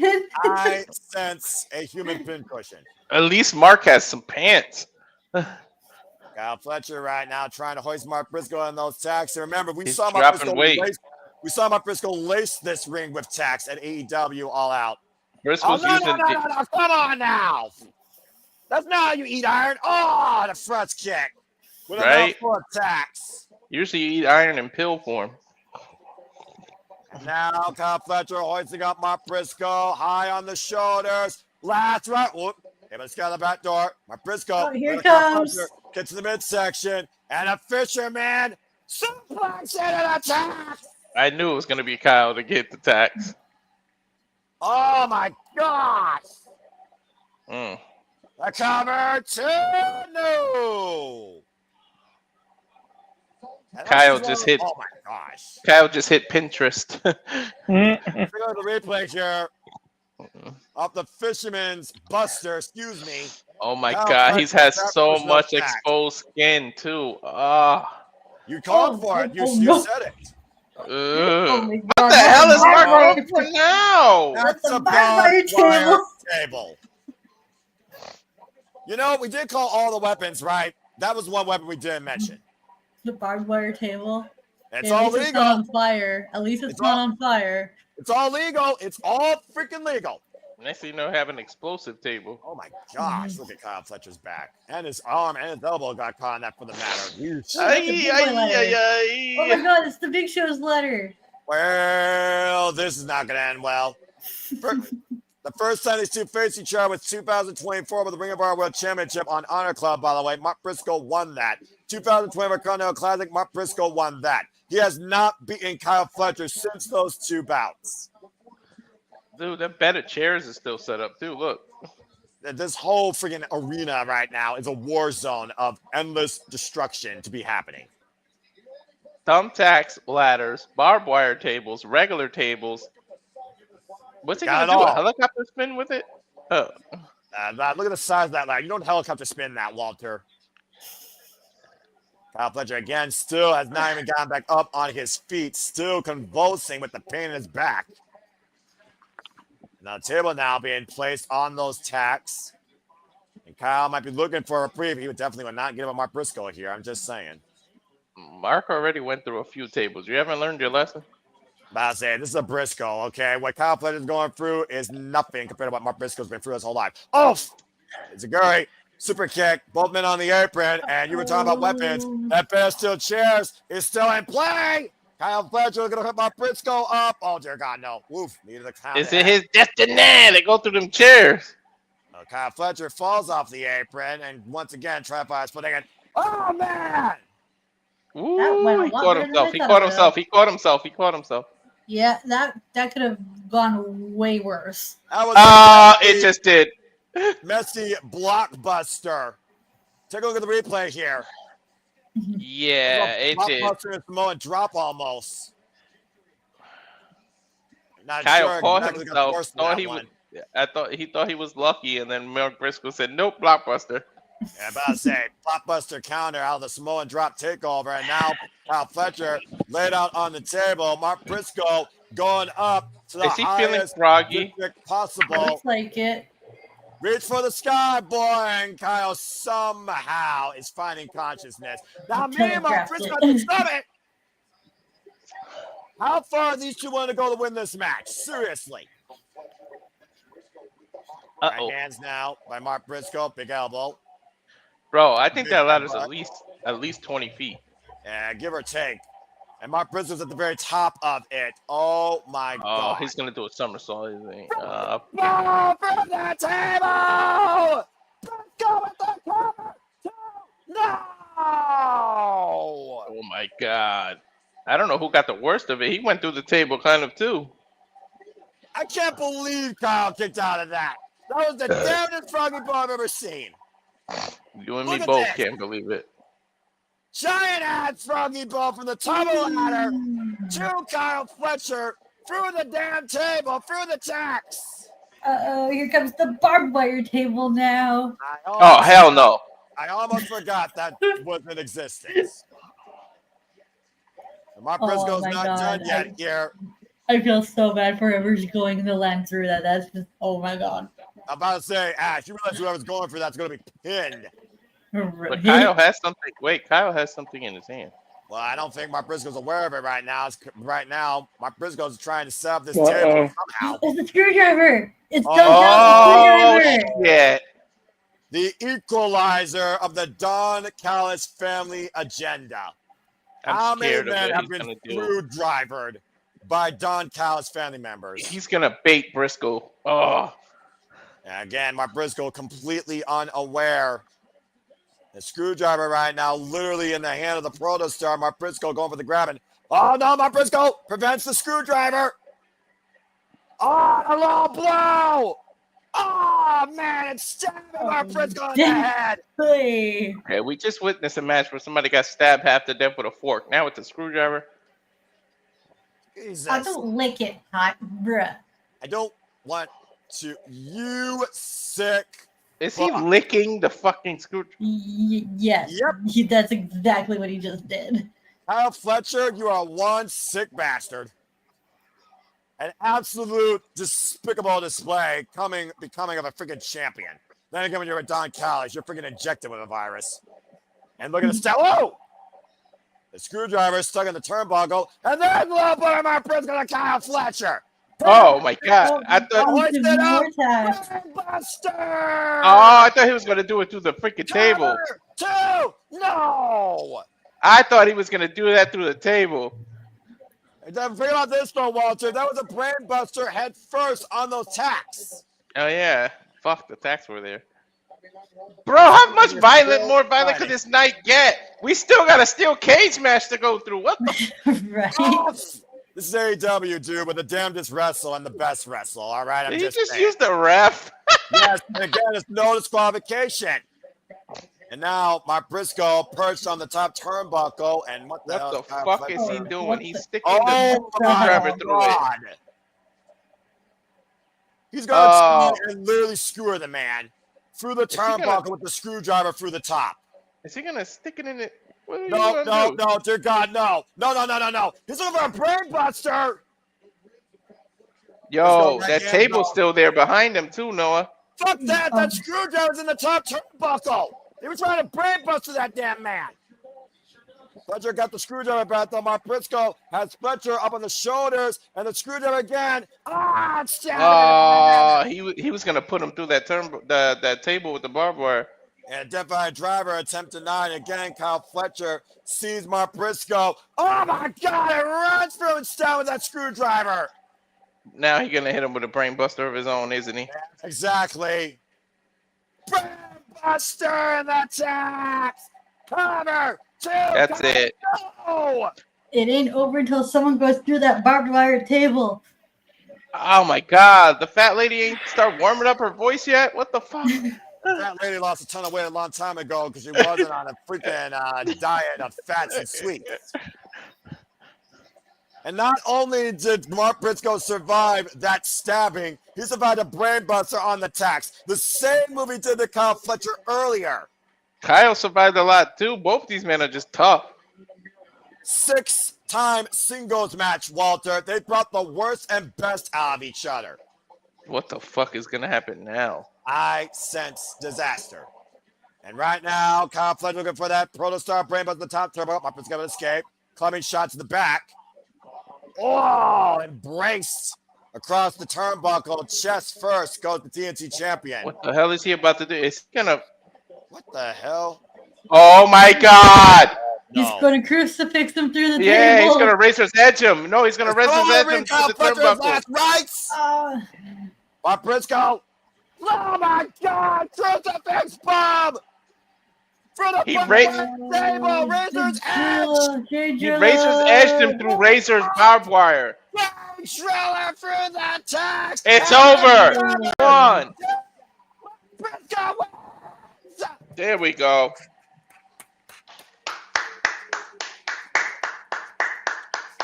Yes! Yes! And the Don Callis family loses again. They have a sucky night. What a match. And the record now stands 3-3. But Mark Briscoe is the new face of TNT. What a face. Oof. And he still stays with his family. He bet it all. All he needed was one more shot. And that boy man up and got it. Congratulations to Mark Briscoe. And you know, all that's on his mind is his brother right now. Damn right. That was for Jay. That was for his family. That was for the conglomeration. That was for himself, damn it. And he doesn't deserve it. He absolutely fucking earned it. Ooh, this has been a night of title changes, hasn't it been so far? It really has so far. A lot of history has been made as Mark Briscoe achieves his destiny, holding gold in AEW for the first time ever. Yo, but you got to give credit. Kyle kicked out of a lot of some crazy shit himself. He was a hell of a champion, too. 115 days is nothing to be disappointed about for 8 defenses. But congratulations to the man of the night, Mark Briscoe, the 29th TNT champion. Well done, boy. Well done. Nothing to sneeze at. Oh, man, that was fucking wild. Look at the Titantron showing the brothers. About to say, that's what it's all about. That's about brotherhood right there. And that's what we're all about here, bringing a brotherhood and a sisterhood together for the love of professional wrestling, damn it. Again, I hope you all have enjoyed the coverage so far and the commentary and analysis. Still to come tonight, we have $1 million on the line in trios action as Kenny Omega and Jurassic Express take on Josh Alexander and the Young Bucks. The AEW Women's World Championships on last. Chris Statlander looks to avenge 1 year of aggravation and make the CEO go bankrupt, denying her the one legacy she has yet to achieve. The AEW Women's World Championships. Mercedes Moné goes one with Chris Statlander for the 3rd time ever. And in our main event, Heyman Page defends the goal against Samoa Joe inside a steel cage. And that is literally all that's left now on this incredible pay-per-view for AEW. And I hope you've all enjoyed it so far. So please, you have, like, share, subscribe, comment, tell a friend, subscribe to Bad for Wrestling, subscribe to Razor Wrestling, follow Nicholas Ferrantes. He'll give you his real takes, and we appreciate him always. Absolute joy having the Canadian Connection here for the first time ever together in the virtual booth. Absolute pleasure having you all here as we're all in this together as the World Championships will semi-main as it's time for $1 million to be on the line. Presented by iDrink. Canada Jurassic Express take on Josh Alexander and the Young Bucks in trios action. She better not achieve that shit. All right. Well, that being said, let's go ahead and take a look at the comments here real quick. Everyone extremely happy for all of us. Ash, what were your thoughts of that win and Kyle Fletcher's run as TNT champion? That was a crazy match. Congrats for Mark Briscoe winning the title. And, of course, Walter, this is the last chance for the Don Callis family to get a victory tonight. They've gone 0-4. Damn, right? Damn, at least I know I'm not alone in being broke. Look at these two. I'm about to say, I mean, I know a thing or two about being broke, but it's the simple things in life that matter the most, like your integrity and like family. And Kenny Omega knows a thing or two about that, never compromising that, despite what the EVPs have done to him over the last calendar year and what Hollywood Jack Perry did to him at a different time long ago. It's from bots here real quick with Don Cosman is crumbling right before our very eyes. 1 for 4, I think, tonight. Lance Archer, only member of the family, would win. That was one on the other side of the world. Accurate. That was hardcore wrestling. Dysfunctional family. And let's see here. Elizabeth here, been a nightmare. That might get worse. And that 6-man tag to win $1 million. Pray it's in cash and that Nick knows how to spend it better. It's simple. Don't go to the casino. Right? Is that a Wheel of Fortune? Yes, it was. Yes, it was. And apparently they hit the jackpot on that Titantron. But as far as I'm concerned, unless they solve the puzzle of Kenny Omega and Jurassic Express, they will remain bankrupt. Not only do they have to solve the puzzle, but the wheel that they land on has to contain the million too. There are 72 spots on the Wheel of Fortune when you think about each spoke, and there are 24 wedges, of course, on the wheel, and each one has 3 spots. So there's a 1 in 72 chance. Yeah. You're right, Ash. And basically, that's probably the odds of the Young Bucks and Josh Alexander coexisting and winning this match and that $1 million across the announce table. I cannot fucking believe I'm saying that. But do you know how many people in Wheel of Fortune has won the $1 million prize? 5. Exactly. Only 5. It's crazy. Dude, I love when they get the puzzle and they read it and they just mispronounce it, so it goes, eh. That shits are so funny. The only time $1 million ever mattered to me in a sporting or a competition scenario was deal or no deal. While the Young Bucks are making a deal with the devil that they may regret forever. But we saw backstage as Josh Alexander seems to be calling the play as he asked the Young Bucks to follow my lead, trust me on this. And there's the Young Bucks, by the way, in their green money attire that Don Cos gave them as a holiday gift, looking like something out of a toothpaste. Anyway, Nick, you all right, bro? We haven't heard much from you. You all right, man? Stuff in his face. That explains a lot. And me, Just want to eat the pasta, Nick. We're all good. Oh my gosh! Wait! The music. And I'll cover right, but yeah, you're right. Everyone wave your hands because here comes Jurassic Express. We're 4-1 2025, and currently, guys, Jurassic Express have won $600,000 at the expense of the Young Bucks. And hello to 4-1 in 2025.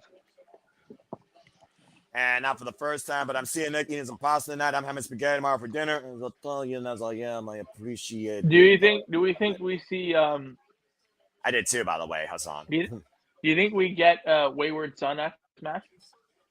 Well, do you think there will be peace when this is done? That's the better question. Let's not forget, 2 years ago, the Young Bucks lost to Kenny Omega and Chris Jericho and threw a hissy fit before they tried to change the world, recreating the Elite. And speaking of which, here comes the of the Elite, Kenny by God Omega.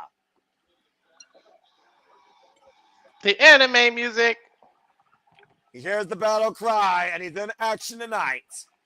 A good old Canadian boy. Mm-hmm. And definition of good in professional wrestling, a one-of-a-kind mentality. There's only one, Kenny Omega, who's 1-0 in trios matches alongside Jurassic Express. They've only been together for one other match. But Kenny Omega is a former AEW trios champion. Him and Luchasaurus have been through hell health-wise. Yeah, about to say, God bless them for still being able to stand on their own 2 feet and deliver what we love and what they do, and that's professional wrestling. It's so good to see Kenny Omega on my screen on a pay-per-view heading to an AEW ring. It's sad that it's sad. Kenny Omega's going to be like part-time soon because of like his diverticulitis. I feel like he already is part-time.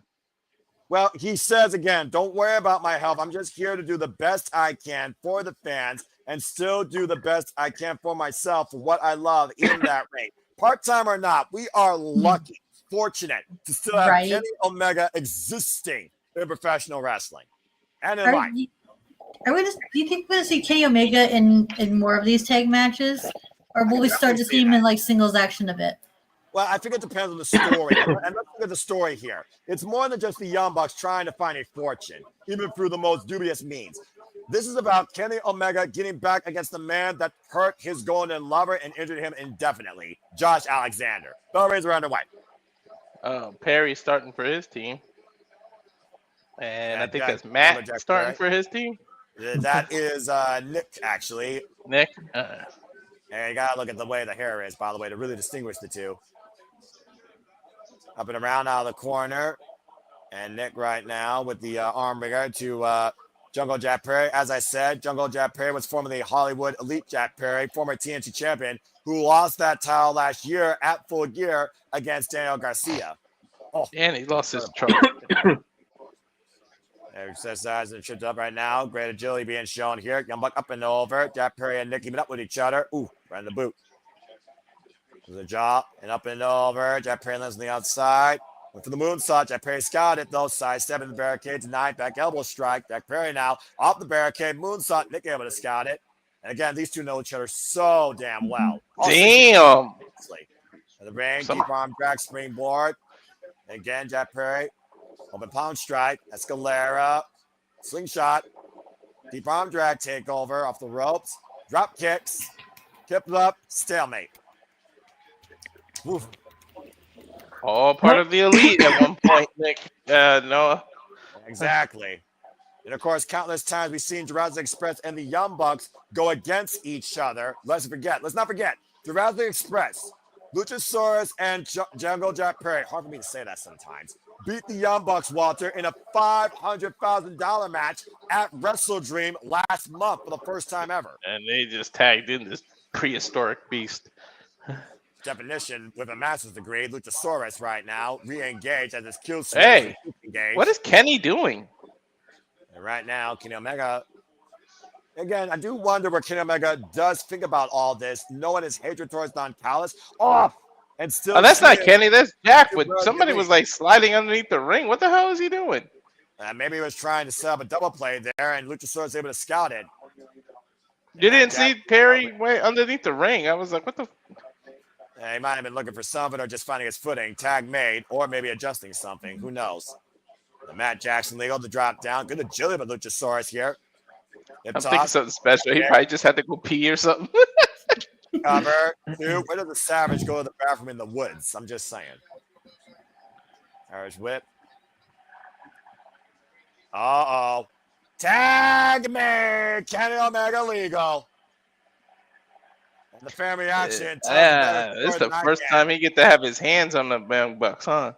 Yeah, exactly. Double axe handle, 2 at Nick Jackson's arm. Of course, Kenny Omega, him and Adam Page, the Young Bucks, part of one of the best tag team matches in AEW history's genesis at Revolution 2020. Oh, man. Elbow right to the top of the ear by Josh Alexander. And again, we talked about this, Ash. There's reluctancy there with the Young Bucks going after Kenny Omega. Right, and it makes you question, like, not only that, will that end up costing the Young Bucks and Josh Alexander? That's why Josh is firing them up. He's mad at them. Josh Alexander also is in this for himself. Imagine what it means for Josh Alexander to beat Kenny Omega. Right now, Kenny Omega and Josh Alexander, the 2 legal men, the 2 Canadians, the Irish whip. Kenny Omega looking to follow up here against the former TNA World and TNA X Division champion and current Maple Leaf Pro Wrestling champion. Sent to the outside. Kenny Omega, fast and furious, slingshot, plunge on to the outside. Wiping out. Did he trip on his own gear? Yes, his gear is broken. I'm about to say, I think the chains are loosening there. Sometimes your own gear can be your own worst weapon or a nice souvenir for somebody at ringside. Omega right now, of course, like we talked about, out with Darby. Oh, well, you know that's going to play into Josh, who loves the ankle lock. Remember, Walter, he put the ankle lock on Kenny Omega this past Wednesday on Dynamite. Don Callis says, release him, save him for Saturday. And Josh immediately on the attack, to your point, on that left leg. As soon as I saw him limp, I was like, ooh, Josh is going to take advantage of that. I knew that was going to be lingering since Wednesday's Dynamite. I knew it was going to be. Again, you see right now the Young Bucks here just watching on from the apron, and it doesn't look like they are in approval. But they got to consider here what's on the line, $1 million. At the end of the day, they've been looking for a big money match. $1 million. I don't care if that's my mother in the ring. I'm hitting. Damn, Walter! There. After this match, there can't be like what bigger of a money match could there be after this? I got nothing. Irish whip and Kenny Omega under the banner. Whoop, lost his footing. Kenny Omega speed. Double takedown on the Bucks, taking him out the leg. And Kenny Omega looking for the double. Guitar Crushers! I want Kenny to take that chains off. I'm afraid it's gonna go back under his foot. Maybe able to allow him to slip out of that boot if Josh Alexander's the ankle lock, pulling Eddie Guerrero as the Terminator might rise tonight here in the Prudential Center. Yo, Kenny's walking gingerly. Yeah, well, Kenny Omega picking up speed, 0 to 75 from the other side of the ring, and Josh with the elbow. Again, I do wonder though if Kenny Omega would have been better off to making a tag there. Whoa! That's so standing Hurricanrana. Now Kenny Omega now looking for maybe 3-for-1 for a very dangerous move on a Carmine's ankle. From 0 to 75, looking to fly. Hero wiping him on the outside. I think he did damage to his own heel though, or his ankle, or his Achilles heel. About to say, again, you said it yourself. You see him walking gingerly on the left. Support there, though, by Jungle Jack Perry. Tag out, Kenny. Don't let your pride. There you go. Right? Yeah, he must have heard you. Taking the big man if you have to. I mean, that's what you do. You get an equalizer in there. Big scoop slam by Luchasaurus. I think Perry tagged, too. There you go. Yeah, Perry did tag right now. Jungle Jack Perry is legal. Up and over goes Nick in the mat. Bucks right now taking out play. Now Jack Perry going for the opposite side. Josh, though, catching Jack Perry. Uh-oh. Dog shot! The rip of Jack Perry, accurate. Planted on the apron with that power slam. Hardest part of the ring. Where wood and steel meet. Split the upright. Out goes Nick. Josh Alexander's been doing a good job of preventing the other team from getting their high-flying offense in. He stopped Omega and he stopped Jack Perry. Yeah, about to say. Ash, you know what? I think Nick kind of missed.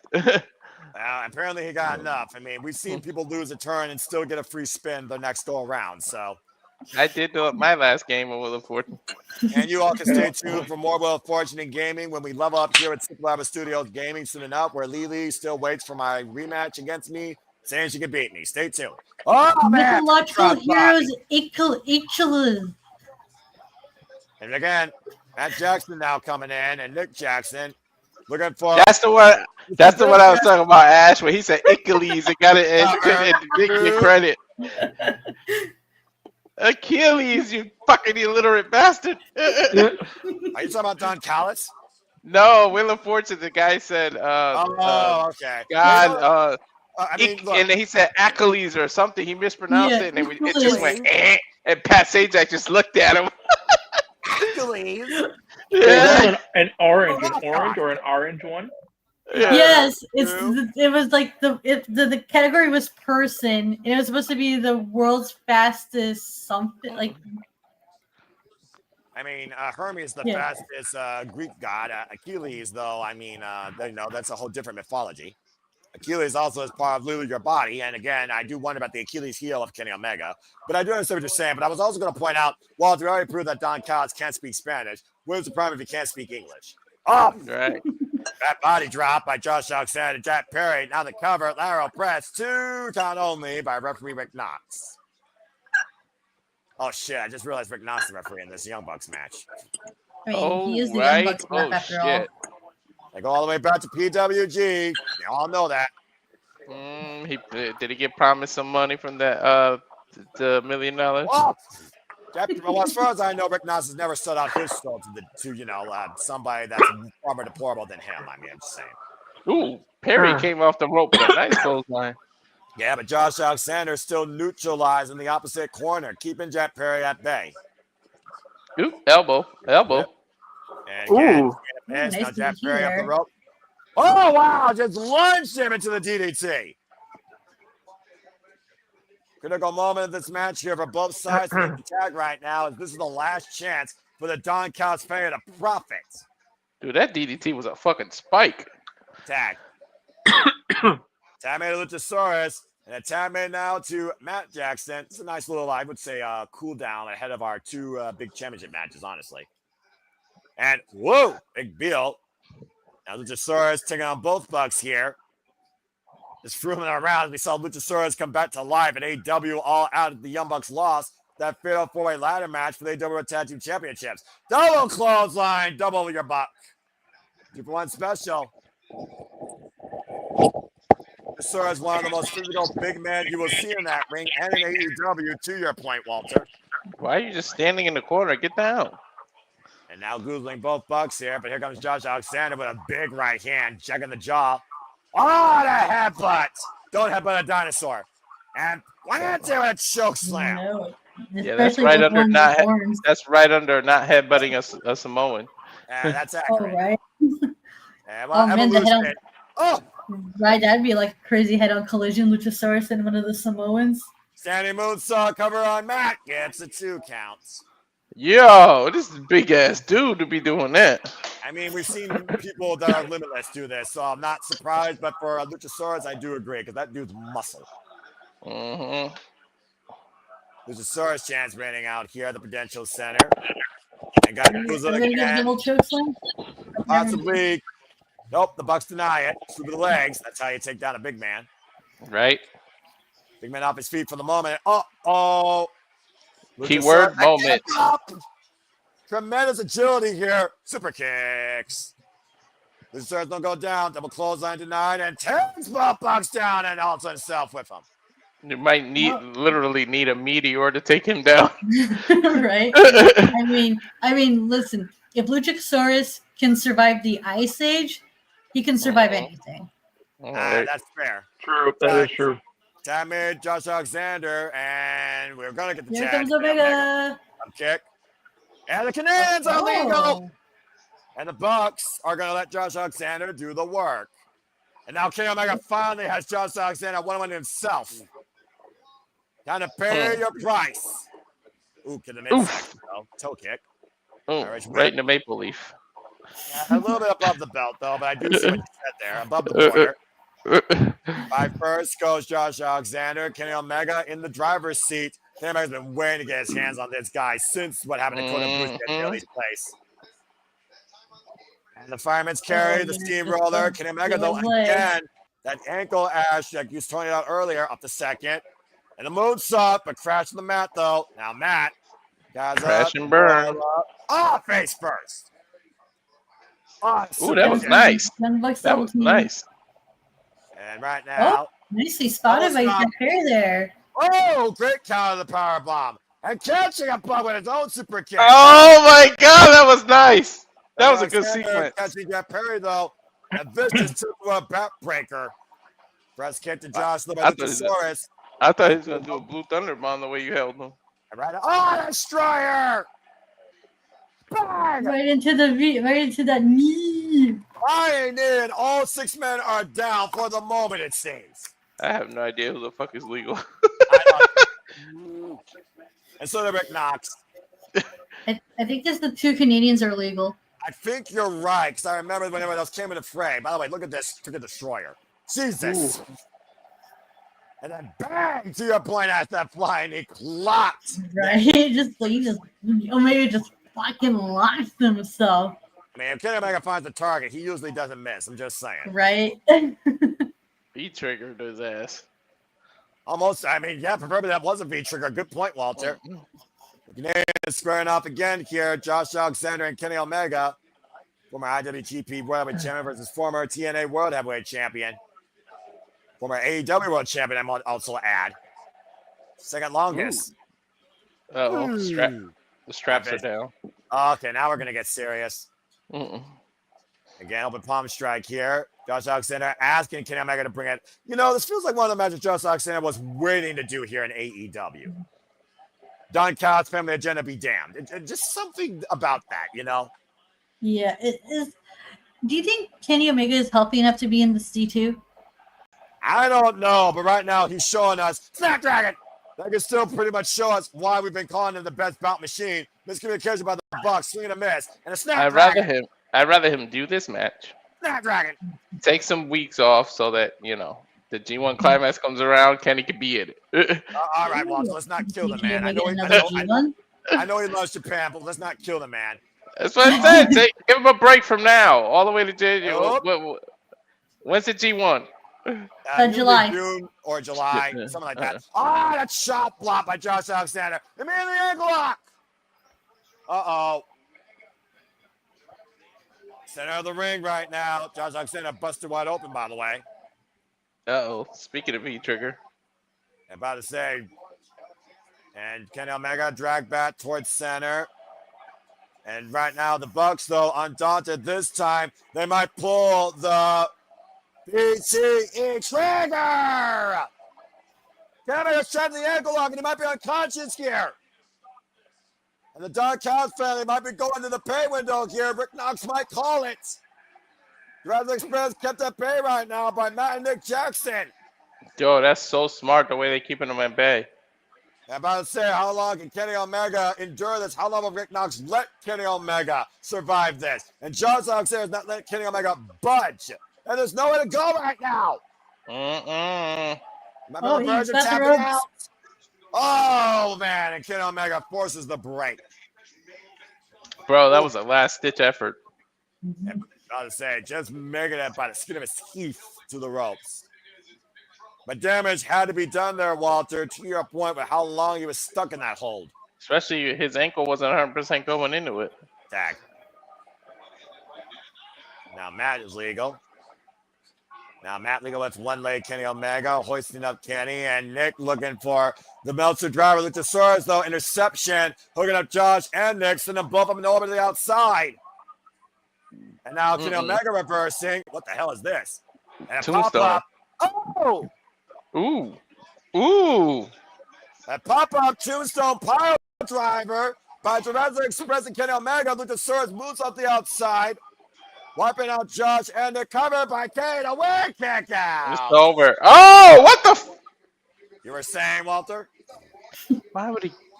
All right, come on now. And right now, Kenny Omega looking for the tattoo at Jack Perry. Tag made. And right now, we might be on the final countdown to extinction. That's the name of this move now, folks. And Josh denies. Instead, leaves them alive. Josh up the rope. Miscommunication. Big trigger to Josh Alexander. Jack Perry up and over. Take up a run to Nick. And now Matt isolated. Count it down. Extinction. 3, 2, Extinction. 1. Countdown to extinction. Over to Josh with the save. Yo, that was $1 million save, literally. That's the first time and only time, Walter. That is 110% accurate. I don't know how much a winner's person is usually for a wrestler, but legitimately, there is $1 million on the line. How much more, though, do the Young Bucks have left? What is Lucha doing? And how much does Cam Omega have left in that leg? Trying to hoist up Nick and Matt. And what the hell? Is this a double doomsday? Escalera, Jack Perry to the top rope. Double dudes. What? The Bucks are on the feet. Super kick Cam Omega. Super kick Luchasaurus. Goes underneath the banner. Jack Perry up the second rope. Climb that super kick on the moonsaults. I hate giving the Bucks credit, but that was crazy to land on your feet from that. There's Josh Alexander. Oh, no. One wing angel on the outside. One wing angel. One wing angel on the floor, Josh. And Jack Perry the roll up. 2. Oh. A swing and a miss. Looking for the backslide. Trigger. And right now, the Bucks with the BTE. Trigger. The Jack Perry. Oh, they actually won it. Young Bucks and Josh won it. Oh, shit. Wow. I didn't think they were going to win. I think I picked Kenny and Durant. Wow. I'm surprised by that. The Young Bucks are once again millionaires. For and now. They're probably going to go spend it on the casino again. I was about to say, if I get money, I'll never walk in that place again. You would think that Nick would have learned his lesson, though. I'm just saying. And now the Young Bucks are $1 million richer as Don Callis has a mic. And remember, we didn't get the answer on Wednesday. We might get that answer tonight. The rest of the family is coming in. Yeah, the entire family. Is that Don Callis's, kayfabe, his $1 million? I mean, the manager has his cut. I don't know, No, I'm saying, did he pay that out of his pocket in kayfabe to give it to the Bucks? I guess we'll find out here. Another members of the family, of course, had to be involved here. Don Callis took one of the bags. Again, he had to get his cut. Still, though, that's a hell of a cut, though. The Young Bucks owe Don Callis a whole damn lot. And Kenny Omega is still left alone now with the entire Don Callis family. And Josh, And Josh Kenny is not Omega's done. in there. And Josh Alexander right now going after the angle, as well as Mark Davis and Clone, Rucker Romero, and Hechicero all in the ring. We have 5 technicians and a hyper. Yo, people joked about the Bucks turning. This could be their chance. Well, right now, the Young Bucks are being taught by Don Callis while Kenny Omega is being destroyed. What's more important, friendship or money? Well, I guess that's for the Young Bucks to decide. Dude, they're conflicted. Look. Again, these guys have literally ride and died since the Elite was formed. There's a long-term history here. Dating back all the way to 2016. Again, they need the money, right? They need the money. They're leaving Kenny. They're leaving him. They're leaving him. Young Bucks right now, a bit torn here. They're going to drop the bags, aren't they? They're going to chop the bags. Did they sell out? Or did they buy in to a moral code? Don Callis trying to drag Matt and Nick. And they're going to drop the bags. Back to the ring! The money down. The Bucks are up. Super kick to Josh. The Young Bucks are going after their aides friend. Matt and Nick win. They realize friendship is so important. Rucker and Romero wiped out. Mark Davis, swing and a miss. Double super kick. The Dogsula and Luchasaurus choke slam. You gotta be kidding me. They really turned face? The Young Bucks turned $1 million down to save Kenny Omega. And Jack Perry as well, for that matter.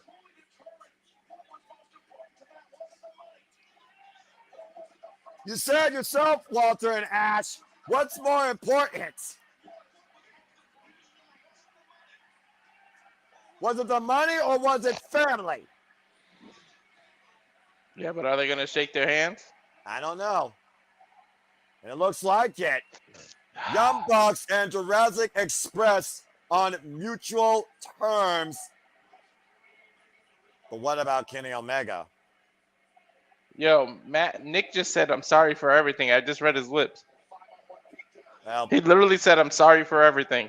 I mean, we saw what happened during New Japan Pro Wrestling when the Young Bucks had a fallout with Kota Ibushi and Kenny Omega. Now we got a year and a half later, the Young Bucks trying to renew what they did in 2023 with a hissy fit with Kenny Omega on this stage. Is the Elite truly back?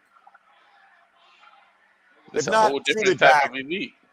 If not truly back, can they at least move away once and for all from the past? Hug it out, the crowd is screaming. Now, the hands are out. Again, Don Callis' family watching from the entranceway, might I add. Power of friendship chants running out by the crowd. Damn, they literally turned $1 million away. That's crazy. It doesn't look like time heals all wounds. I don't blame Kenny Omega after what they did, you know? He slapped their hands because he's going to hug them. Oh, wow. Elite forever. Oh, shit. That's a moment right there, folks. AEW, Kenny Omega and the Young Bucks back together. The value of family is priceless like versus a big fat guys. money. The Bucks did it right in time to get on Santa's good list. Some would say the Young Bucks' hearts grew 3 times this day. Are we going to get the Don Callis family versus the Elite now? Well, I imagine Don Callis has to be pissed off. But at the end of the day, Don Callis' family won $1 million and lost $2.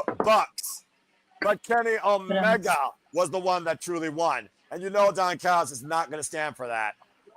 How can you do the Young Bucks, Kenny elite? Omega, and Jurassic Express reunite tonight at Full Gear. I'll be damned. Dude, a face elite will be so weird. I don't know. I mean, again, man, weirder things have happened. It's a different era. It's a different time. The past is not doomed to repeat if you grow from it and move on from it. And change the name, I guess. Dude, I don't think Kenny's selling. I think something happened. Well, I'm about to say, regardless, Luchasaurus helping Kenny Omega backstage. Wait. What side are you going on? That's right. You go on to the right if you're a babyface. The Young Bucks, Jurassic Express, and Kenny Omega leaving together out of the babyface tunnel. Put that in perspective, folks. Holy shit. Oh, Lordy. And now it's time for a semi-main event. While it's Saturday night, we're going to find out once and for all where Stat is where it's at. It is time for the AEW Women's World Championship. I'm still going to call them the Young Bucks. 3. You're not changing me. I'm still calling them the Young Bucks. I don't blame you there, honestly. I mean, again, we're still on the fame, but at the point of the day, it's some stuff you just don't necessarily forget. Mm-hmm. All right, Ash, you're the young lady here. Give your eloquent opinion on this match, the two competitors, your outlook on it, and your thoughts. It's time. This is do or die for Statlander. I am hoping for the best while expecting the worst. We gonna get good match. Hey, it's a Mercedes Moné can go in between the ropes. I never doubted that or never took that credit away from her, but yeah, I'm just like I hate how conflicted. I hate how I'm conditioned to believe Mercedes is winning this match, yet I want Statlander to retain. Okay, she went to Vegas and got all the Chippendale guys. Well, I mean, she needs more than enough of them, to be fair, to go to this video package. And then we saw this past Wednesday as she added another title to her portfolio, the Ring of Honor Women's World Television Championship. She did put Statlander in the statement maker. Statlander did not tap out. It's time for Chris Statlander to be Mercedes Moné's never-ending nightmare. Time for the CEO to finally lose the biggest crown jewel she'll never get in her portfolio. Oh, boy. I might be uncharacteristically quiet to build this rage. I'm going to be unbiased here. I have to be the integral play-by-play guy here. I am 100% unbiased. But the bottom line, focus. The match word is focus. The match play plan, the match story will be focused. And when Mercedes Moné has focused on 15 other small things, she has never won the big one. With only one opportunity in her AEW career at the AEW Women's World Championship at AEW All In, losing the timeless Toni Storm, her only singles loss in her AEW career. It was 1 year ago at this pay-per-view that Mercedes Moné compared Chris Statlander to Charlotte Flair and was able to upset the former TBS champion. Now looking to repeat history, but this time achieve her legacy in winning the AEW Women's World Championship. Noah, let me know when she's on the apron because my max jumped. She's in the ring, dude, by the way, right now. All right, and we got referee Aubrey Edwards for this contest.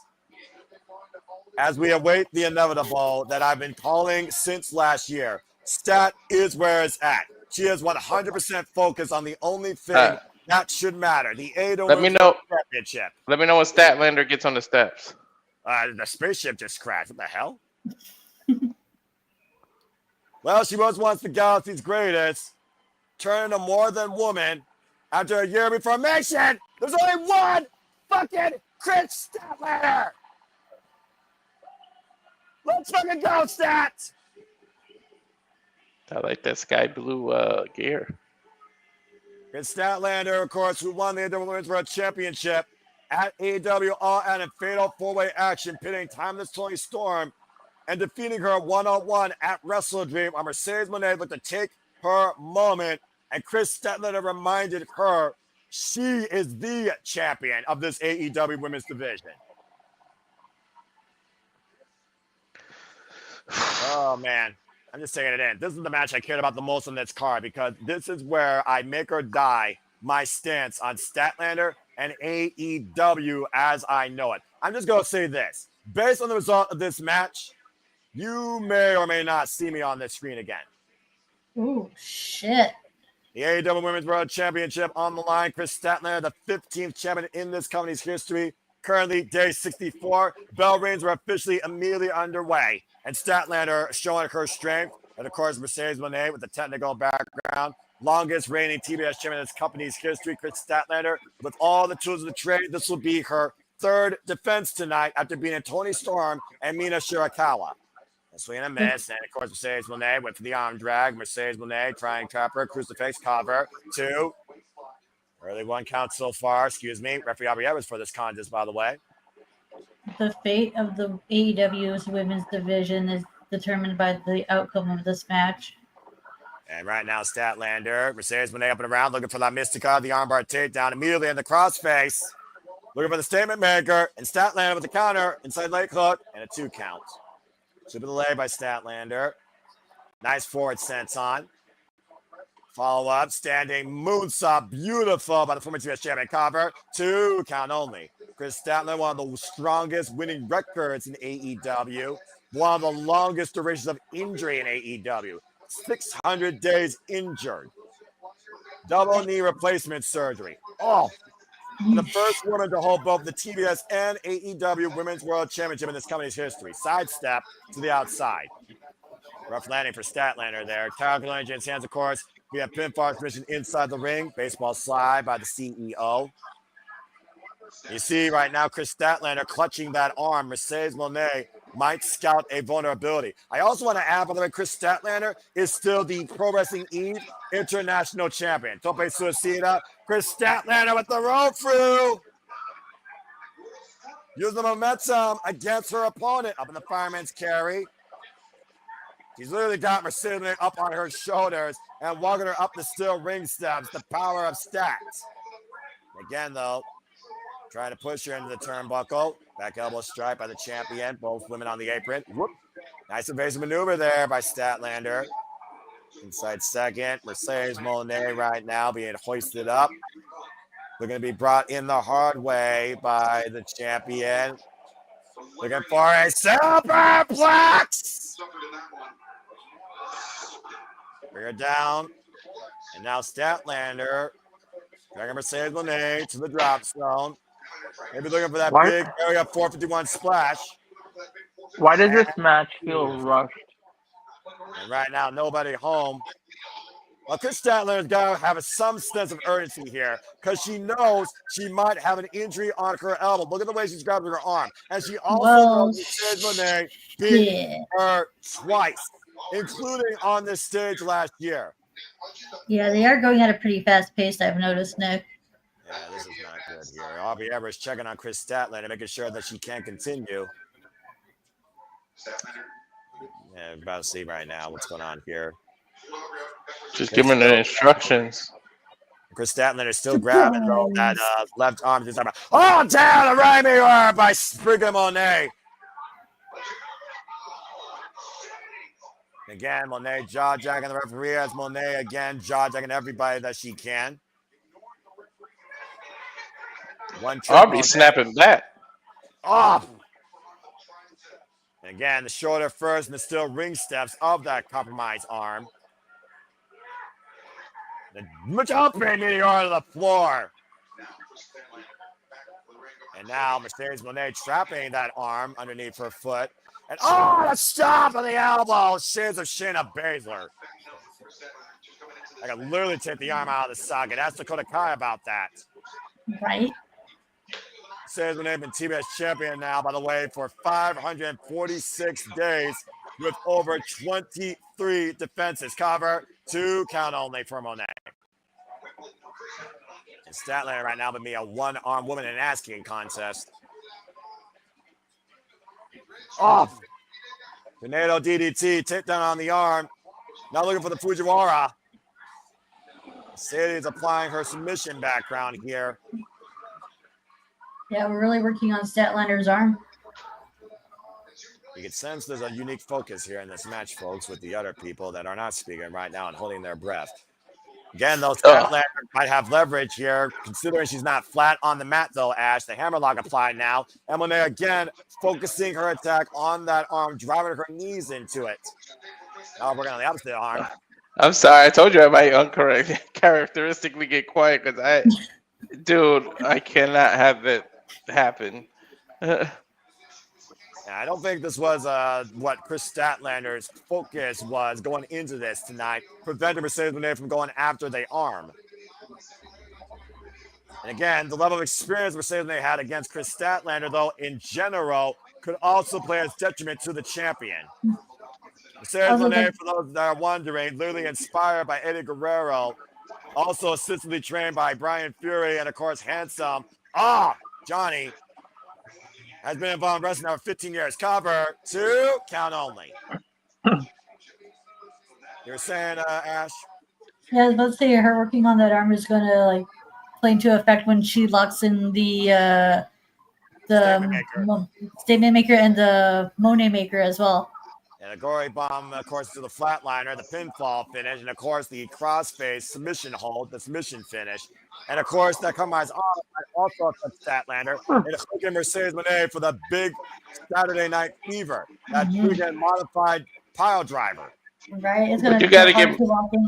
Sorry? You got to give Mercedes credit because what this do is taking Chris Statlander's power advantage away.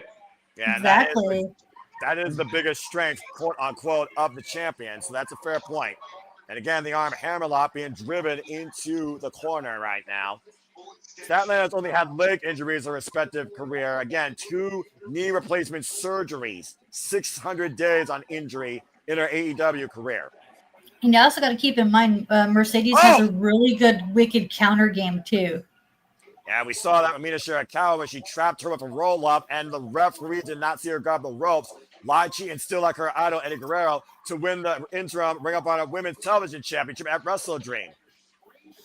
A cross arm breaker applied now, center of the ring here. Full extension right now, trying to be applied by the challenger. And again, Stat trying to join those hands together. Now Monet changing position here to the right arm. And of course, Chris Statlander is more dominant, though, in her left. That's where more of her strength comes from. The best thing Stat could do is try to roll through this into a pinning situation. Just like that. And Statlander with the waist lock. Can she hook Monet up, though? Does she have the strength for that arm? Mercedes. Going right back out to the arm. And the shoulder. Oh, no. Mercedes. Lions gains here. Almost trying to hyperextend that arm and pop the shoulder out of the socket. Grabbing that foot up against the elbow. Ball and socket joint for those that don't know. And then twisting the wrist. This is a cute joint manipulation. There's the pop. Pushing out the arm as far as she can, to your point, Walter. Mm-hmm. And up and around. Take down with the DDT by Mercedes Moné. And the cover for the championship. And kick out at 2 by Statlander. I will say Mercedes Moné, for her lack of focus on the Women's World Championship, she has been completely focused in on one part of Statlander in this match. Right, she's doing whatever she can to get that damn title. Well, it might be her last chance, honestly. I mean, again, are you really of value to this business? Are you really cemented in your legacy if you can't win the big one in the company you work for?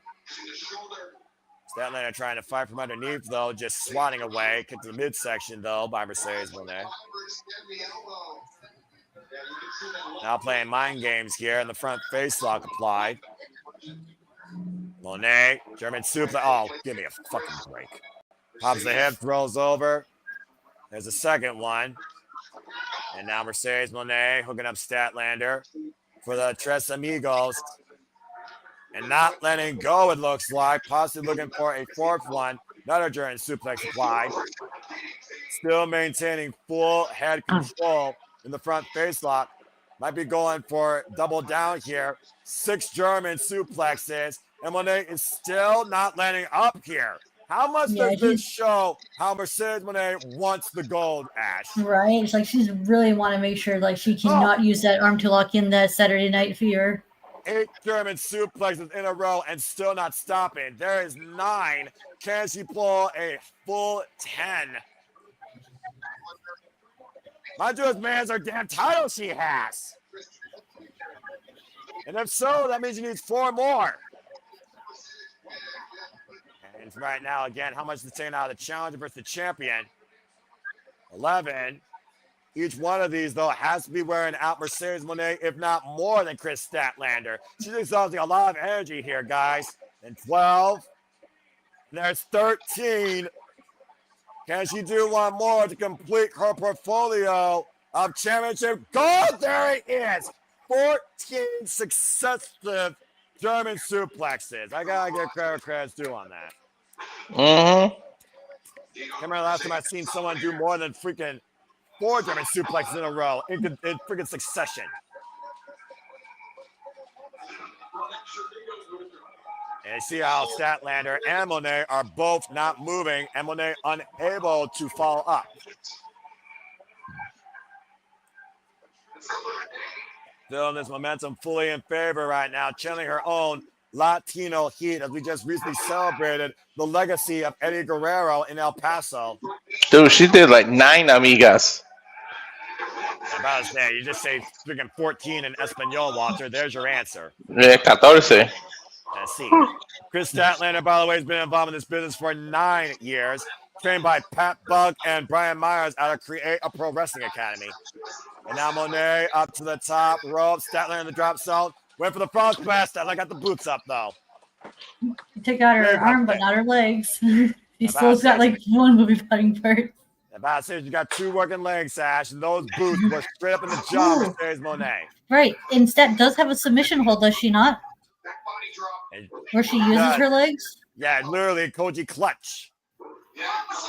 We recently saw her use that in a few matches to win, prior to winning the championship. Again, Statlander said this year for her is a year of reformation. She doesn't necessarily if she's a good person, but she wants to know that she could be the woman. And also, speaking of women, this coming Wednesday on Dynamite Thanksgiving Eve, the tournament for the AEW Women's Tag Team Championships continue as the Bears will face the Sisters of Sin. And the Continental Classic will also begin this coming Wednesday night on Dynamite. And you see Statlander fighting off Moné with one arm, get to the midsection, still grabbing that left arm to the inside of her body, up and over, big back body drop by the champion, though, trying to will her way back here.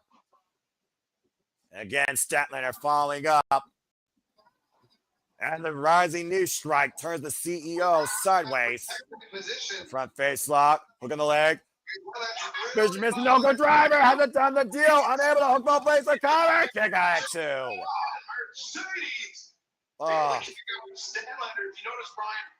You notice that she was unable to hook both legs there due to the damage of the left arm, Ash. Right? Not able to put pressure on both shoulders. Yeah, it's been like severely worked on that she wasn't able to get quite all of it and capitalize on it. Mercedes Moné slow to stir. Statlander, though, has been grabbing her left arm the duration of this match with her high kick. Boot denied. Now Moné grabbing the boot. Intercept the knee with a knee strike. And right now, someone's speed of arm ringer. Just rocking her. And stopping again on the point of the elbow on that left arm. And another vicious knees drop across that damaged arm. Grabbing the knees. The knees have been literally the lethal weapon of the CEO this entire match. She got her. And again, don't underestimate the strength of that. Bam, thunder bomb on the mats. A hell of a move, though, for Statlander to try and reset. Emphasis on thunder. Right, because you can just see the thought as she planted her on the floor. Yeah, about to say, and of course, those mats are for the building, not for the competitors here. Yeah, Walter, again, your silence speaks volumes. What's your head thinking at, bro? What are you thinking here? I'm thinking Mercedes is doing everything you need to become the champion, and I'm making me nervous right now. What Statlander doing everything she needs to do to stay champion, showing what she's willing to endure and willing to rely on. A champion is only as strong as how far they're willing to go and how dynamic they are as a competitor. Statlander has been working for this her entire career. There is no way she's not going to give less than 100% to hold on to this title, let alone get this win back from last year. Right, I was about to say they're replicating the same spot fight they did from last year. Up to 9, and Monet just breaks the count. Almost had her there as a count-out victory would have allowed Chris Statlander to retain. And Chris Statlander went for the rolling. Oh, codebreaker! By Mercedes Monet, the backstabber. Double knees in the spine now. Doing together offense. Here's the CEO. Sunset flip powerbomb in the corner. 3 powerful moves in succession by Mercedes Monet. Mercedes right now squaring up what she has been lacking focus on. Mercedes. That's gets lariat by Stats. Connecting with Monet on the run-in. Tell you what, I've never seen Mercedes this focused. 2. And no, the arm. Mercedes goes straight out to the arm. Statlander again, though, keeping her body off the mat, trying to roll through. Again, keeping her shoulders also off the mat. Kept control of the hold, though. Did Mercedes Monet again, those knees right to the point of that elbow. And the jaw Statlander that time. Swing and miss. Statlander, waist lock, rip cord, hooking her up.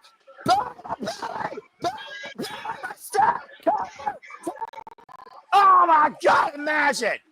She hit her with Bailey move. And now looking for the Monet Maker of her own. Again, remember, Bryan Danielson beat Kazuchika with one arm. Maybe Statlander can do the same. Into the side of the ring. Again, though, Monet breaking the grip, though. Yup, she got it. She got the Monet Maker, or the... And Mercedes Monet, to your point, transitioning into her own Monet Maker here. And hammer locking the compromised arm. Statlander in the center of the ring. Dangerous situation for the champion, though. Trying to break the grip. S-lock not firmly locked in place, Walter, underneath the jaw. She reversed into a cover, though. Ooh, look at the strength. Look at the strength. And the cover, the reversal. Nope, the roll through. And again, trying to roll with it. Statlander hoisting up on the shoulders. Climbing to the rope with it. I'm about to say, you got to do something high risk here if you're going to hold on to this title. You got to put your own body at risk if you're going to leave the champion at this point. There is no turning back if Stat loses here. Mercedes Monet, though, Renega choke applied now. Statlander perched in the top turnbuckle. And Statlander, Mercedes Monet, Stat got Monet hooked up on the shoulders. And, oh, man, dropped the knee. Super gut buster. Avalanche gut buster. Risking She couldn't cover her either, Noah, because she hurt her own elbow. Again, dude, like I said, it's high risk for a reason. Stat's risking it all more than Mercedes Monet despite her focus. And, of course, across the ribs, like you said, not going to win on Mercedes Monet. And you talked about Pearly, Walter, what compromised ribs mean, bruised or injured. Back press, look at the near leg by Statlander. Monet able to get the shoulder Every out. breath makes it worse and worse. And take a look at the replay here, guys. Oh, excuse me. Just jumping down and dropping her ribs first on that knee, the side, almost the kidneys area. Mm-hmm. And, of course, Dean Malenko used to use that move a lot as well. Eddie Guerrero versus Dean Malenko here. Who would have funkin'? Oh, she can't pick her up, Noah. Yeah, again, the strength's just not there in that left arm. You see the champion upset with herself right now. Stat's got to modify her offense here. Get a roll now. That's smart. Way up from the ground position. And wait a minute. It's going to tombstone her. Nope, Monet was able to escape. And again, arm drag, injured arm, roll through into the statement maker. Again, Now transitioning, the cover, the crucifix too. Oh, and Statlander kicks out. Oh, go for seatbelt pin. Now Statlander looking for the roll through. Mercedes Moné. The seatbelt, but Statlander kick out by Moné. Woo! Fucking sweating here. Mercedes though, roll through, jackknife attempt. Statlander double leg, finding her footing. Statlander hooking Moné. Pocket Strider! 1, 2, oh my Ah! Too close to the ropes. Rouse the ropes for the save. Great awareness by Mercedes Moné, even if you don't like it, Walter. Fuck. Smart, man. I never took credit away from Mercedes. Yeah, take a look at the landing here, by the way. That was a picture-perfect package pile driver compressing Mercedes Moné already on those compromised ribs. Very well executed by Chris Statlander, but ring awareness preserves Moné's chances for the AEW Women's World Championship. Bro, this might be the first AEW pay-per-view that's 2 days. Look at the time. Again, right now. No, they've done it. They've done this before. Yeah, I'm about to say, Walter, you said the flow here, but let's not forget how long these actually go. And we have one match left after this. And Mercedes Moné up on the second rope right now, and Chris Statlander catching Moné on her knees, on her shoulders. And again, Moné still fighting back, though. Statlander still fighting back, hooking her up, hoisting her up again, and Moné.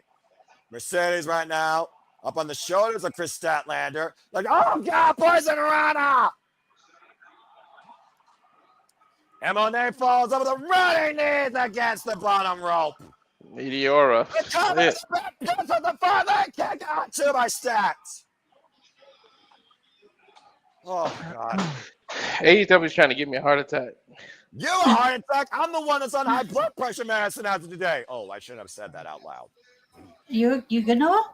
Yeah, I'm fine. I'm perfectly fine. Okay. Dude, look at the bruise. I didn't know Mercedes had that. Look at the bruise under her arm.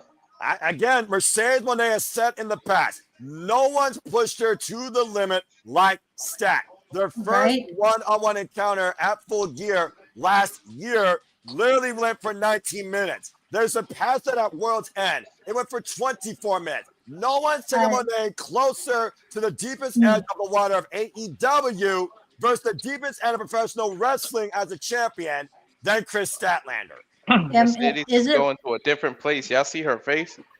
Is it wrong for me to say that Chris Statlander's Mercedes Moné's best opponent she's had since her joining AEW? Absolutely not. I said so eloquently earlier. And right now, you see Chris Statlander hooking up Mercedes Moné, still looking for Saturday Night Fever. Unable to execute it, though. And again, Statlander reversing Mercedes Moné. And Moné, both these women trying position, now transitioning, change up, looking for the Moné maker. Statlander trying to prevent Moné from doing it, pushing her torso first in the turnbuckles. And again, trying to break the grip of the CEO. The arm's still captured, though. That's so smart. Oh, my gosh. Bro, she's going to freaking flatten her chest out. Keep doing that. And now Statlander preventing herself going face first in the turnbuckle. Throw Moné off, hooking her on the shoulder. Once again, got her in position. Oh, thank God. Yes! Woo! Boy. Statlander has fucking yes! Oh my God! God! And Statlander's wins! Fuck yes! Fuck you, Dante! And fuck you, haters! And fuck you, doubters! Chris Statlander has fucking arrived 1 year later! Fuck, I'm rewinding this. Hold on. I just rewound it just to watch it again. God damn. Chris Statlander is everything I love in a woman. Yeah, you're damn right. I agree with that, Ash. Congratulations to still the AEW Women's World Champion, Chris fucking Statlander. And the CEO goes bankrupt twice in a row for the AEW Women's World Championship. Are we getting a return? What an incredible match and what an incredible defense by Chris Statlander with one arm only in play mostly. I couldn't be happier for her. Congratulations to the rightfully justified face of the AEW Women's Division. Now I'm like a brave. No, tell me what's going on, because I literally rewound it just to watch the ending again. Right now we got just people talking here. I mean, an incredible moment, Ash. We just saw Mercedes Moné handed her second singles loss in her AEW career for the Women's World Championship, and Chris Statlander beat that bitch 1 year later. It jumped to the Callis family backstage for me. Yeah, we're not. Now we just need the Willow to win the TBS title, and we're good. Tell me when you see the Callis family. Let's go to backstage on Callis fans. Like seen there with Okada, Konosuke, and Hechicero. Oh, I don't give a fuck about this. Please. Yes, I do. Please hit each other. Please hit each other. Please hit each other. Can I be real with you guys? Yeah. Only 2 people looked good with that version of the IWGP Heavyweight title. I agree. When they got on the same page, it's going to be the greatest team in history of all elite wrestling. Please hit him. Please hit him. Please hit him. Please hit him. Please hit him. We lost that match. Oh, used up 10. We don't need to blame each other. This wasn't the problem. Whoa. Uh-oh. Oh, shit. He's going to defend the title? I'm going to show everyone. Let's do. Why is the greatest tournament wrestler of all time? Oh, yeah, he has to defend the Continental Classic. He's the reigning Continental champion. What? Huh? Uh-oh. I will also be in the Continental Classic. Yeah! We're getting it, boys. We're getting it. The finals. These are planting. That's going to be the finals. They've been planted. They're going to be growing. That's going to be the fucking finals. It looks like Fletcher wants in too. After he since losing the TNT title. Well, Kyle Fletcher blaming them for not being out there. Pro Okada, Pro Shida. Not even saying that very long. Oh shit! Yeah, wow. Fletcher's in the C2 as well. Let's go. Kyle Fletcher did beat Okada in last year's Continental Classic. Look what you did to Kyle. This is all your fault. It's all your fault. Call him a bitch, please. Damn! I need to be an AEW writer. That was Takeshita's chance to go, bitch, when he turned around.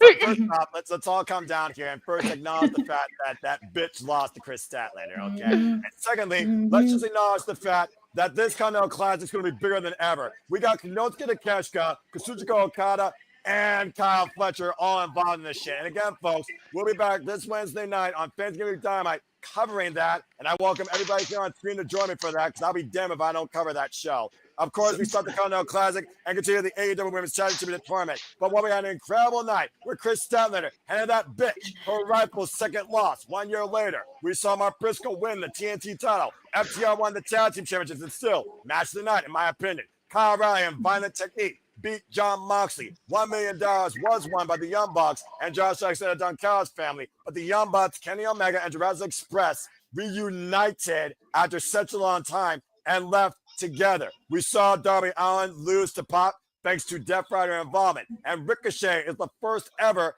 AEW national champion. Damn it all. And the CML Trios championships are still in the hands of Sky Team after Okada, Konosuke, and Hechicero could not coexist. It was been another insane, crazy, wild-ass wrestle. The AEW can do it. Not to mention, we know now that Thomas Tori, Stormy, and Shirakawa will control the stipulation for their semifinals match against Marina, Shafir, and Megan Bayne, even though we know we actually are going to get the Scissors of Sin and the Berries of Rap this Wednesday for the AEW Women's Tag Team Championship tournament in the semifinals.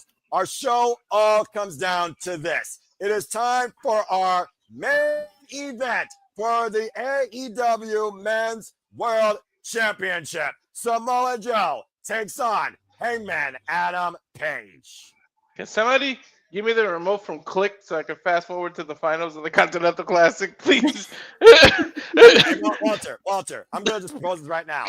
You want to just cover the Continental Classic every week? You might as well, right? And you know what? I'll tell you what. I'm a man of the people. if the chat wants it, we will personally do it. If you want us to cover the Continental Classic every week, Wednesday night on Dynamite, then let it be known simply by saying yes. Because I would love to do that shit with Walter, Nick, and Ash. But in the meantime, it's Mina time at AEW Full Gear. Eminem Page and Samoa Joe inside a steel cage. Oh, man. I'm on such a high right now. I am on such a fucking high. Statlander fucking arrived. She beat that bitch. Nothing can. I'm telling you right now. I already know. I'm on high too because I know what the finals is gonna be. I already know what the finals. Do you? Do you really? Do you really? Yes. Are you sure Tony about Khan is stupid, but he ain't got that damn stupid. Ain't enough coke in the world. Okay. First off, for those that don't know, subscribe to Rage of Wrestling versus his product. And secondly, Walter, Ash, if they announce the blocks for the Continental Classic prior to Dynamite, we gotta find a way to fucking preview that shit. Mm-hmm. Anyway, we'll talk more about that later. We gotta focus on the night. I'm on such a high. I just had an out-of-body experience. Oh my god! And you know the Hurt Business is gonna be in it too. I mean, we don't know who else is gonna be in. That's the beauty. Right? I'm telling you. Well, I think we know what the finals are. I mean, look, possibly. Guys, assume. You're assuming. You know what the difference of assume is? It makes an ass out of you and me. Let's enjoy AEW. Let's enjoy the tournament and see what happens. Don't forgo a conclusion because you might deny yourself of being surprised in what could be the finale of the Continental Classic. Eminem Page is going back to that dark place tonight, it looks like. I'm here for the journey regardless of what the destination is. Yeah, that's fair. What is this? I think it might be a new theme. Yeah, maybe. Right? Well, I mean, we once saw Ghost Riders in the sky. Eminem Page, the AEW Men's World Champion. I think you're right, Ash. Yeah, he's got a new theme. A new refocused Eminem Page arrives tonight before he heads inside a steel cage. Well, way to give this away. You're not going to debut a new theme and lose the fucking title. Well, again, Eminem Page has been a whole new man since winning the AEW World Championship. After going through 2 years of hell and even confessing to the first time when he won this title. Maybe he wasn't ready for it at that time. Him has done everything possible to make this championship mean it is the most important fucking thing as possible. And there's a reason why he chose to go up against Samoa Joe inside this steel cage when Joe embarrassed him and tried to injure him at Wrestle Dream. Even Samoa Joe said it. He wasn't looking for to win or lose to simply respect Heyman. He was looking to make a statement. Joe better be Joe wrong. What's wrong? I am the real world's champion. Let's go down to Justin Roberts for introductions. You know what happened last time Hangman was in a cage. I'm just saying. Yes, and I sure to think we get something similar. Ladies and gentlemen. Go for it, Walter. This is the thing. Come on, say one fall. Oh, boy. Oh, cage match for the AEW. Oh, boy. Championship. Big 5 Bill! Mm-hmm. And again, escape means nothing unlike the other companies. It was a mission. California. From Huntington Beach. California. There's only one Samoa Joe in this world, the most lethal man you could be locked inside a steel cage with. Samoa Joe. Right, he could be a double champ. He's still the AEW World Trios champ. That's correct. Samoa Joe, 46 years of age and 25 years involved in this game. From Virginia. Yeah, I respect Virginia. 229 pounds, so Samoa Joe has definitely got the weight advantage. I think we all knew that before the man entered the cage, Walter. Mm-hmm. And he's Virginia. 34 years of age and 17 years in the game. Go ahead, Ash. I was about to say Virginia Avenue is one of my favorite properties to get in Monopoly. Mm-hmm. one of these days we gotta play Monopoly on the PlayStation or Switch together, but that's a whole different time. That being said, Paul Turner holds up the AEW Men's World Championship. Again, in a steel cage in AEW, folks, you can't be a pussy. Escape means nothing. The only way to win is via pinfall or submission inside this structure. In the ring, baby. The Prudential Center is standing up. Did a hell of a night here on another pay-per-view of the year candidate for sure. Here we go. Ring the bell. Oh boy. Bell rings! And the cage door is locked, and Samoa Joe is all alone. Why Heyman has a compromised rib cage. Look at those holes in the oh, that's to stick the camera through, ain't it? That's what those holes are. Yeah. Yeah, you gotta be able to stick the camera through there to get the right angle sometimes. Unless someone's gonna climb. I'm kidding. I'm not gonna put that. Well, we know that.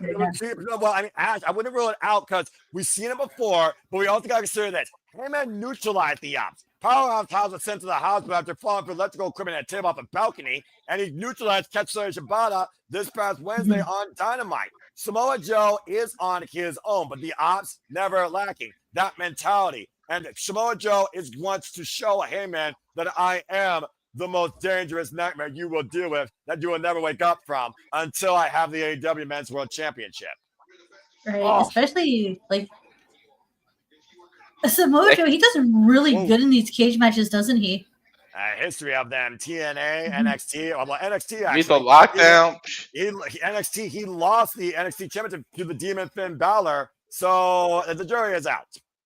Big right hands raining down. Meanwhile, Heyman Page, to your point, guys, he won a steel cage match against Swerve Strickland, and that was lights out. Oh my God, these two locked in a cage. Outside playing Gus is the second steel cage match that Heyman Page has been involved in his AEW career. Oh, look, Joe's busted already. That don't surprise me because, again, we got blood. And Samoa Joe, that Samoan's going to bleed, baby. I don't know why no company thinks to, in the corner of the cage is where the bars meet, put a camera there, and then you get an inside view. I just thought you just do like a PTZ camera, but maybe they just don't think it has enough electricity. But now that they have drones, you can fucking float over the damn cage. Well, that's the drones in the right position at times, you know. Yeah. Then again, Heyman Page right now, who literally, as you saw, sees red, as we saw in his Titantron, now up to the top rope. Asai Moonsault connects, wiping out Samoa Joe. And now the cover, and a 1 count off the lateral press. And, of course, no body weight distributed on the body. Joe's not leaving any chances here, not going to show any weakness. Now, Heyman, what's he doing with that boot? Do you want to know? Well, I'm about to say, we did see what he did with that boot against Hobbs and Shibata. Maybe looking at, the low blow. I thought there was. I swear, I thought there were going to be thumbtacks in the boot or something. you would say that, you crazy. I mean, we know what company this is, right? We wouldn't put it past them to do something like that, right? I'm sure you're not wrong. Boot up, cowboy boot up to the side of the head of Samoa Joe. Samoa Joe left a bleeding mess. Now just driving that boot straight through the head of Samoa Joe in the corner. This is Samoa Joe's 20th steel cage match in his career. Lucky there's not a spur on the end of that boot. Oh my God, that would have been done so much damage. Yeah, I think. Now Heyman with the cover, back press the far leg, and a 1 count. The last time that Samoa Joe was involved in a steel cage, let's not forget, was for the AEW World Championship against Jon Moxley. He lost that night as well. See how dangerous Heyman Page can be inside steel cage. Can Samoa Joe still be just as dangerous, honestly? I mean, you think about Samoa Joe, who's been so caught up on this Death Rider vendetta, helping Heyman through it. You got to consider also that Samoa Joe, he said that I need to remind myself who I am. That's the reason why he attacked Heyman and pursued the AEW Men's World Championship. I've seen more blood tonight on a pay-per-view than a Mortal Kombat tournament. What the fuck? Yeah, it wasn't artificial either. And to your point, Sandy, you're right. He was involved in 2 steel cage matches in NXT. He won the one against Finn Balor. He lost the one against Shinsuke Nakamura. That was the person that he lost against. My bad. Oh, yeah, Nakamura. NXT in Australia. Yeah, remember Nakamura was the King of Strong Style? IWGP champion. Remember Nakamura? No, it's just whenever you say that, I go right to the Rude and Nakamura feud. Oh my God! I go to That was Nakamura with Sami NXT. Zayn off. And NXT. Oh, wait. Did you just say something that just sparked my heart? Oh, that's right. That was my NXT. That was a good match. Like the Sami Zayn Nakamura match was my first Nakamura match I watched because I wasn't watching. Because I didn't watch New Japan at the time. Oh, okay. Oh my God! Look at the blood on the camera. Ooh. This might be the first time this cage actually shows red appropriately, not like a The giant. ropes are red as shit. Look at the rope. Well, there's a reason why AEW has white ropes, if we're being perfectly honest here. Pointing the elbow to the top of Heyman Page's head here as Heyman's taking on the most dangerous villain you could face in this universe. I wonder if he's regretting the decision to say steel cage. You know, I wonder if Heyman Page ever regrets what he does and sometimes realize what he does is more a detriment to him than a benefit. But it goes to show what Heyman's trying to do. Oh, God. When it comes to showing the importance of this championship and what he's willing to do to preserve it or showcase it. Now Hangman's bleeding. What the fuck?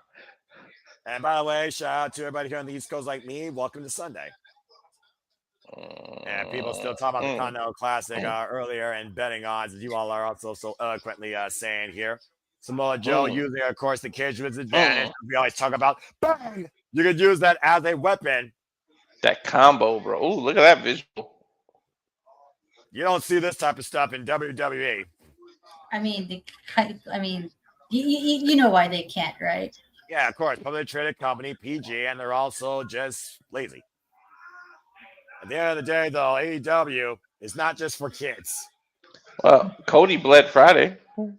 Now, Cody Rhodes might be the one person that actually knows how to wrestle and showcase it in WWE to a degree not named Walter. Or Ilya Dragunov. Again, I'm still waiting for Walter versus Ilya. Just saying. Bro, they need to bring back his name. You brought back his theme. Just call him Walter. Well, it is what it is. You take the video where you can. Again, fuck Death Row, but the sooner they take Death Row out of WWE, the sooner I might care about WWE again. Ooh! Page right now, trying to attack Samoa Joe's midsection. He punched him in the rib. Well, I mean, again, you have an exposed area. One! Power slam! Cover! Two! I love when he does that. Hook of the arm and leg. Ooh, him and Randy Orton. Him and Randy Orton with that damn power slam. I'm about to say, man, sudden impact. You know who's starting to do it like that and doing well is Matt Bourne. I've heard about not Matt Bourne. Matt Bourne is a fucking character in the Bourne Identity. Yeah, but say, what the fuck are you talking about, dude? Oh, are you talking about Miles Bourne? Miles Bourne, yeah. Miles Bourne, yeah, I'm about to say. And right now, that cut wide open. Samoa Joe baptizing Heyman. Literally in this strong style affair. And Heyman, we've also seen what happens when a man sees his own blood, right? Man, and Samoa Joe. It's like a Raging Bull seeing red. Across the chin, bro. You got two Raging Bulls inside this cage. How poetic. Off the ropes from the eye. Swing and a miss. And Heyman hoists the kick. Down the waistline. German suplex sticks the landing, as we see multiple times. Rolling elbow connects. Rocks Samoa Joe. And Joe sent face first in that steel cage. And again, you know what I just noticed? Oh. There is no room between the rope and the cage. How's he going to do the buckshot lariat? That's a good point, actually. I didn't consider that. I think, honestly, we talked about that in his match with Schwartz Strickland, and he found a modified way to do it. I think he does it out of the corner before, honestly. Cowboy Shiznak here in the Prudential Center. As the men's AEW World Championships on the line. Good God. Hey, man. Double underhook. What the hell is he looking for here? Pazudraja. Oh, Kakita clutch. Whoop. Slip down. Roll through. The cover. 2. Count only. Joe kicks out. Now, hand that with the slipper hold. He could use the dead shot to win instead of the buckshot. Yeah, but I was there. Can you imagine Samoa Joe submits? I'm just saying. Oh, hell no. Submits. That does not sound like a sense. That would be something, because I've never seen Samoa Joe submit before. That'd be a first. I've never seen him do it either. Yeah, about to say. And again, every company has their own style, folks. All right, so let's just call it what it is. I think I've seen Joe pass out, but not tap. Well, again, if your spirit don't give, your body will, especially as you're losing blood. Joe trying to clear the blood out of his eyes, by the way. For those that don't know, hemoglobin physics aside, when blood is in your eyes, it stings and burns and impairs your vision. It stings like a motherfucker. It does, yeah. Stings more than Steve Burden. Wow, that's a reference. Even I understand. Joe pulling the turnbuckle pad off. The referee can't do shit about it. Right, it's no All DQ, legal. anything goes. Again, only way to win be a pinfall submission. Whoa! And Heyman just avoiding that exposed steel. Samoa Joe just teeing off against the AEW Men's World Champion. Joe just battering him and Hangman Page now. Oh, knife is chopped. Still on the top turnbuckle. The longer this match goes, the worse it is because you can get dizzy. You can get freaking pass out with that much blood. The delirium's got to come into play eventually here. Just buying ahead of Samoa Joe, creating separation. Hangman Page has been AEW Men's World Champion now in the second run for 134 days. And another shot to the midsection here, going into his sixth defense. After being Lee Moriarty, Kyle Fletcher, Samoa Joe, and MJF. And John Moxley in a follow-up. Maybe looking for a muscle buster out of the corner, as we saw him do that on the Men's World Championship at Wrestle Dream. That catapulted us to this situation. Watching that. Oh, son of a powerbomb out of the corner. And Heyman trying to wheel the audience to lend him his spirit. Back up to his feet. There is no way he's going to do that. Shibata. What the hell? What? Shibata can't get in, but it's locked. And what is he looking for? It's a distraction, though. Well, he's got the Men's World Championship belt. But again, what can he do with that? Because he can't get in the cage. I guess it's mental warfare, if nothing else. Shibata, what in the hell is he doing? Throwing the belt in there. Climbing the freaking cage. Yeah, but he's got the belt on his shoulder. He's going to drop it so that Samoa Joe can use it. Oh, Eddie Kingston! Or Eddie Kingston had staff shirt. I thought he was saying that was staff for a moment. Eddie Kingston and Shibata, of course, had their fall during the Trios Championship match. Oh, no, the ref bummed. There's been a ref bummed. And there's the Jedi and the cover. 1, 2, 3, 4, 5. It should be over. Oh, no, the ref is down. Shenanigans abound. The cage is locked, though, Ash. No one can get in. Well, unless we have Powerhouse break it off. Oh, you gotta be kidding me. Yeah, there you go. No way. There's no. What the hell? He's going to break the chain or the door. Okay, I guess we know what happens when you're fueled by anger. And the cage door has been open. Heyman just realized what happened. Hobbs now in play with the men's AEW World Championship. Damn, that's the Mark Henry spot. And there's the low blow to Powerhouse Hobbs. And now Hobbs parading face first in the steel cage. Oh, wait, watch your back, Heyman! From behind Joe, the Kakina clutch. But the ref is down, though. Guess what? Guess what? They left the door open. Now I can see how he could do the buckshot. Oh, no. That will do it. And yeah, he just went first into that steel ring post. Buckshot! Oh, no, but the ref is still down. I fucking called it. You can see it. You can see it. That's why they left the door open. 7, 8. Now Hook coming into play. Yo, what if Hook goes heel? And rejoins. Incapacitated. Uh-oh. Yeah, Hook with the men's world championship. There he goes. Wait a minute. Oh my God! Hook just decked him of the AEW men's world championship. Yeah. Fucking Nostradamus, yo. I fucking called it. Joined. What the fuck? Remember, Joe is his mentor. What? Oh, come on. No way, man. Muscle Buster, he's gonna go for. And Samoa Joe right now with him and that Page. Yo, we just saw Young Bucks go face and Hook go heel. What? And Oh John my the Muscle God. Buster on the championship. Oh my God. Holy shit, Joe's the fucking champ. Champion again. Okay. History can God. repeat itself, guys. Who ended World's who End. ended Samoa Joe's last reign? MJF did at World's End Who exactly. still got an opportunity at the title? It's MJF. The rules are reversed this time around because last year MJF lost the title to Samoa Joe. Holy shit. I can't believe that fucking just happened. Samoa Joe is once again AEW Men's World Champion. Call me Nostradamus. I just had a feeling when he held that title, I was like, he's gonna fucking hit Hangman. Well, I mean, you look, you had to consider with how quick of a turnaround this match was and how much Full Gear has not been good to the Hangman. Mm-hmm. History speaks volumes, folks. And not just in Hangman's case, but in Hook's case. Samoa Joe wins. I do feel like they rushed this match because of the timing, too. They rushed this match. In all fairness, wasn't it at Full Gear where Hangman beat Omega? Exactly. Hangman has not had a singles win at Full Gear since that match, Ash.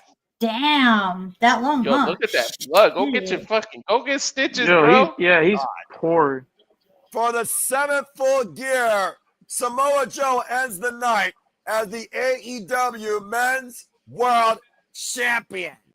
I don't know why. I'm telling you, running everything. What? As soon as What? is that Sting or What? MJF? I bet you it's MJF.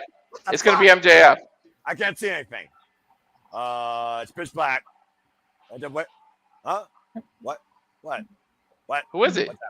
I don't see it. Who is it? I don't see anything. Keith Lee? Please be MJF. Please be MJF. Keith Lee?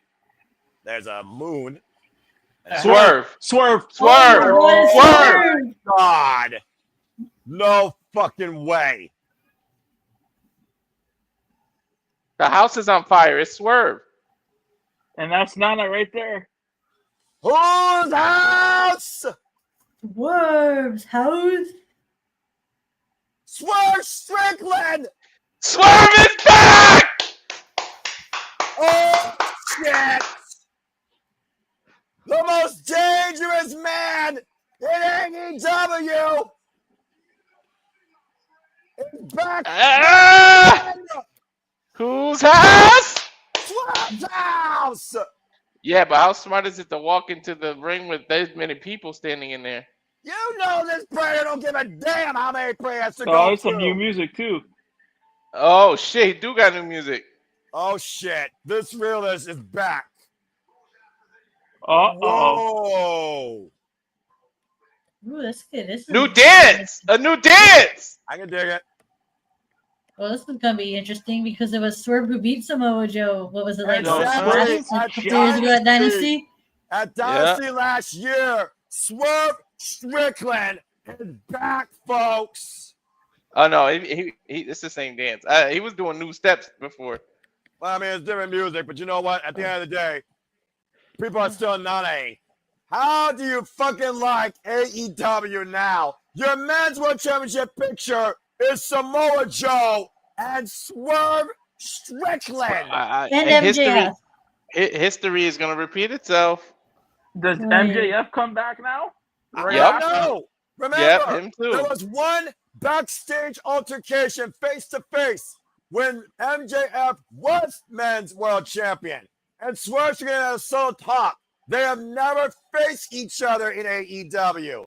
And Samoa Joe is literally looking at his undoing. This makes sense for the only fact that the last time we saw Swerve, Wardlow was the one who took him out, and Wardlow's not here no more. Mm-hmm. Holy hell. Yeah, but if Swerve and Hangman get one more, there's their trios challengers. Yeah, about to say, I don't think that's right. Yeah. Trio titles be damn. Only one time match here in this moment, folks. That's the Men's World Championship. And you're looking at Samoa Joe, who now holds it. Staring at this pass. But Swerve can't do it on his own, Noah. He's gonna need backup. You got Hangman, and it's got to be somebody else. When was the last time that Swerve was afraid to go into a battle, let alone a death sentence on his own? Look, Samoa Joe literally opened it up. Oh shit! He's gonna have to go through each of them. He's gonna have to go and then through everybody and hook and everybody, and then get to Joe. When one world ends, another begins. Heyman's run is done. Samoa Joe's new run has begun, and Swerve Strickland might very well be an omen. He's gonna run through it. He's gonna run through that. He's not gonna give a damn. Oh boy! He better not have an op shirt under that jacket. No. But There's no way that Swerve's ops, but he's never lagging and he never wavers. There's a reason why he calls him the most dangerous man in AEW. Damn, he recovered quick if that was an ACL. Must have not been, though, as Swerve. Oh, just clocked! Where are the ops? From the ops dojo! The man that ended some. Yo, MJF or somebody else is going to come out. I don't think so, dude. Swerve does not need nobody to take down a bunch of freaking cronies. What would be men's AEW World Champion, Defy World Champion, AEW Tag Team Champion is back. Swerve Strickland, who yeah, page. You're right, because 2 years ago. You're right, because the ops left. It's all the Goonies left. Yeah, what, so he don't need what would be cool right now is if the lights go black again. And Killer Cross stands in the middle of the ring. Don't need Killer Cross in AEW right now. Stop it, Nick. And Swerve with the brain buster on the Ops Dojo. Oh, wait a minute. Swerve stopping. Oh, he just twisted that fool's ankle. Dude, that fucking gator roll before the Swerve. Oh, boy. And Swerve might be looking to make a sacrifice here. Most dangerous man. Taking a mad slam. Oh, my dear God. Snapping that arm. We have seen the Bucks turn face. Oh. We have seen Hook turn heel. Swerve return. You sure you were bored, Nick? I wish this happened in the, give me some hints or something. I don't need hints. You ever heard of a surprise, Nick? Why the fuck? Yeah, it won't be a surprise if they give you a hint. Yeah, man. Why don't you fucking enjoy something for once in your life, man? That wasn't predictable. Man, poor Nick's just catching strays, man. Well, you know, every once in a while. Just telling him that it wouldn't be a surprise. That kick, yo. I love that kick. Exactly. Well, I mean, hey, he wasn't caught. Oh, man, what a lariat. At the end of the day, you know, everybody sometimes just wait. Wait. What's up with Hangman? Hangman and Page standing side by side against his greatest rival, seeing Samoa Joe holding his title.